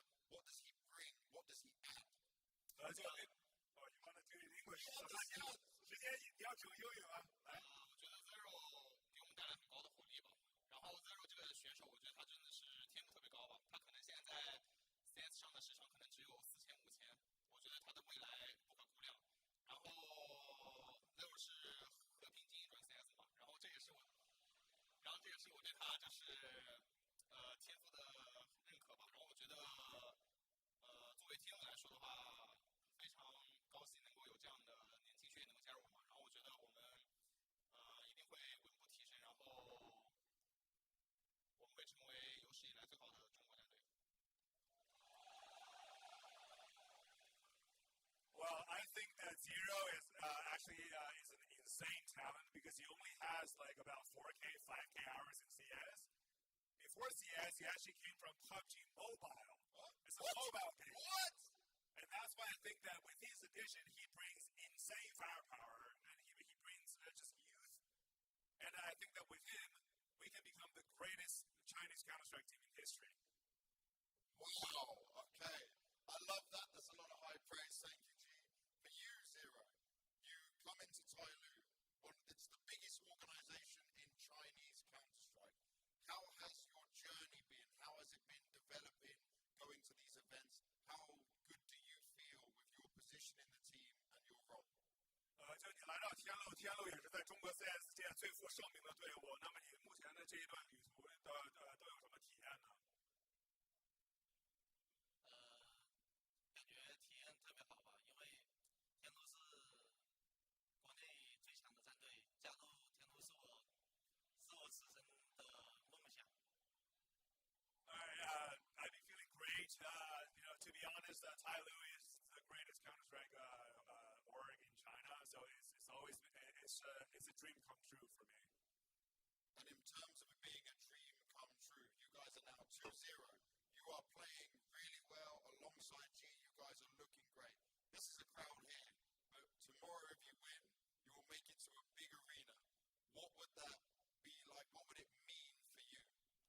说到梦想成真，你们现在2-0了，然后你们现在有这么多的观众支持你们，那你们如果再赢一个系列赛，你们将要进入淘汰赛，然后又有更多的观众。明天能赢当然是最好的，然后我也很希望这次彩票能达到一个非常好的成绩吧，因为毕竟这是在国内的比赛，想在国内比赛打好一点。Alright, so if we win tomorrow, hopefully it'll be very good. Obviously, we really want to do well in XSE Pro League because it's a Chinese tournament, and it's always like we always want to do well when it's a domestic tournament. Alright, I'm looking forward to seeing it. And lastly, I just found out you were playing PUBG Mobile before. So which game's better, PUBG Mobile or CS0? 所以和平精英好玩还是 CS 好玩？CS 好玩。Hey! And I'm going to send this one off. Guys, already 2-0. They're looking to go through to the arena tomorrow. So make some noise for G0 and Tyler!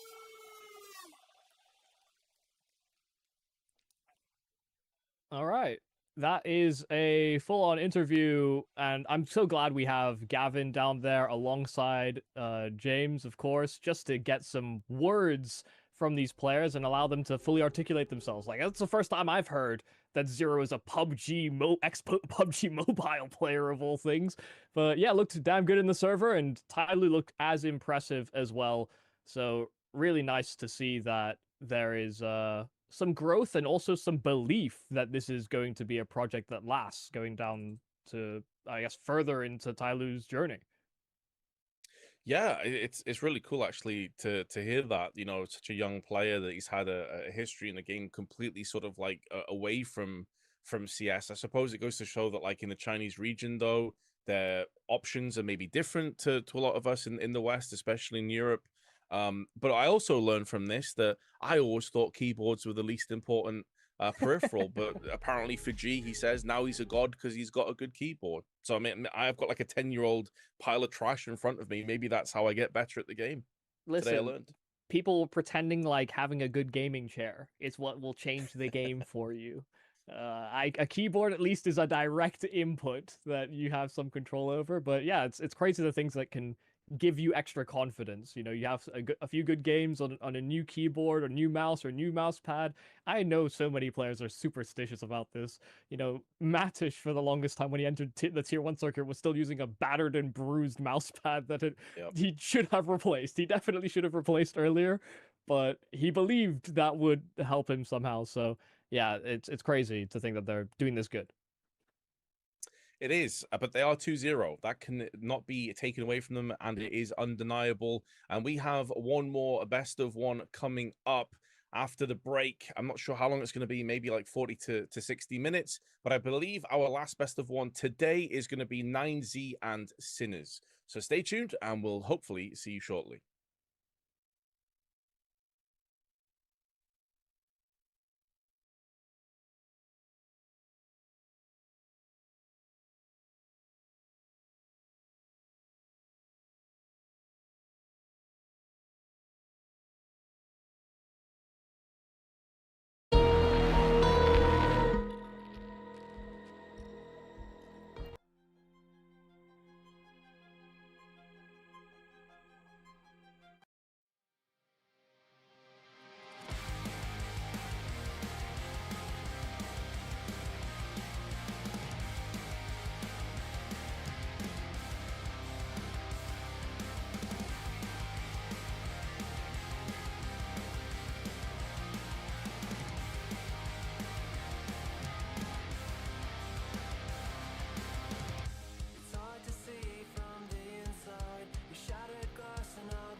goes on.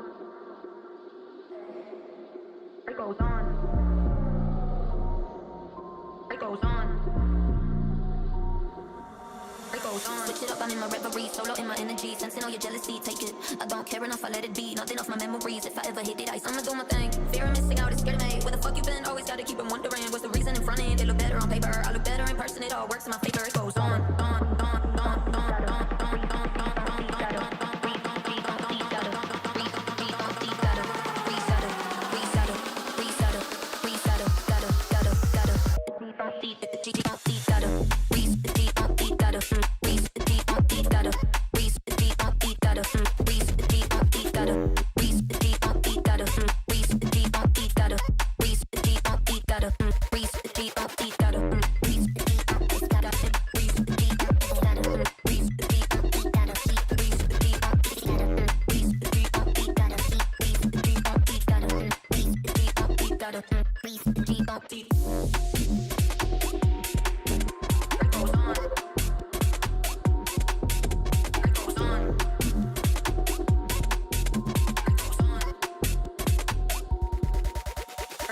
Switch it up, I'm in my reverie, solo in my energy, sensing all your jealousy, take it. I don't care enough, I let it be, nothing off my memories. If I ever hit it, I'ma do my thing. Fear of missing out is scared of me. Where the fuck you been? Always gotta keep 'em wondering. What's the reason in front end? It look better on paper, I look better in person. It all works in my favor. It goes on, on, on, on, on, on, on.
Didn't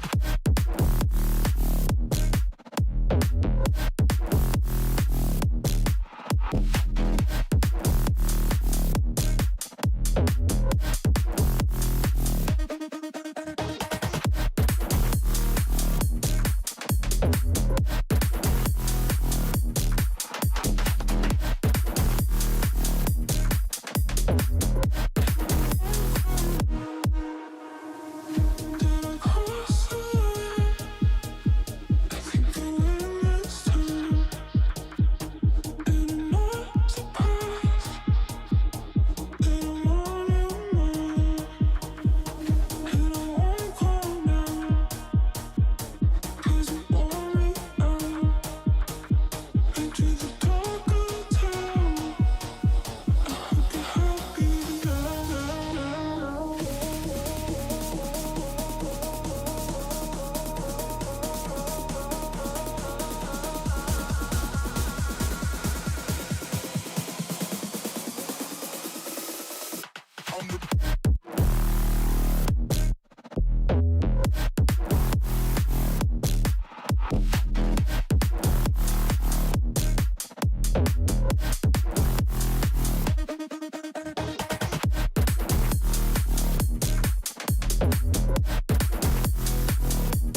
welcome back to another game here at XSE. We've got Big taking on BETBOOM Mac, and we're not doing the 0-1 games anymore. We're doing the 1 and 0.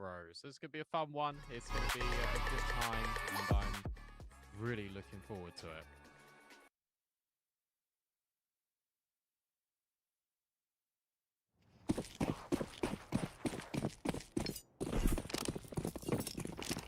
Get straight into the game now. Here on Mirage.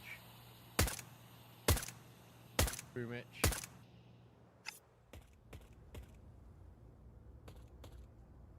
Just taking his time here in towards window. Big are also going to take their time too. They love a bit of Mirage. Big, this is also just a very good match for BETBOOM. We haven't seen Big yet on the B stream, but we saw BETBOOM and they were just remarkable. Really fast scaling up towards Con. Good shots back by Dilladez. It's a lot of contact now being taken here by the player over at Catwalk. And for BETBOOM, they're just going to regroup and they're going to reshuffle. But that's completely the wrong idea of what's actually going on in the round. It's because Boomich has got this space in towards under. This gets really weird. He's now being really loud about this. And you can certainly hear him. He's got no idea that Tabta's going to be here. And this bomb site is completely open.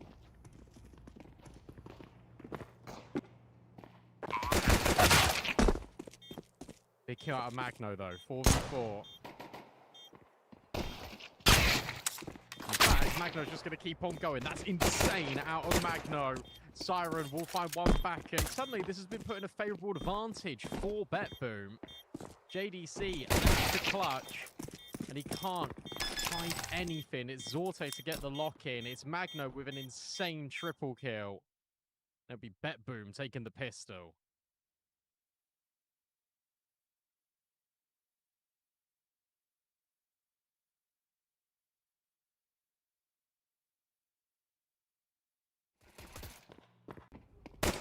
Gotta watch this back because it's so good for Big. Like, they have everything, but then it's the push and then the snaps out of Magno.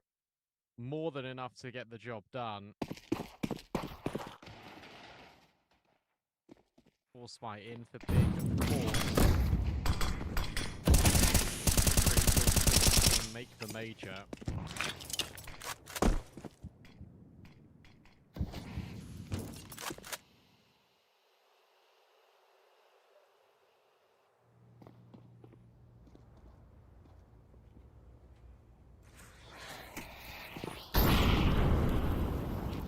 Faven just dodging. Utility, and now Big will lead with some of their own.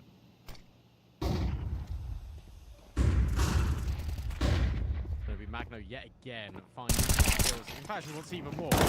Rich just isn't ready whatsoever. Dilladez then goes through the smoke and finds Faven. Force by falls flat.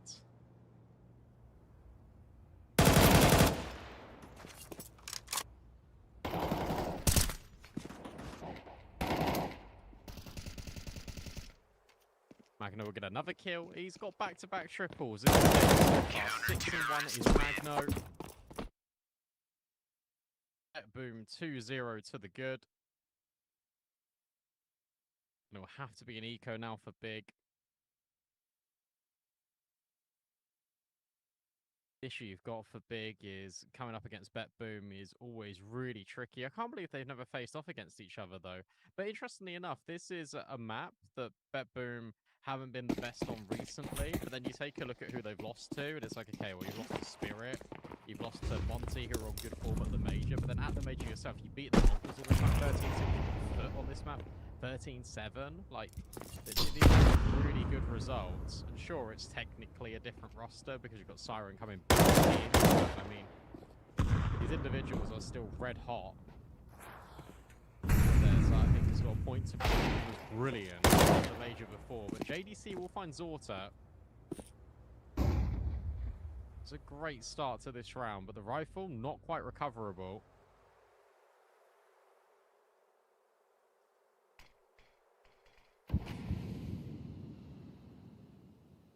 It's a well-timed smoke.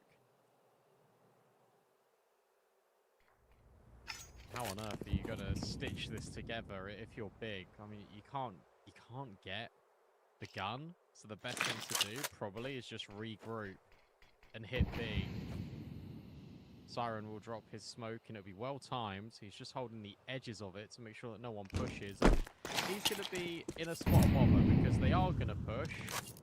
There's going to be quite a lot of them that are going to push in just a moment. Him and Magno need to hold down B. The good news is that Magno has been undeniable so far in this game. And there's not going to be any utility to really flush him out the corner. So he's going to jump in and land straight into Magno. What Magno wanted, he takes the contact first. Him and Siren kill between them. In fact, make it the full house. Well handled, especially after the opening kill was found on Zorta by JDC.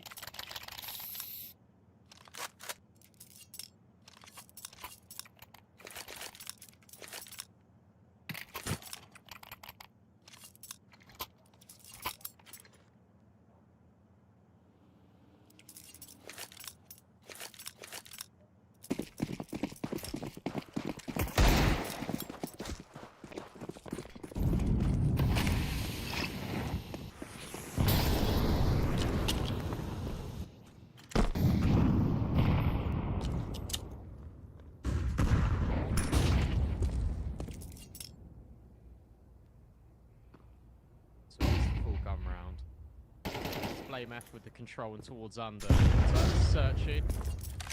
Not quite securing anything apart from flashbangs right in his face. So he has to leave. But duck and dive out of there. And Big will start going through the motions of map control. If you want to look to what this team to do damage from Big, Blameth playing really well. I think Favon has really unlocked since Blameth has taken over in-game leadership duties. Tabson's individual level has gone up a lot too, which has been very impressive to watch.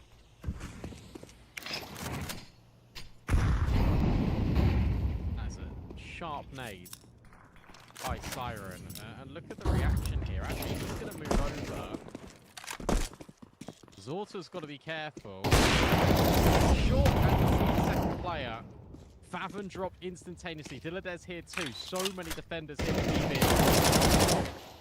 And in fact, Siren is going to get rid of Chris. Now posted. That is beautiful. Out of BB team. Siren now takes an opportunity to go all the way around the back bench. Flameth that was made initially. And it's Flameth that hits the deck next. It is BB team up to 4-0. They look like they can do no wrong. They look like they're going to steamroll the groups, as they should. This is a team with so much going for them right now.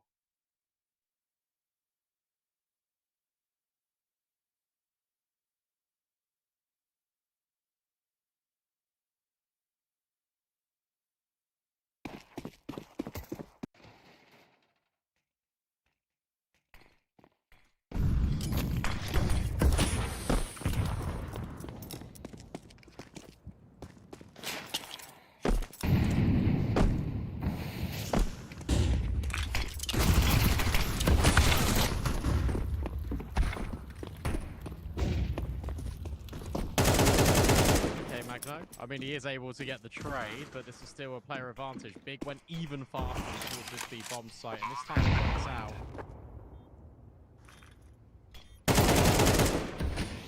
Blameth will find Dilladez. This will be Big's first round, most definitely. As Boomich and Zorta, all they can do is save.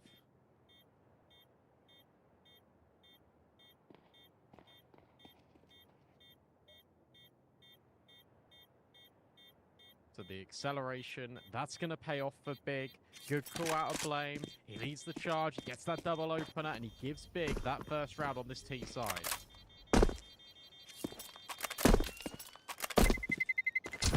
Terrorists win.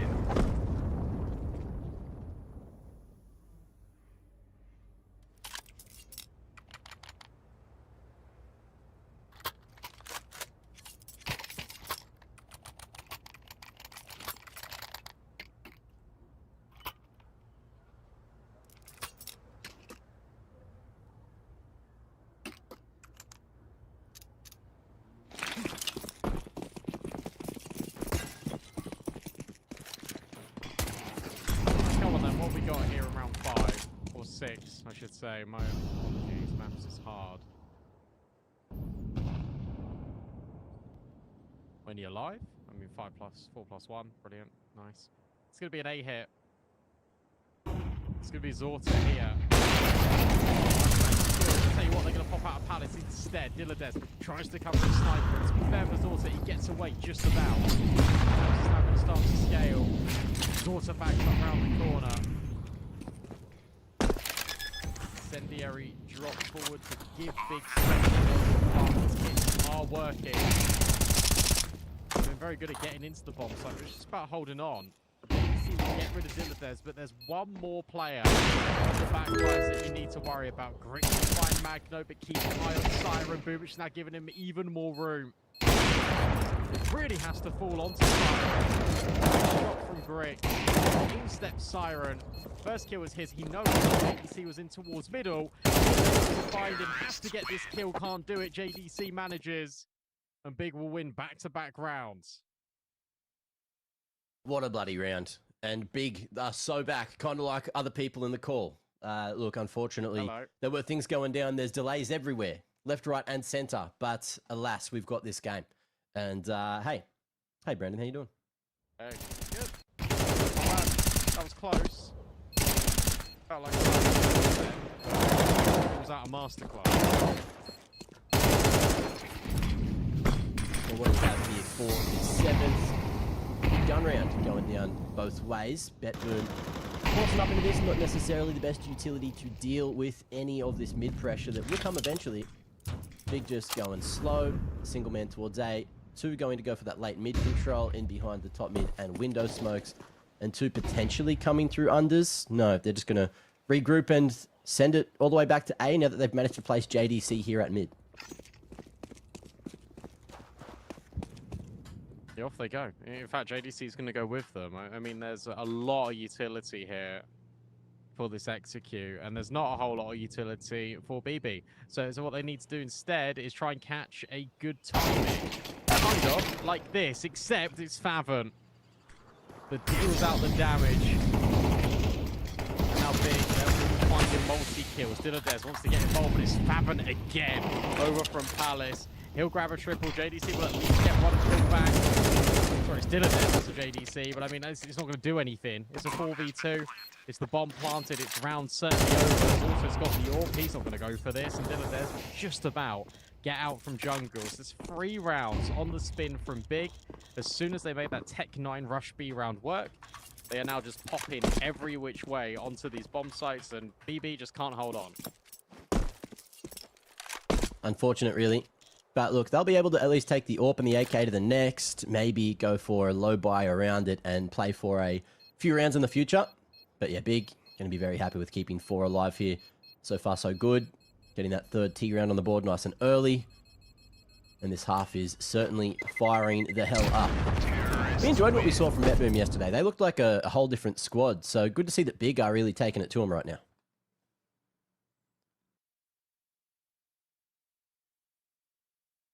Let's have a look-see.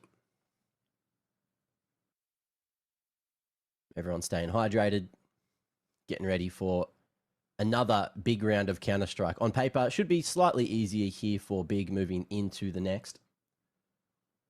But we'll see what round 8 holds for us here.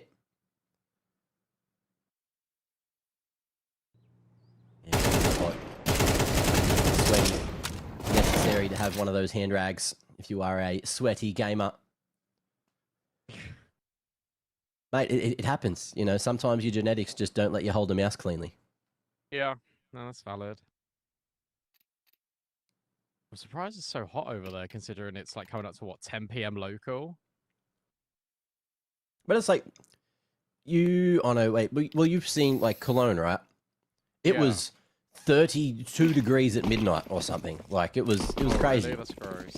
Everywhere's been, this heat wave on this, like, northern side of the world is just holding the heat all day. It's crazy.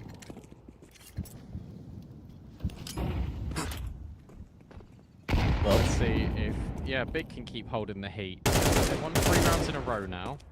They're looking very good.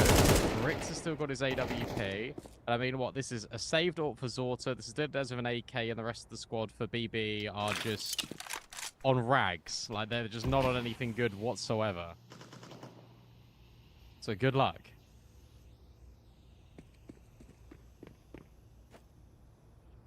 Ooh, bit of a misread though. As you can see, Barben's starting to come back towards A main, and these rotations almost fully caught off. Lame, good HE, will finish off Zorte. Ooh, and he spots a bit of extra information as well. MztrDale wins that fight, gets the AWP back, and just like that, Dilladez with a double puts BETBOOM in a much better position than what they were just before, especially coming into the round. Grix is posted waiting for someone to potentially overstep. But BB team just don't need to make a move here. It's Big that need to push forward.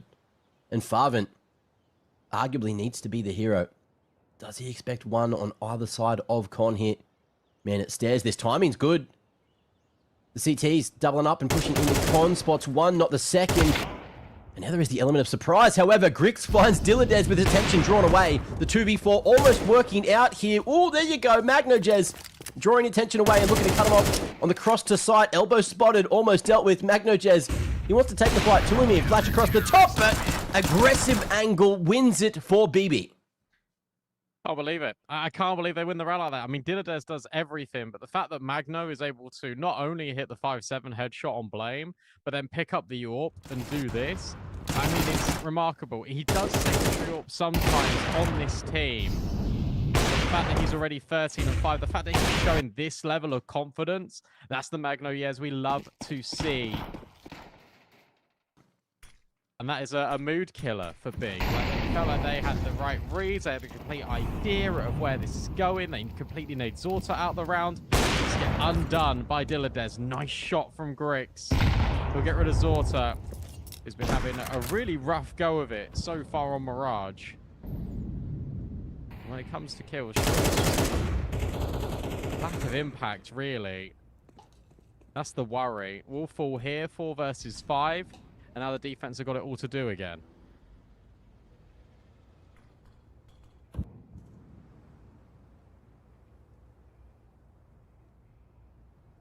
Big pausing. BETBOOM looking to make a play here towards mid. Window smoke fades. Double up in Con. Eyes on everything. And look at this. Dilladez making a move. He hasn't been seen. And the flash allows JDC to get some extra damage done. Spots Boomich over towards Con with the AWP. And in the meanwhile, big rotation. 3 players already plopped in Palace, starting to climb their way out through the smoke. But MztrDale, eyes up and ready.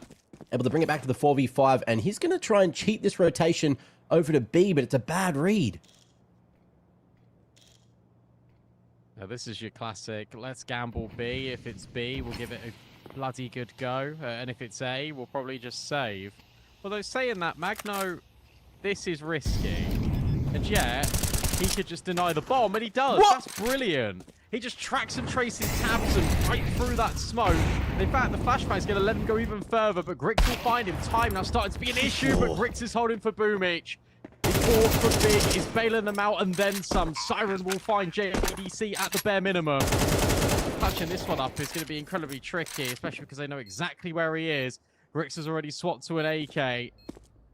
He moves further forward, yet on the off angle. Nice shot out of Siren, but where on earth is BlameF? He's on top of default. So many off angles, and it's just enough to get Big holding on. But thank you, Grix, is what BlameF should be saying. Ripe and ready. We've seen BlameF as well. Got top in the bloody DMs all across Europe half the time. Sitting there for days, training that aim. And it's been paying off. Big have been pretty good as of late. Obviously making the major, making the most historic comeback, 16-0. But Stresson and Kissarak both making moves up on long. That was on Mirage, right? It was. It was on Mirage. They do love a bit of Mirage. So you can literally never count this team out. BETBOOM going to be buying down the bank. A couple of rifles. AWP in play. SMGs for Siren and Boomich to get up in the grills of Big. But as we've seen, Big's default, their slow early rounds, definitely paying off, allowing them just to figure out what BETBOOM are trying to throw at them.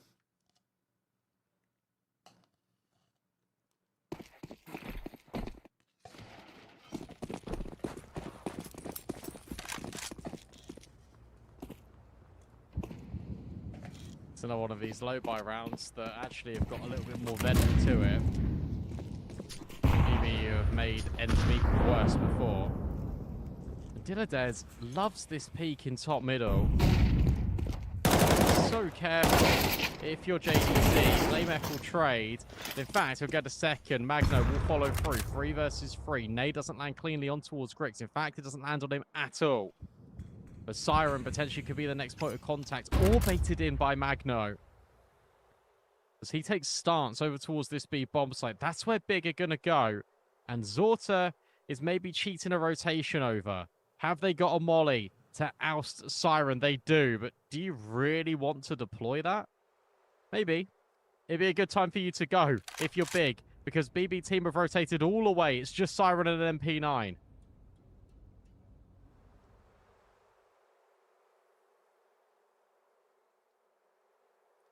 Off angles, on off angles. And Siren might get the peak timing. Will get cleared, but won't get the double. Trade game favouring the CTs. Magno Jez at the back of sight. And Grix has a long way to go. Good molly forces Magno Jez into the open. And Grix is there waiting with open arms. Taps it. And it's just going to be a battle of timings. Who's going to look the right way first? Who's going to be faster on the scope? And XSE goes for the no scope. Beautifully done as BETBOOM. They will walk through with one more round. But again, you saw their money at the start of that. They bought down to nothing. And they're going to have to do the same again. So Big arguably can hit back straight away here. I'll tell you what, really impressive round out of both Zorta and Grix. Because Grix knew immediately he needed to molly Magno out the corner. And he does, and he forces the 1v1. And he gets such an easy kill. But then Zorta just takes the space. Like that's the most impressive thing about all of that. He just goes, okay, well, if I just push through on this timing, he's not going to be ready for me. Especially because he can press tab and see that I am a sniper too. So it's great work out of Zorta. As you say, bare bones, but the same is true for Big. I mean, they've got Deagles. There's a hero Galil on tabs, and that's it. Yeah. And this could be the pivot point. This could be BB team.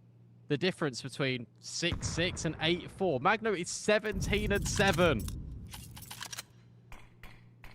Absolutely farming. What's that? In 10 rounds as well. Ridiculous performance so far from him, but there's a lot more to do. Job certainly not done. Big going to gravitate over towards the A site. Dilladez not too far away to help out Siren and Zorta. And after that smoke, there will be 30 seconds to go for this pop. Looking like it will be from the PAL side. Should be right side smokes. One probably on the ground there under BlameF. And a couple of flashes to try and create this space. But Siren, MP9 up in their face. Let's see how we can hold. I mean, they're not going to flash them off. In fact, he's just going to take the fight to them. That's bold. And that could be the way in for Big. But Zorta, he's provided a big impact of his own. A double kill immediate. Magno thinks about walking through the smoke or even just spamming out JDC. He plays protected presence into the orb just for a moment. That's where Dilladez can step in, and there's simply no time to plant. Magno, of course, will get his fingers in the pie. He'll get another multi-kill, and that'll be BB team going up to 7 rounds. Well played, well read. Zorta individually saving that one off the Siren. Maybe got a bit too big for his boots. Probably didn't expect 3 players so ready for a swing there on the Palace side of things. And a late timeout going to be called here, tactical, for BETBOOM. Looking like they want to iron out the creases to make this an 8-4 half, which is, you know, quite important. Big getting 5 just gives them that extra room to breathe in the second half. And if they win the pistol, they can jump into the lead like it's nothing. Big on the other hand. It's a interesting buy. Again, obviously, last round of the half, you have to fully invest. I was just going to say, if you're Fierce here, all you're saying to BBT is just like, let's just stop making silly mistakes. Because I feel like a lot of these rounds, Big have been invited back into them because of some individual, like Russia Blood to the head, wide swing that doesn't need to be made. Like in the mid to late round, I think BB team have been amazing. But to get to that point for Big has been a challenge sometimes, but also it's been a classic case of BB team overextended. This is a missed window smoke. This is a lot of information, but in fact, Big is still going to go in anyway. Siren's got to hold on. Let's see if he can even see a thing. MztrDale going to keep him alive. Siren stops the swing on the backside of sight, but they know there's one more cheeky individual lurking over towards the bench side. At range, the Tech 9 shouldn't work like that, but JDC doing his best damn job. However, that will not be good enough. BETBOOM with 3 alive at the end and 8 in the half. A very solid showing here on the CT side. Can't believe that it's Magno to swap to a Deagle and just one Deagle, a player that's rushing in towards sight. He even gets the opening kill on the player that was rushing Siren, so he protects him too. Just look at how nonchalant he is. He just lives and breathes the game, does MztrDale. So I'm really glad that Boomich has figured out a way to unlock him, because now we're starting to see his true potential. 21 and 8, 150 ADR. That's absurd. There's been a lot of absurd things we've seen in the best of ones so far, and it seems like that narrative is not changing just yet. Let's have a look at what Big can potentially do here on the CT side to get their way back into the game. Pistol, definitely a good round to take to really swing this back in your favour, but BETBOOM, when the pistol, I think Big could definitely be up the creek without a paddle.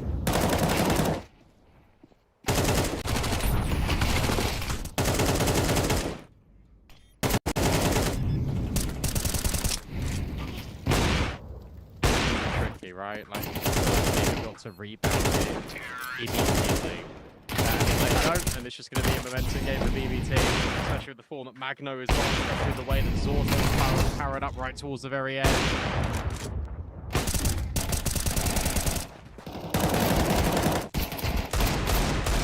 There's that second kill I was on about ages ago.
Well then, And we I think we're back are pretty bloody back, mate. We are, I think. We're syncing up our we're back, you know? So like we gotta be. We gotta be, surely. Although Magno hasn't got his hands on his keyboard or his mouse, so that gets me a little bit perturbed. Yeah, that's definitely one way to put it. But let's see. Let's see what happens here in the second half once we jump in. I don't like the lack of hands on keyboards here, guys. Get them hands back on the keyboards, please. Right now.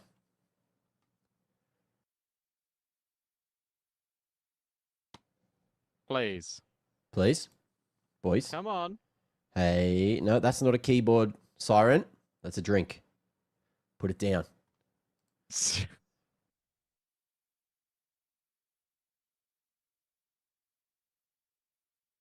This is looking good. Some chitter chatter. Fist bumps. Yep. Second half, it's just there. Just there. And it looks like we should be back now. Maybe. Tabson having a yarn. And I'm going to call it Pistol Live in a moment. Hell yeah. Oh, beautiful. Could see it. You bang on. Come on then. Favon has a little peek in towards the window, gets full blinded as you'd expect, but good block utility from JDC. Want to try to funnel these players in towards Grix, and it works out brilliantly.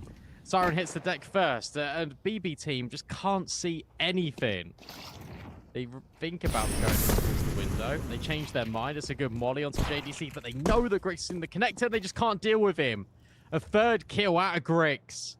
And Big surely have got the pistol locked in. Yeah, they're on the way to it. 2v5. We have seen a couple of these so far this event.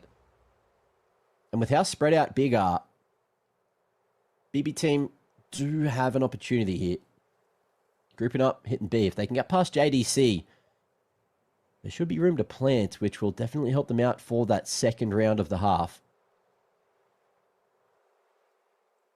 It's just a matter of how good this off angle is for JDC.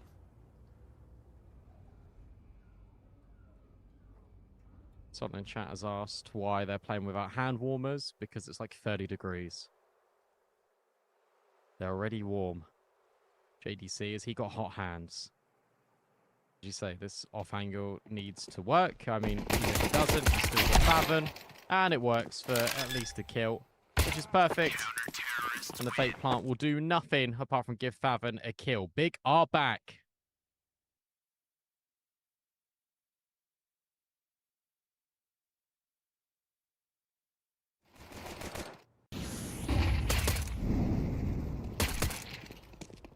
Not too bad. Really got a lock on in for this one. BETBOOM not going to buy. Game's too close. MztrDale hedging his bets with a Tech 9 to play with. He is having a very good game, so understandably so. And Boomich with 2 flashes to potentially pop him out towards this B site. Deep insend. BETBOOM going to go into the last ticks. Flashes coming shortly. Okay, Siren somehow taking out MztrDale from behind.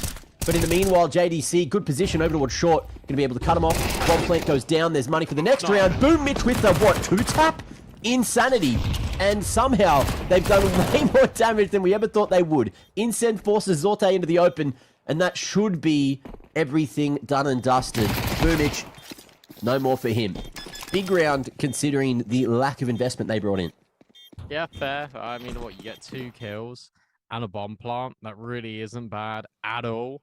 If you're BB, I think Big are just grateful for themselves that they're able to convert the pistol and convert against the low buy.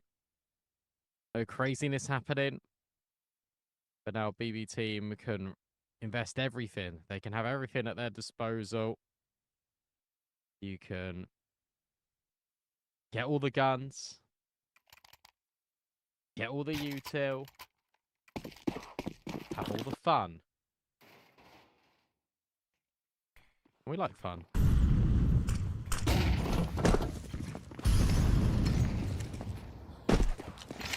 I do like fun.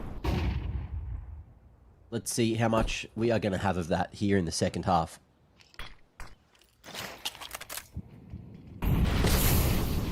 Molly, well placed. MztrDale going to take that 1 tick. And surely it was heard by Blame. You can see head on a swivel, just trying to cover the top of Con and Jungle. Expecting BETBOOM to go up with the right side smokes somewhere. It's just a matter of where that will be. Looking like a boost. Maybe happening imminently. And that A-split posture from BETBOOM is looking pretty good. It is looking okay. As long as Blame F doesn't look back in towards Con. He just keeps looking at jungle. This is nice, like lots of noise being made over towards short. and the flashbang. That's going to be really annoying. That's also going to draw the attention over on Blame. Flashbang here from Captain. He does. That's brilliant. But it's only one kill. But all that distraction has also got Magno in the window. But Grix has not only found Boomish, but he's also dealt with Dilladez. Zorta and Magno now have to try and combine. And it's Magno through the back lines, finding Blame F. 20 seconds left. Bomb now gets scooped. Zorta can plant safe, but it's Favon over the top of the stairs. Looking to be that difference maker, but instead, he gets his head ripped right off by Zorta. It's such a nice try from Grix, but it's BB team using the guns to their best interest. Love that. Absolutely love that round out of BETBOOM. Good posturing. They make it happen. Look, if Tabson was 5 years younger, I think he gets both those kills, but unfortunately, you know, you have to play it as it lies. Great flash to set him up for that first pick, and Grix as well. Lovely couple of picks there, but still not quite enough. The BETBOOM individuals from mid, just dealing with everything going on from those B rotations, as well as Blame F just expecting that push in from the window. But again, Dilladez, Magnojez, everyone just doing so well when it's necessary. And look at that, 9-6, picking up their first round on the guns, and big as well. They don't really have a huge amount of money, so Grix going to be gifted the stick. Let's see where he takes it. Couple of pistols and that FAMAS around the buy, just to try to round things out. It was really cool to see like all the different points of contact being taken, which got Magno all the spacing towards the window. Because as you say, like Blame F was looking at it, and the contact comes in from short, then it comes in at ramp.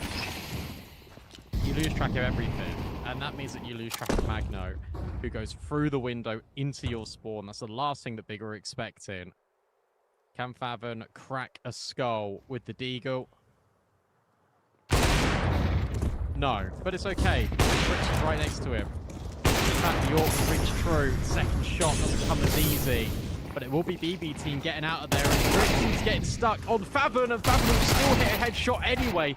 Favon is then swapping to the Deagle to try and find more damage, but he can't do it. All the kills are coming in a matter of moments. The BB team are somehow in a 2 versus 2. It's still winnable for Big. The bomb is not down. Oh, there's util to create that space, though. And Big going 2 different directions together. Good communication from Tabson and Blame to tell Blame not to peek, as Tabson can't really play right now. Smoked off on the door. And they're just giving so much respect to BETBOOM. Little tap. Oh, baits Tabson out for the peek. And Blame hoping he can get his mitts on that FAMAS, which he will. And it looks like he is just going to be looking to save into the next. Or reposition for some exits. Let's see where he ends up. No kit. You could go for it. You can. You can. But he is worried someone's on short and taking a very long time to do this. Yeah, okay. I think he's now talked himself out of it. It's one of those where if he just kept moving, like there's a real world there in which they don't consider apartments for a very long time, and he could have done it. But unfortunately, that isn't the case. I think Grix does really well to stay alive for as long as he did. The fact that Favon's able to get a kill on the Deagle as well, it really isn't that bad. And in fact, it's a very strong round out of Big, but the individuals are all powering up for BB team. Siren, who was brilliant yesterday, who missed the major, is now 17-9. This guy has got a point to prove.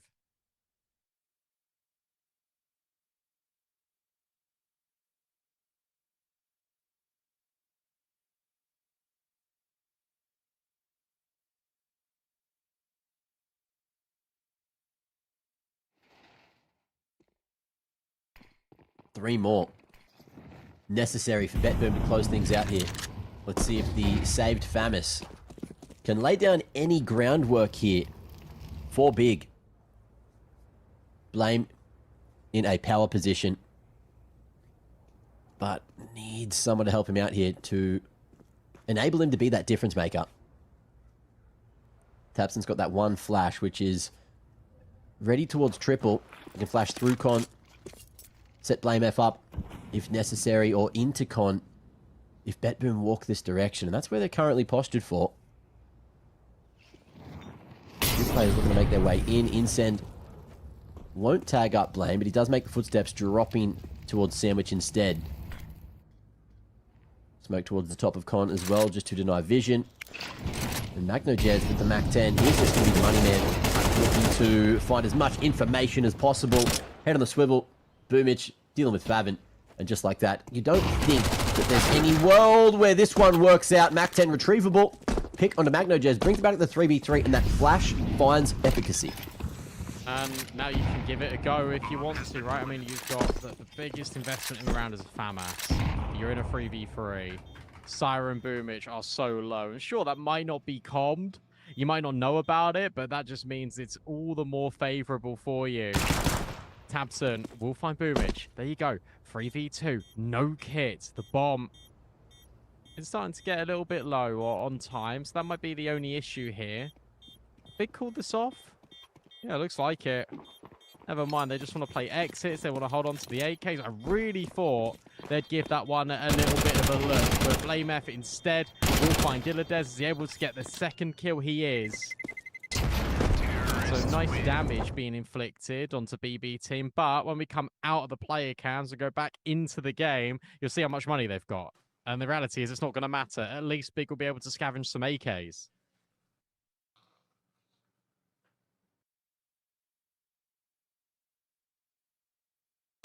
It's something. It's hope. In the shape of a Kalashnikov. But it's waning. It's thinning. BETBOOM edging closer and closer to the ultimate outcome. And Big just going to be utilizing their final timeout as well to see if they can find what they're missing. And arguably, I don't think they're missing too much. I think they're just missing a couple of crucial shots in crucial moments, and that's it. Just those micro, little, fleeting moments in time.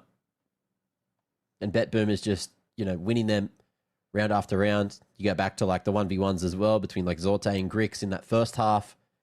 And BETBOOM just keeps on winning those moments. Crazy hyper carries as well, right? Like Siren and Magno are just owning Big. Yeah. Boomich has got 5 kills. Dilladez has got 7. Like, it's actually crazy how much more consistent Big look when you look at the scoreboard from front to back. And yet, BB team are winning. Well, they're not winning this round, let me tell you. BlameF and Grix have just shut down the A site completely. They said it's closed. You're not doing it. And BB team go, all right, you can have this one. You've killed Siren. You've killed Magno. We'll come back next round. That somewhat also breaks the money too. Like the money is relevant now in this one, and it isn't great for anyone on this team. So what do? You save for a minute? That'll be boring, but that actually might be the best thing to do. It's true. And they're in a good position to do so, but with 50 on the clock, are they going to have a sniff? No one showing them anything here towards mid, towards apps. And arguably, if they can get this pick onto Faven, then that's a plant. We know it, they don't.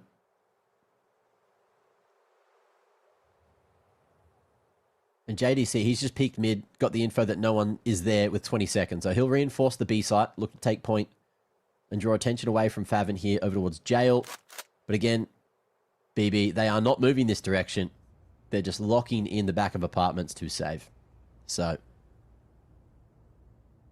overanalyzing a situation that doesn't even need it. Gotta love it. This is first stage loss bonus, right? So, it looks like Dilladez will be able to get a Galil. Zorta can then drop an AK to Magno. And one player will be on a Tech 9.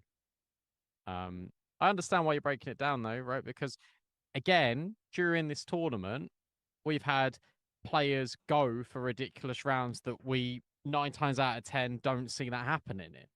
Yeah. Thinking back to that defuse, right? So, here we go. Silly. Yeah, so Magno gets dropped the AK.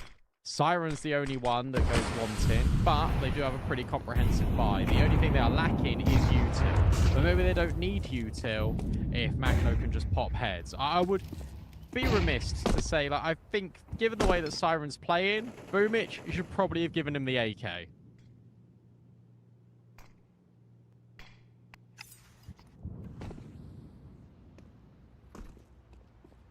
That's what a true leader would do.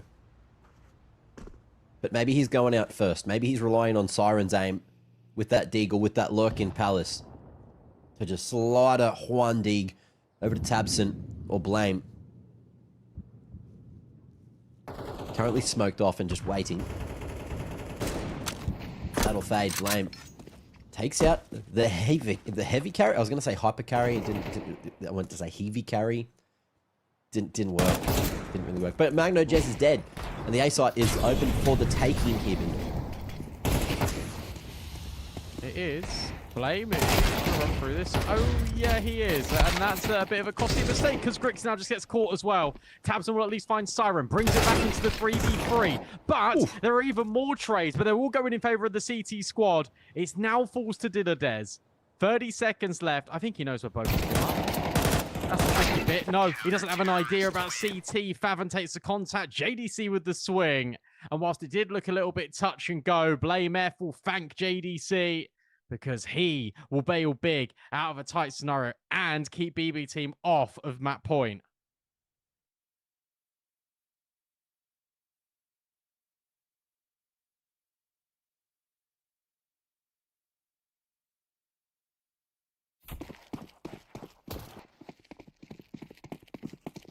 Good defense.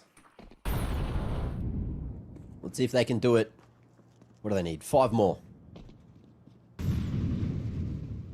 Early protocols coming through.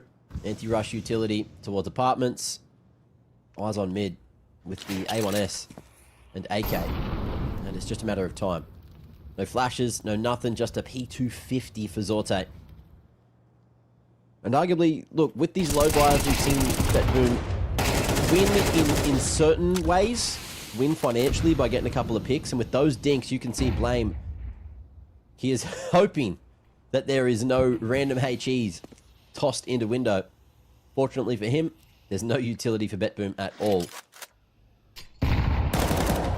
That HE will drop the bomb right out in the open. Dilladez with a Glock. Change to the P250. Sound cue's there, and Blame will find him.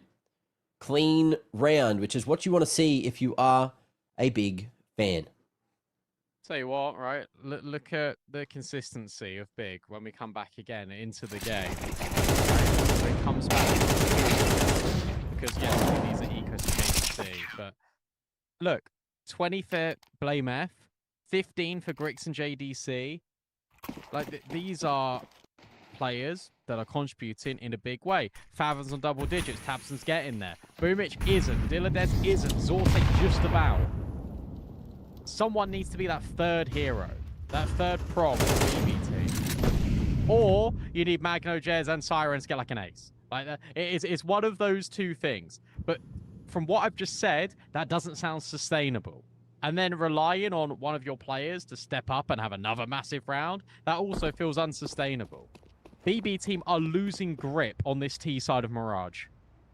And look at this proactivity now from Big.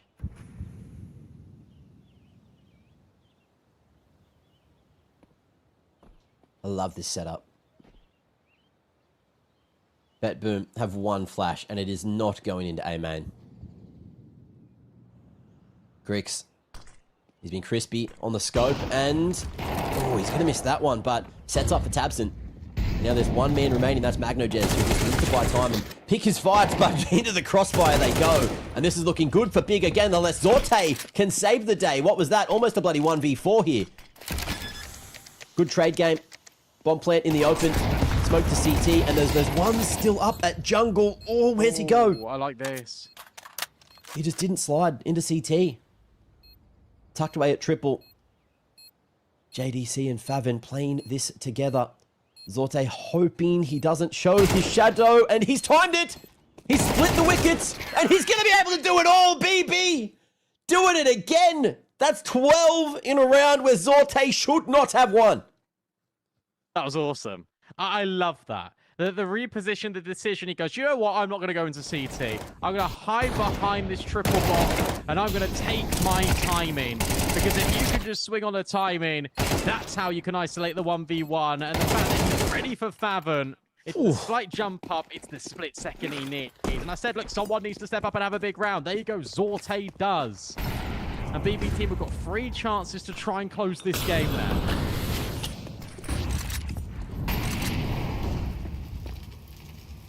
Crazy scenes. That looked so good for Big with the setup. But Zorte standing tall when he needed to. Let's see if MztrDale can keep on pumping the numbers. Just shift walking through the smoke. There's so many CTs here. Yeah, you're not getting away with that this time. Man advantage for Big. He made so much noise. He just made so much noise. I was trying to jump up on the bench or something. He just couldn't see where he was going. Blame says, thank you very much. That's an easy kill.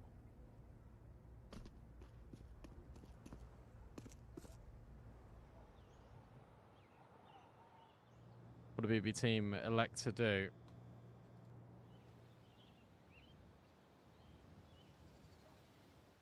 Take it in towards middle. Siren as a lurk over at ramp. Zorta will find JDC. I think Tabson's been spotted. Blame now known about. They need to clear out Tabson and they will. This spam is now coming forward into the short. It's going to funnel them straight into Blame F. And Boomich knows that Blame F is right here and maybe right for the taking. Instead, he'll just smoke off. Remember, Boomich has got the bomb. Blame F will spam him back. It is just up to Siren in this round. And Big are going to extend play. 12-10, 2 rounds needed to push it to overtime. You could see that Boomich was so hungry to swing into Blame F there and then died anyway, just trying to dump his belter util. Either way, another close one, but Big steady the ship. And there you have it. We've got another close game, 10-12. Big hunting for OT. And BETBOOM playing for the last round of regulation. Just 1 dig in the mix. MztrDale back in his aim. And BETBOOM, they are just splitting for picks here, all across the map.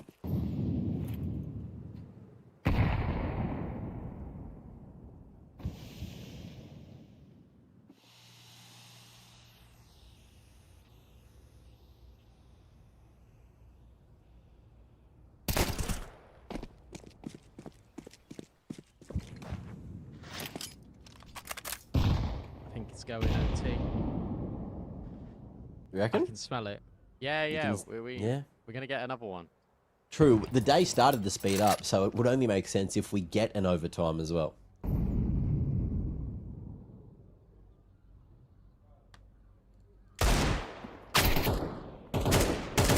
Love it.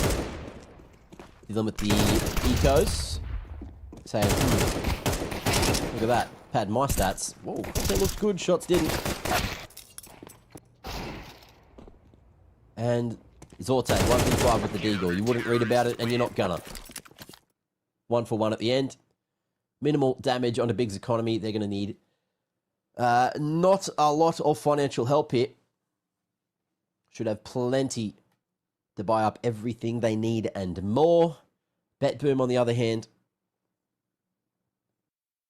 let's see if that full save was enough to nut out a bite. You'd think so. Yeah, a little light on the util, but they do get the heavy weaponry. AKs for all except Zorte on the stick. And they haven't got too aggressive in the early round. Ooh. However, yeah, Tabson going to get tested here. Yeah, this is quick. You're right, that they've not really been this invasive, but Tabson will find Siren. The good news is that he didn't spot Magna, who had the bomb. Look at Boomich. Boomich has got so much wiggle room here. And they're going to find out about it the hard way. Blame F, is he able to break open this smoke? No. And Boomich is just players on site. Grix falls as well. And it's Blame F for 27 kills, trying to be the difference maker. He's actually overtaken Magno. But it's Boomich that holds. Tries to lock in the wraparound. Blame F is completely by himself. That's going to pose a very tricky task. There goes Boomich onto Blame F. Dilladez is right behind him. They're going to double swing. They're going to take the fight straight up to Favon, and they line up for him. So now it's the original raid boss. Now it's just MztrDale thrown up into this clutch. 12-11. They need to cross. They need to get on this defuse. Smoke goes in. Magno steps forward. And maybe JDC can just defuse. He's going to try it. It's the only way to win. Magno spams and holds his nerve. It's going to be the clutch out of MztrDale. And BETBOOM prevent OT right at the last breath. Oh, I believed it was OT when Favon got that lineup. I thought it was all done and dusted. But as you said, the raid boss, he stood tall and he sends them back to spawn again. It is going to be BETBOOM moving into that 2-0 bracket. What a bloody game out of them. Big still has a few more best of ones to play. A few more? Maybe just one. But that being said, look, they showed exactly what they're capable of, kept it so close there and show that they are here to win as well. And I can't wait to see what we get from these teams once we move into those best of threes.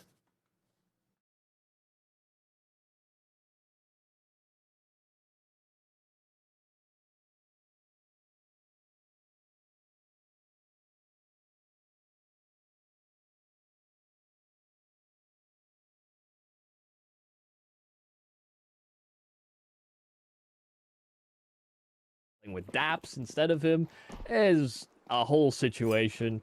Sinner's hoping, of course, that they can turn their bad luck into something good here. Of course, this is the 0-1 game between 9Z and Sinners. Both don't want to end up in that 0-2 bracket. Sinners know exactly how devastating that can be from that early major exit. Starting on the T side of Dust 2 is Sinners.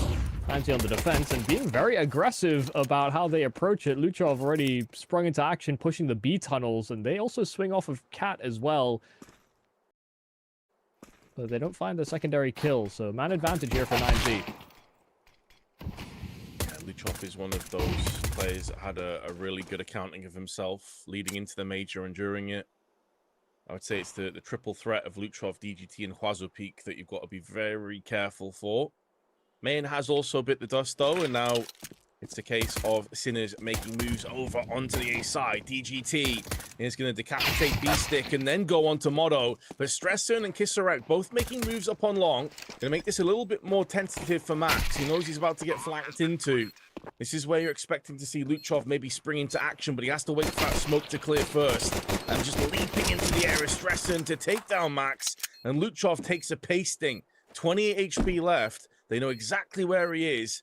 And to make matters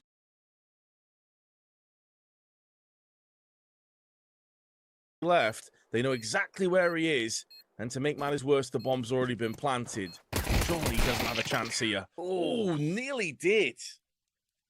Yeah, I mean, that's a beautiful shot on the double swing, but just can't get his aim back on point for the secondary frag.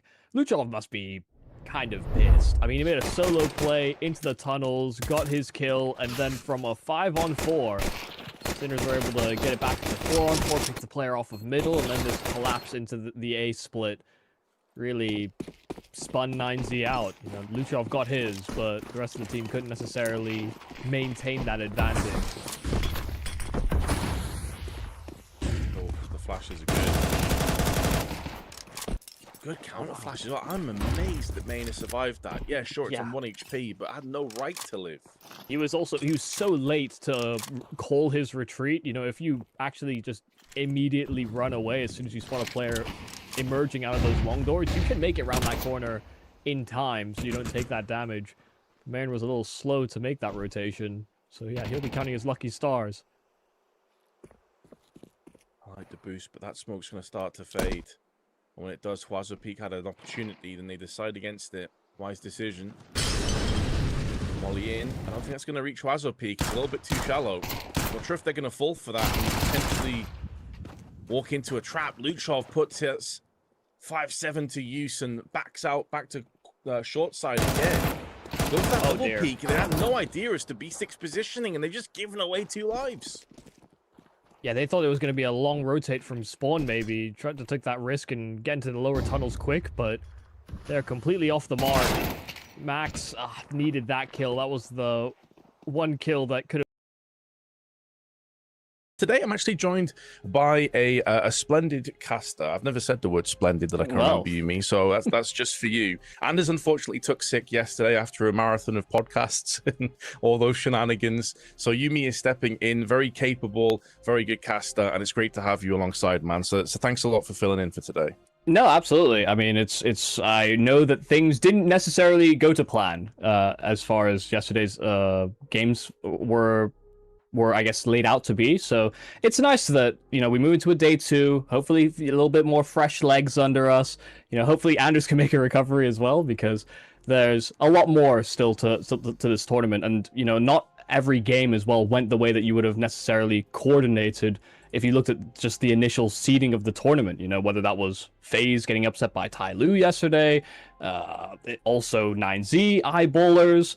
That was a great game for an outing where, you know, we're first getting our first look at what I guess Crims will look like on the roster, and for a 3D Max that are, I guess, hoping to climb back into things, it's nice that there's like sort of this weird inflection point where 9Z, or rather 3D Max, have had to make some roster changes. Eyeballers are also making some changes with the departure of BobXD, and we're getting this intersecting point where we can maybe get to see who's going to be that sort of tier, that team just outside of the tier 1 that starts to sort of climb back in.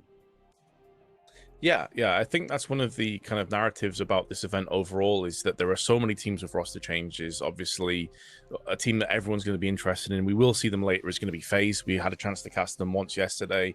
We'll get another chance today. But yeah, as you said, like 3D Max also fall into that kind of category. Obviously, they did remove Exercise and bring in Kersey, who had a brief stint of his own at Gamer Legion, which didn't really work out. He was kind of AWPing, rifling, didn't really happen, got removed after, I think it was only a couple of months.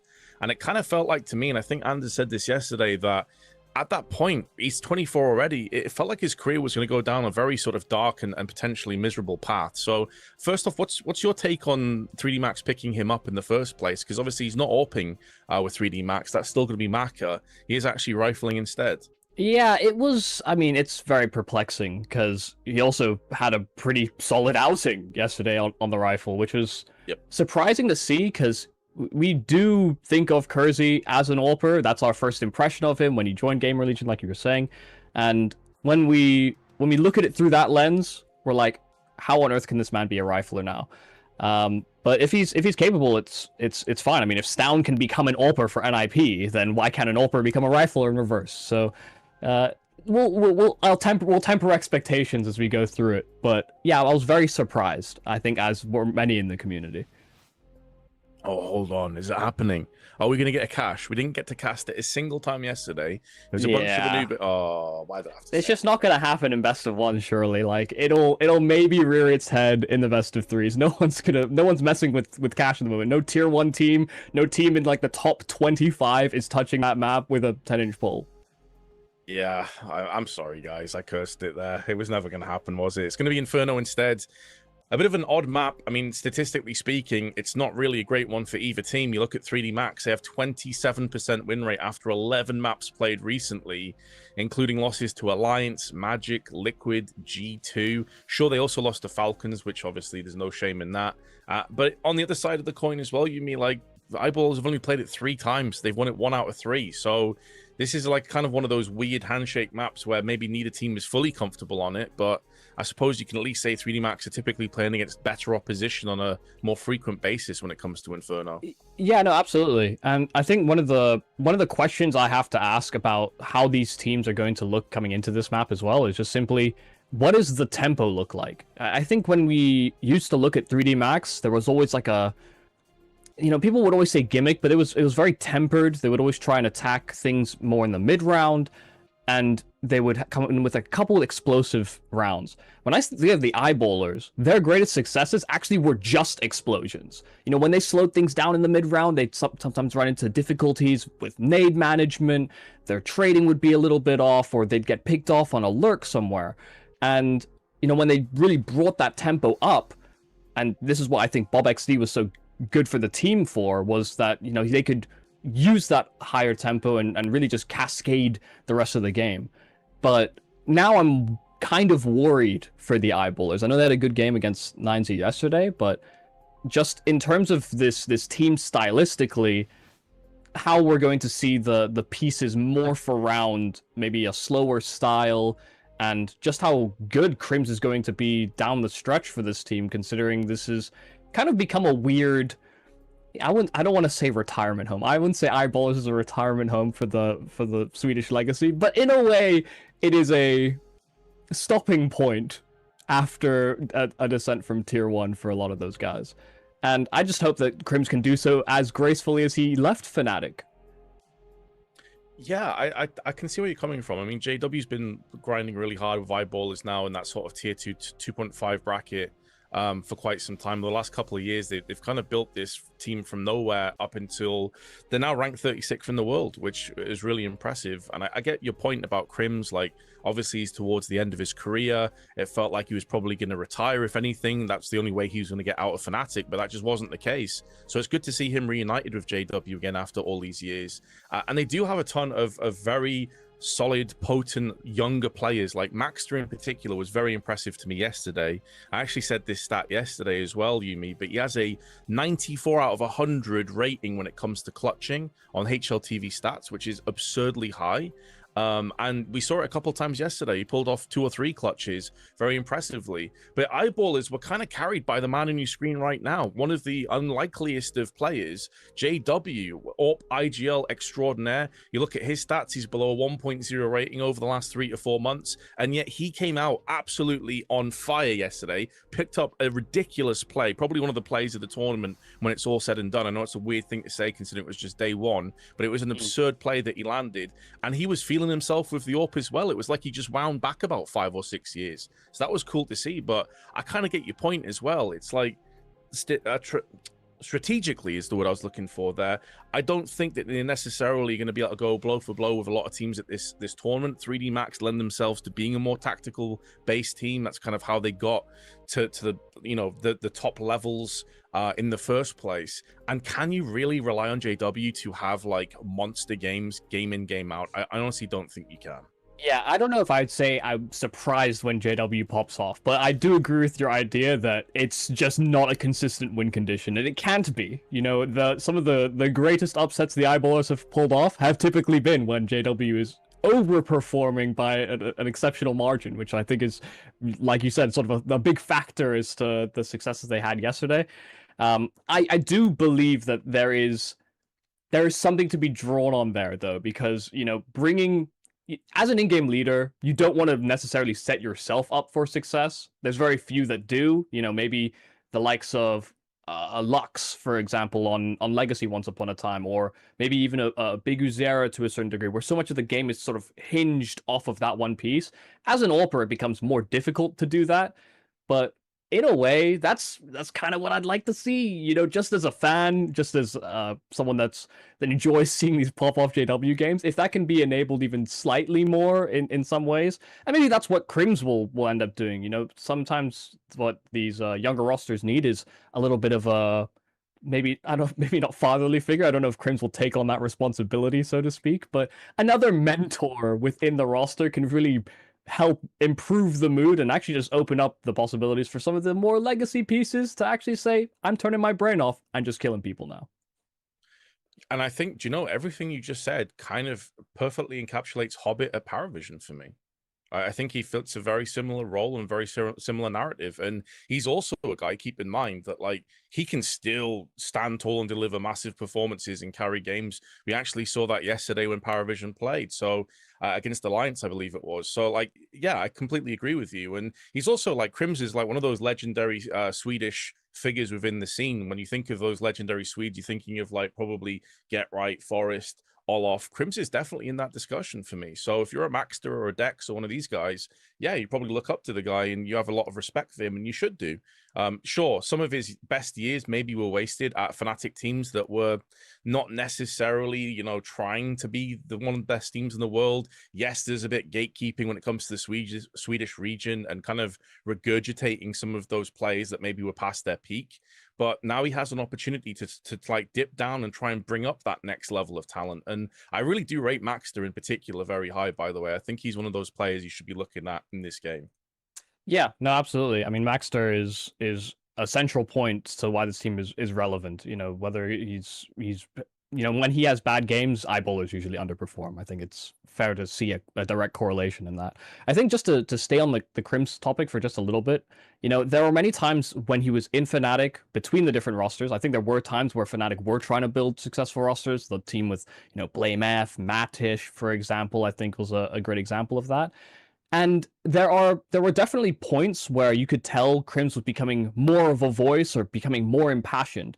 You know, throughout many of his years within the competitive landscape, when he was in Tier 1, you know, you see he was maybe like the cool, you know, calm sort of uncle figure on the team, so to speak. Even if he wasn't necessarily the oldest guy on the team, he was the guy that was reliably like an emotional mediator, so to speak.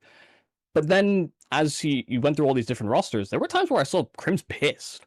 And it was very uncharacteristic of how I would see him historically within that team, within that organization. So I think he's had to overcome and he's had to, you know, change his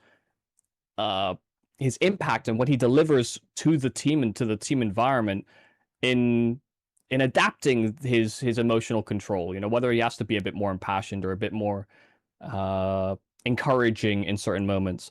And I think all those learned lessons from Fnatic actually will transfer very well to this Eyeballers team, where sometimes a youngster actually does need a little bit of a kick up the rear end just to get them into gear. And I think Crims will do exactly that. Also, if you just want to draw a very, very loose comparison, like there is an aura to being a legacy player. There is a preconceived ideal that we have watching these players as a fan, growing up, developing your own skills. If you look at Carrigan, for example, on Falcons, they couldn't stop talking about like, oh my god, it's just crazy to see him here with us playing all the time. And he makes a call and we're just like, yeah, we're just gonna do it. You know, there's like a jolliness to the idea like, oh my god, I'm playing with one of the legends from my circuit. Well, I mean, you've painted the picture perfectly of legends on the server and plenty of legends at the tournament, but we're going to take a short break. So you can see one of those legends, Crims, is still stood up, so we're a little bit out of time before we do get into this first map. So we're going to take a break. When you rejoin us, we'll be ready to jump into Inferno and see which of these two teams can solidify their 2-0 position.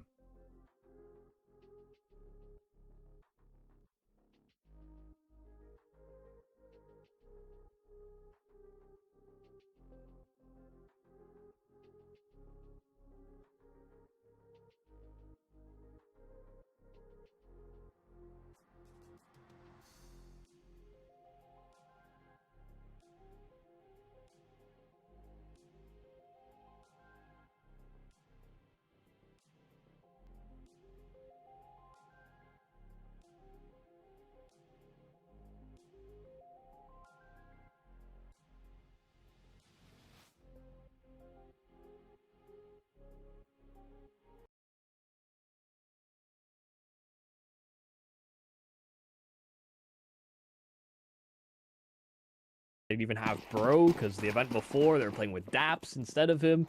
It is a whole situation.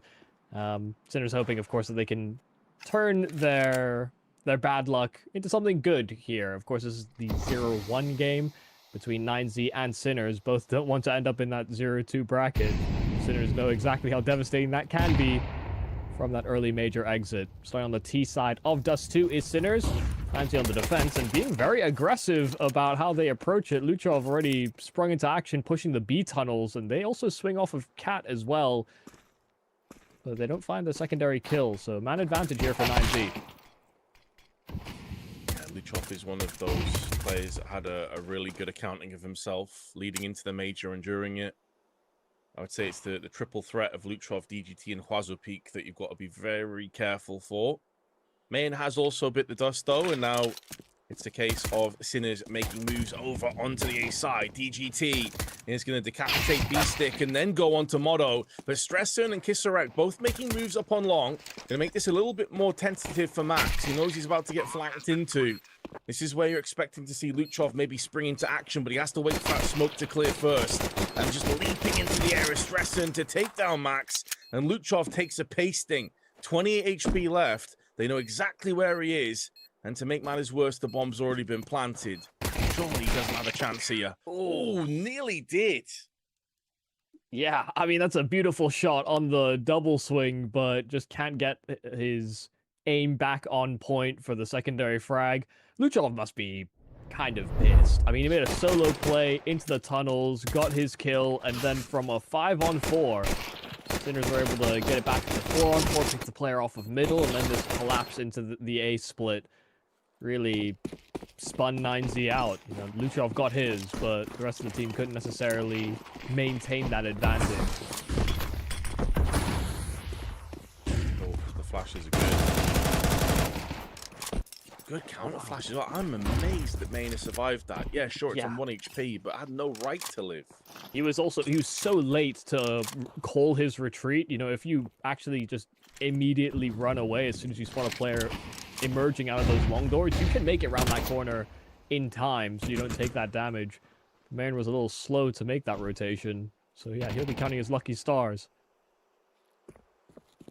I like the boost, but that smoke's going to start to fade. And when it does, Huazo Peak had an opportunity, then they decide against it. Wise decision.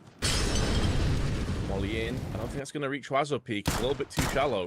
Not sure if they're going to fall for that and potentially walk into a trap. Luchov puts his 5-7 to use and backs out back to short side again. Goes that double peek. They had no idea as to B6 positioning, and they've just given away 2 lives. Yeah, they thought it was going to be a long rotate from spawn, maybe. Tried to take that risk and get into the lower tunnels quick, but they're completely off the mark. Max needed that kill. That was the one kill that could have prevented them moving into an A-side finish. Will be these Famuses that will be saved over here by the CTs. Sinners have dodged a bullet. It's another opener from Luchov, but no kills that follow it up. Quite surprising as well, all things considered. I thought it just looked as though Luchov was going to take the kill, fall back to short, and they were going to gamble stack on the A site. But either way, and it's going to be Sinners dialing in a quickfire 2-0. Great for their confidence at the very least. 2 weapons will be saved on 9Z. This was a full investment, of course, and so you feel like this is the best possible runway that Sinners can hope for against a team like 9Z, who are very comfortable on a map like Dust 2. I would say maybe their best map is maybe Ancient in terms of their, you know, the teams they've been taking down on it and the consistency they have on that map. But Dust 2 is a strong map still for them. Yeah, I mean, as well, you're against a team that like Dust 2. You know, 9Z are really quite fans of this map. You think about the players they have on the roster, you can understand why. You know, a lot of explosive riflers, players that like playing sort of tricky positions, some dirty mid-rounding. I think that's really how I like to describe DGT as a player. You know, he loves getting into some very awkward, typically uncomfortable positions, but he can put a lot of pressure on you. It's a quick kill from Mayan. Flashed out, helps him. Only drops 26 HP for his troubles as well, so it is a proper hit and run. A clean snatch and grab. They can't upgrade the weapon, but that's all good. As 9Z filter out across the map. 2 players also with a crossfire on middle. And DGT has the narrowest of angles. Spots a pixel and backs off. And then looks to allow Mayan to activate with the FAMAS. But he goes down. Did land a headshot though. So that's a weakened stressor and finished off. FAMAS retrieved. Yeah, just hoping that they can play the man advantage on the retake. Because, I mean, there's still a lurking presence in those lower tunnels that they'll have to worry about. Kisarek under some scrutiny over on Cat's side. He'll be able to deal with one. Finds the second as well. And the shock lurk did also activate on the other side of things. They're able to mount a successful after plant. Didn't get caught transitioning into safer positions. Were caught drawn into fights, and they succeed in them. So Sinners are off to the races. 3-0 start here on the T side, even though there are a few moments in all of these rounds where 9Z have a momentary advantage, even on lower weaponry. Just having that extra manpower presence hasn't mattered in the finishing of these rounds. Nice shot there. gets clipped by the AWP down to 20 HP. Nane is going to get aggressive. There's a Molotov there, so Sinners perfectly countering what 9Z were hoping for. And yeah, although it is a 3-0, as you kind of highlighted, it's not been the smoothest ride. There's definitely been some warning shots. 9Z have had opportunities, but losing so much health early on, far from ideal. Not much utility collectively, additionally, for the rest of the team. Just a flash on Max. Nothing for Quadro D because they look to try and get aggressive through middle. DGT fully blinded, but still nails Stresson anyway. Yeah, turned, still got hit by the flash, and just instantly hit the headshot. That's pretty absurd. He's managed to get his kill and survive. Because he could have been pinned in position. I mean, the smoke allows him that extra safety, but given his low health, kind of almost surprised the spam didn't take him down. This will feel great if you're Sinners. I mean, coming into a gun round like this, where, you know, a lot of your emphasis at the start was on middle into maybe some sort of cat execution. You see 9Z are playing within bomb sites. They've bunkered down on B with 3. So leaves Mayern and Huaso in defense of this A site. And while that ult can be disruptive, they have nothing that can slow the T side down. They'll have to kind of serve as speed bumps just by rolling. 8 seconds. Moto does connect the shot. They still need to get onto the side. Wait, bomb planted. That kill probably just seals the round up. And there's no chance for Sinners. Now they just want to try and hold on to these weapons, and there's no reason for 9Z to throw their lives away. Their money hasn't fully established yet, but they do get the kill to Moto in the dying embers of the round and secure what I believe is a second AWP. I'm not sure if they have 2 in total. They definitely retrieved 1 at bare minimum. Yeah, I mean, they'll recover that 1 AWP. I doubt they move into a secondary AWP, but I'd kind of lost track of the time, to be honest. I didn't realize how much pressure there was going to be on Sinners just by the clock, and it seemed like they kind of lost that priority as well. They get onto ramp at about that 8-second mark. There is no urgency, it seems, to plant. They know there are players fighting from Gandalf, trying to prevent them getting up the ramp, but they needed to throw bodies at it so that they could get enough room to punch in those digits. And they simply failed to meet that expectation. They get burned out. And to get that kill after time as well. Sure, the Sinner side have had 3 rounds in a row, but it's a great way to burn your economy quite quickly. Oh, this is very worrying, because I swear I saw the lights fade. At the same time, our screen has just gone black, and so I'm now worried about a power cut. Yeah, I saw that too. That is very concerning. I'm gonna ask for confirmation on that. On what's happening here. Yeah, because yep. Yes, We've just gotten a been message that confirmed. yeah. Because I was gonna say it looked like a power cut, and it's now actually a power cut. So yeah, just this is of all the technical issues, this is definitely one that we can visually uphold. Not something from the players' end particularly. Hoping that we can get that one fixed for you very quickly, but until then, we're gonna have to throw it over to a break. Hopefully, when the powers that be allow it.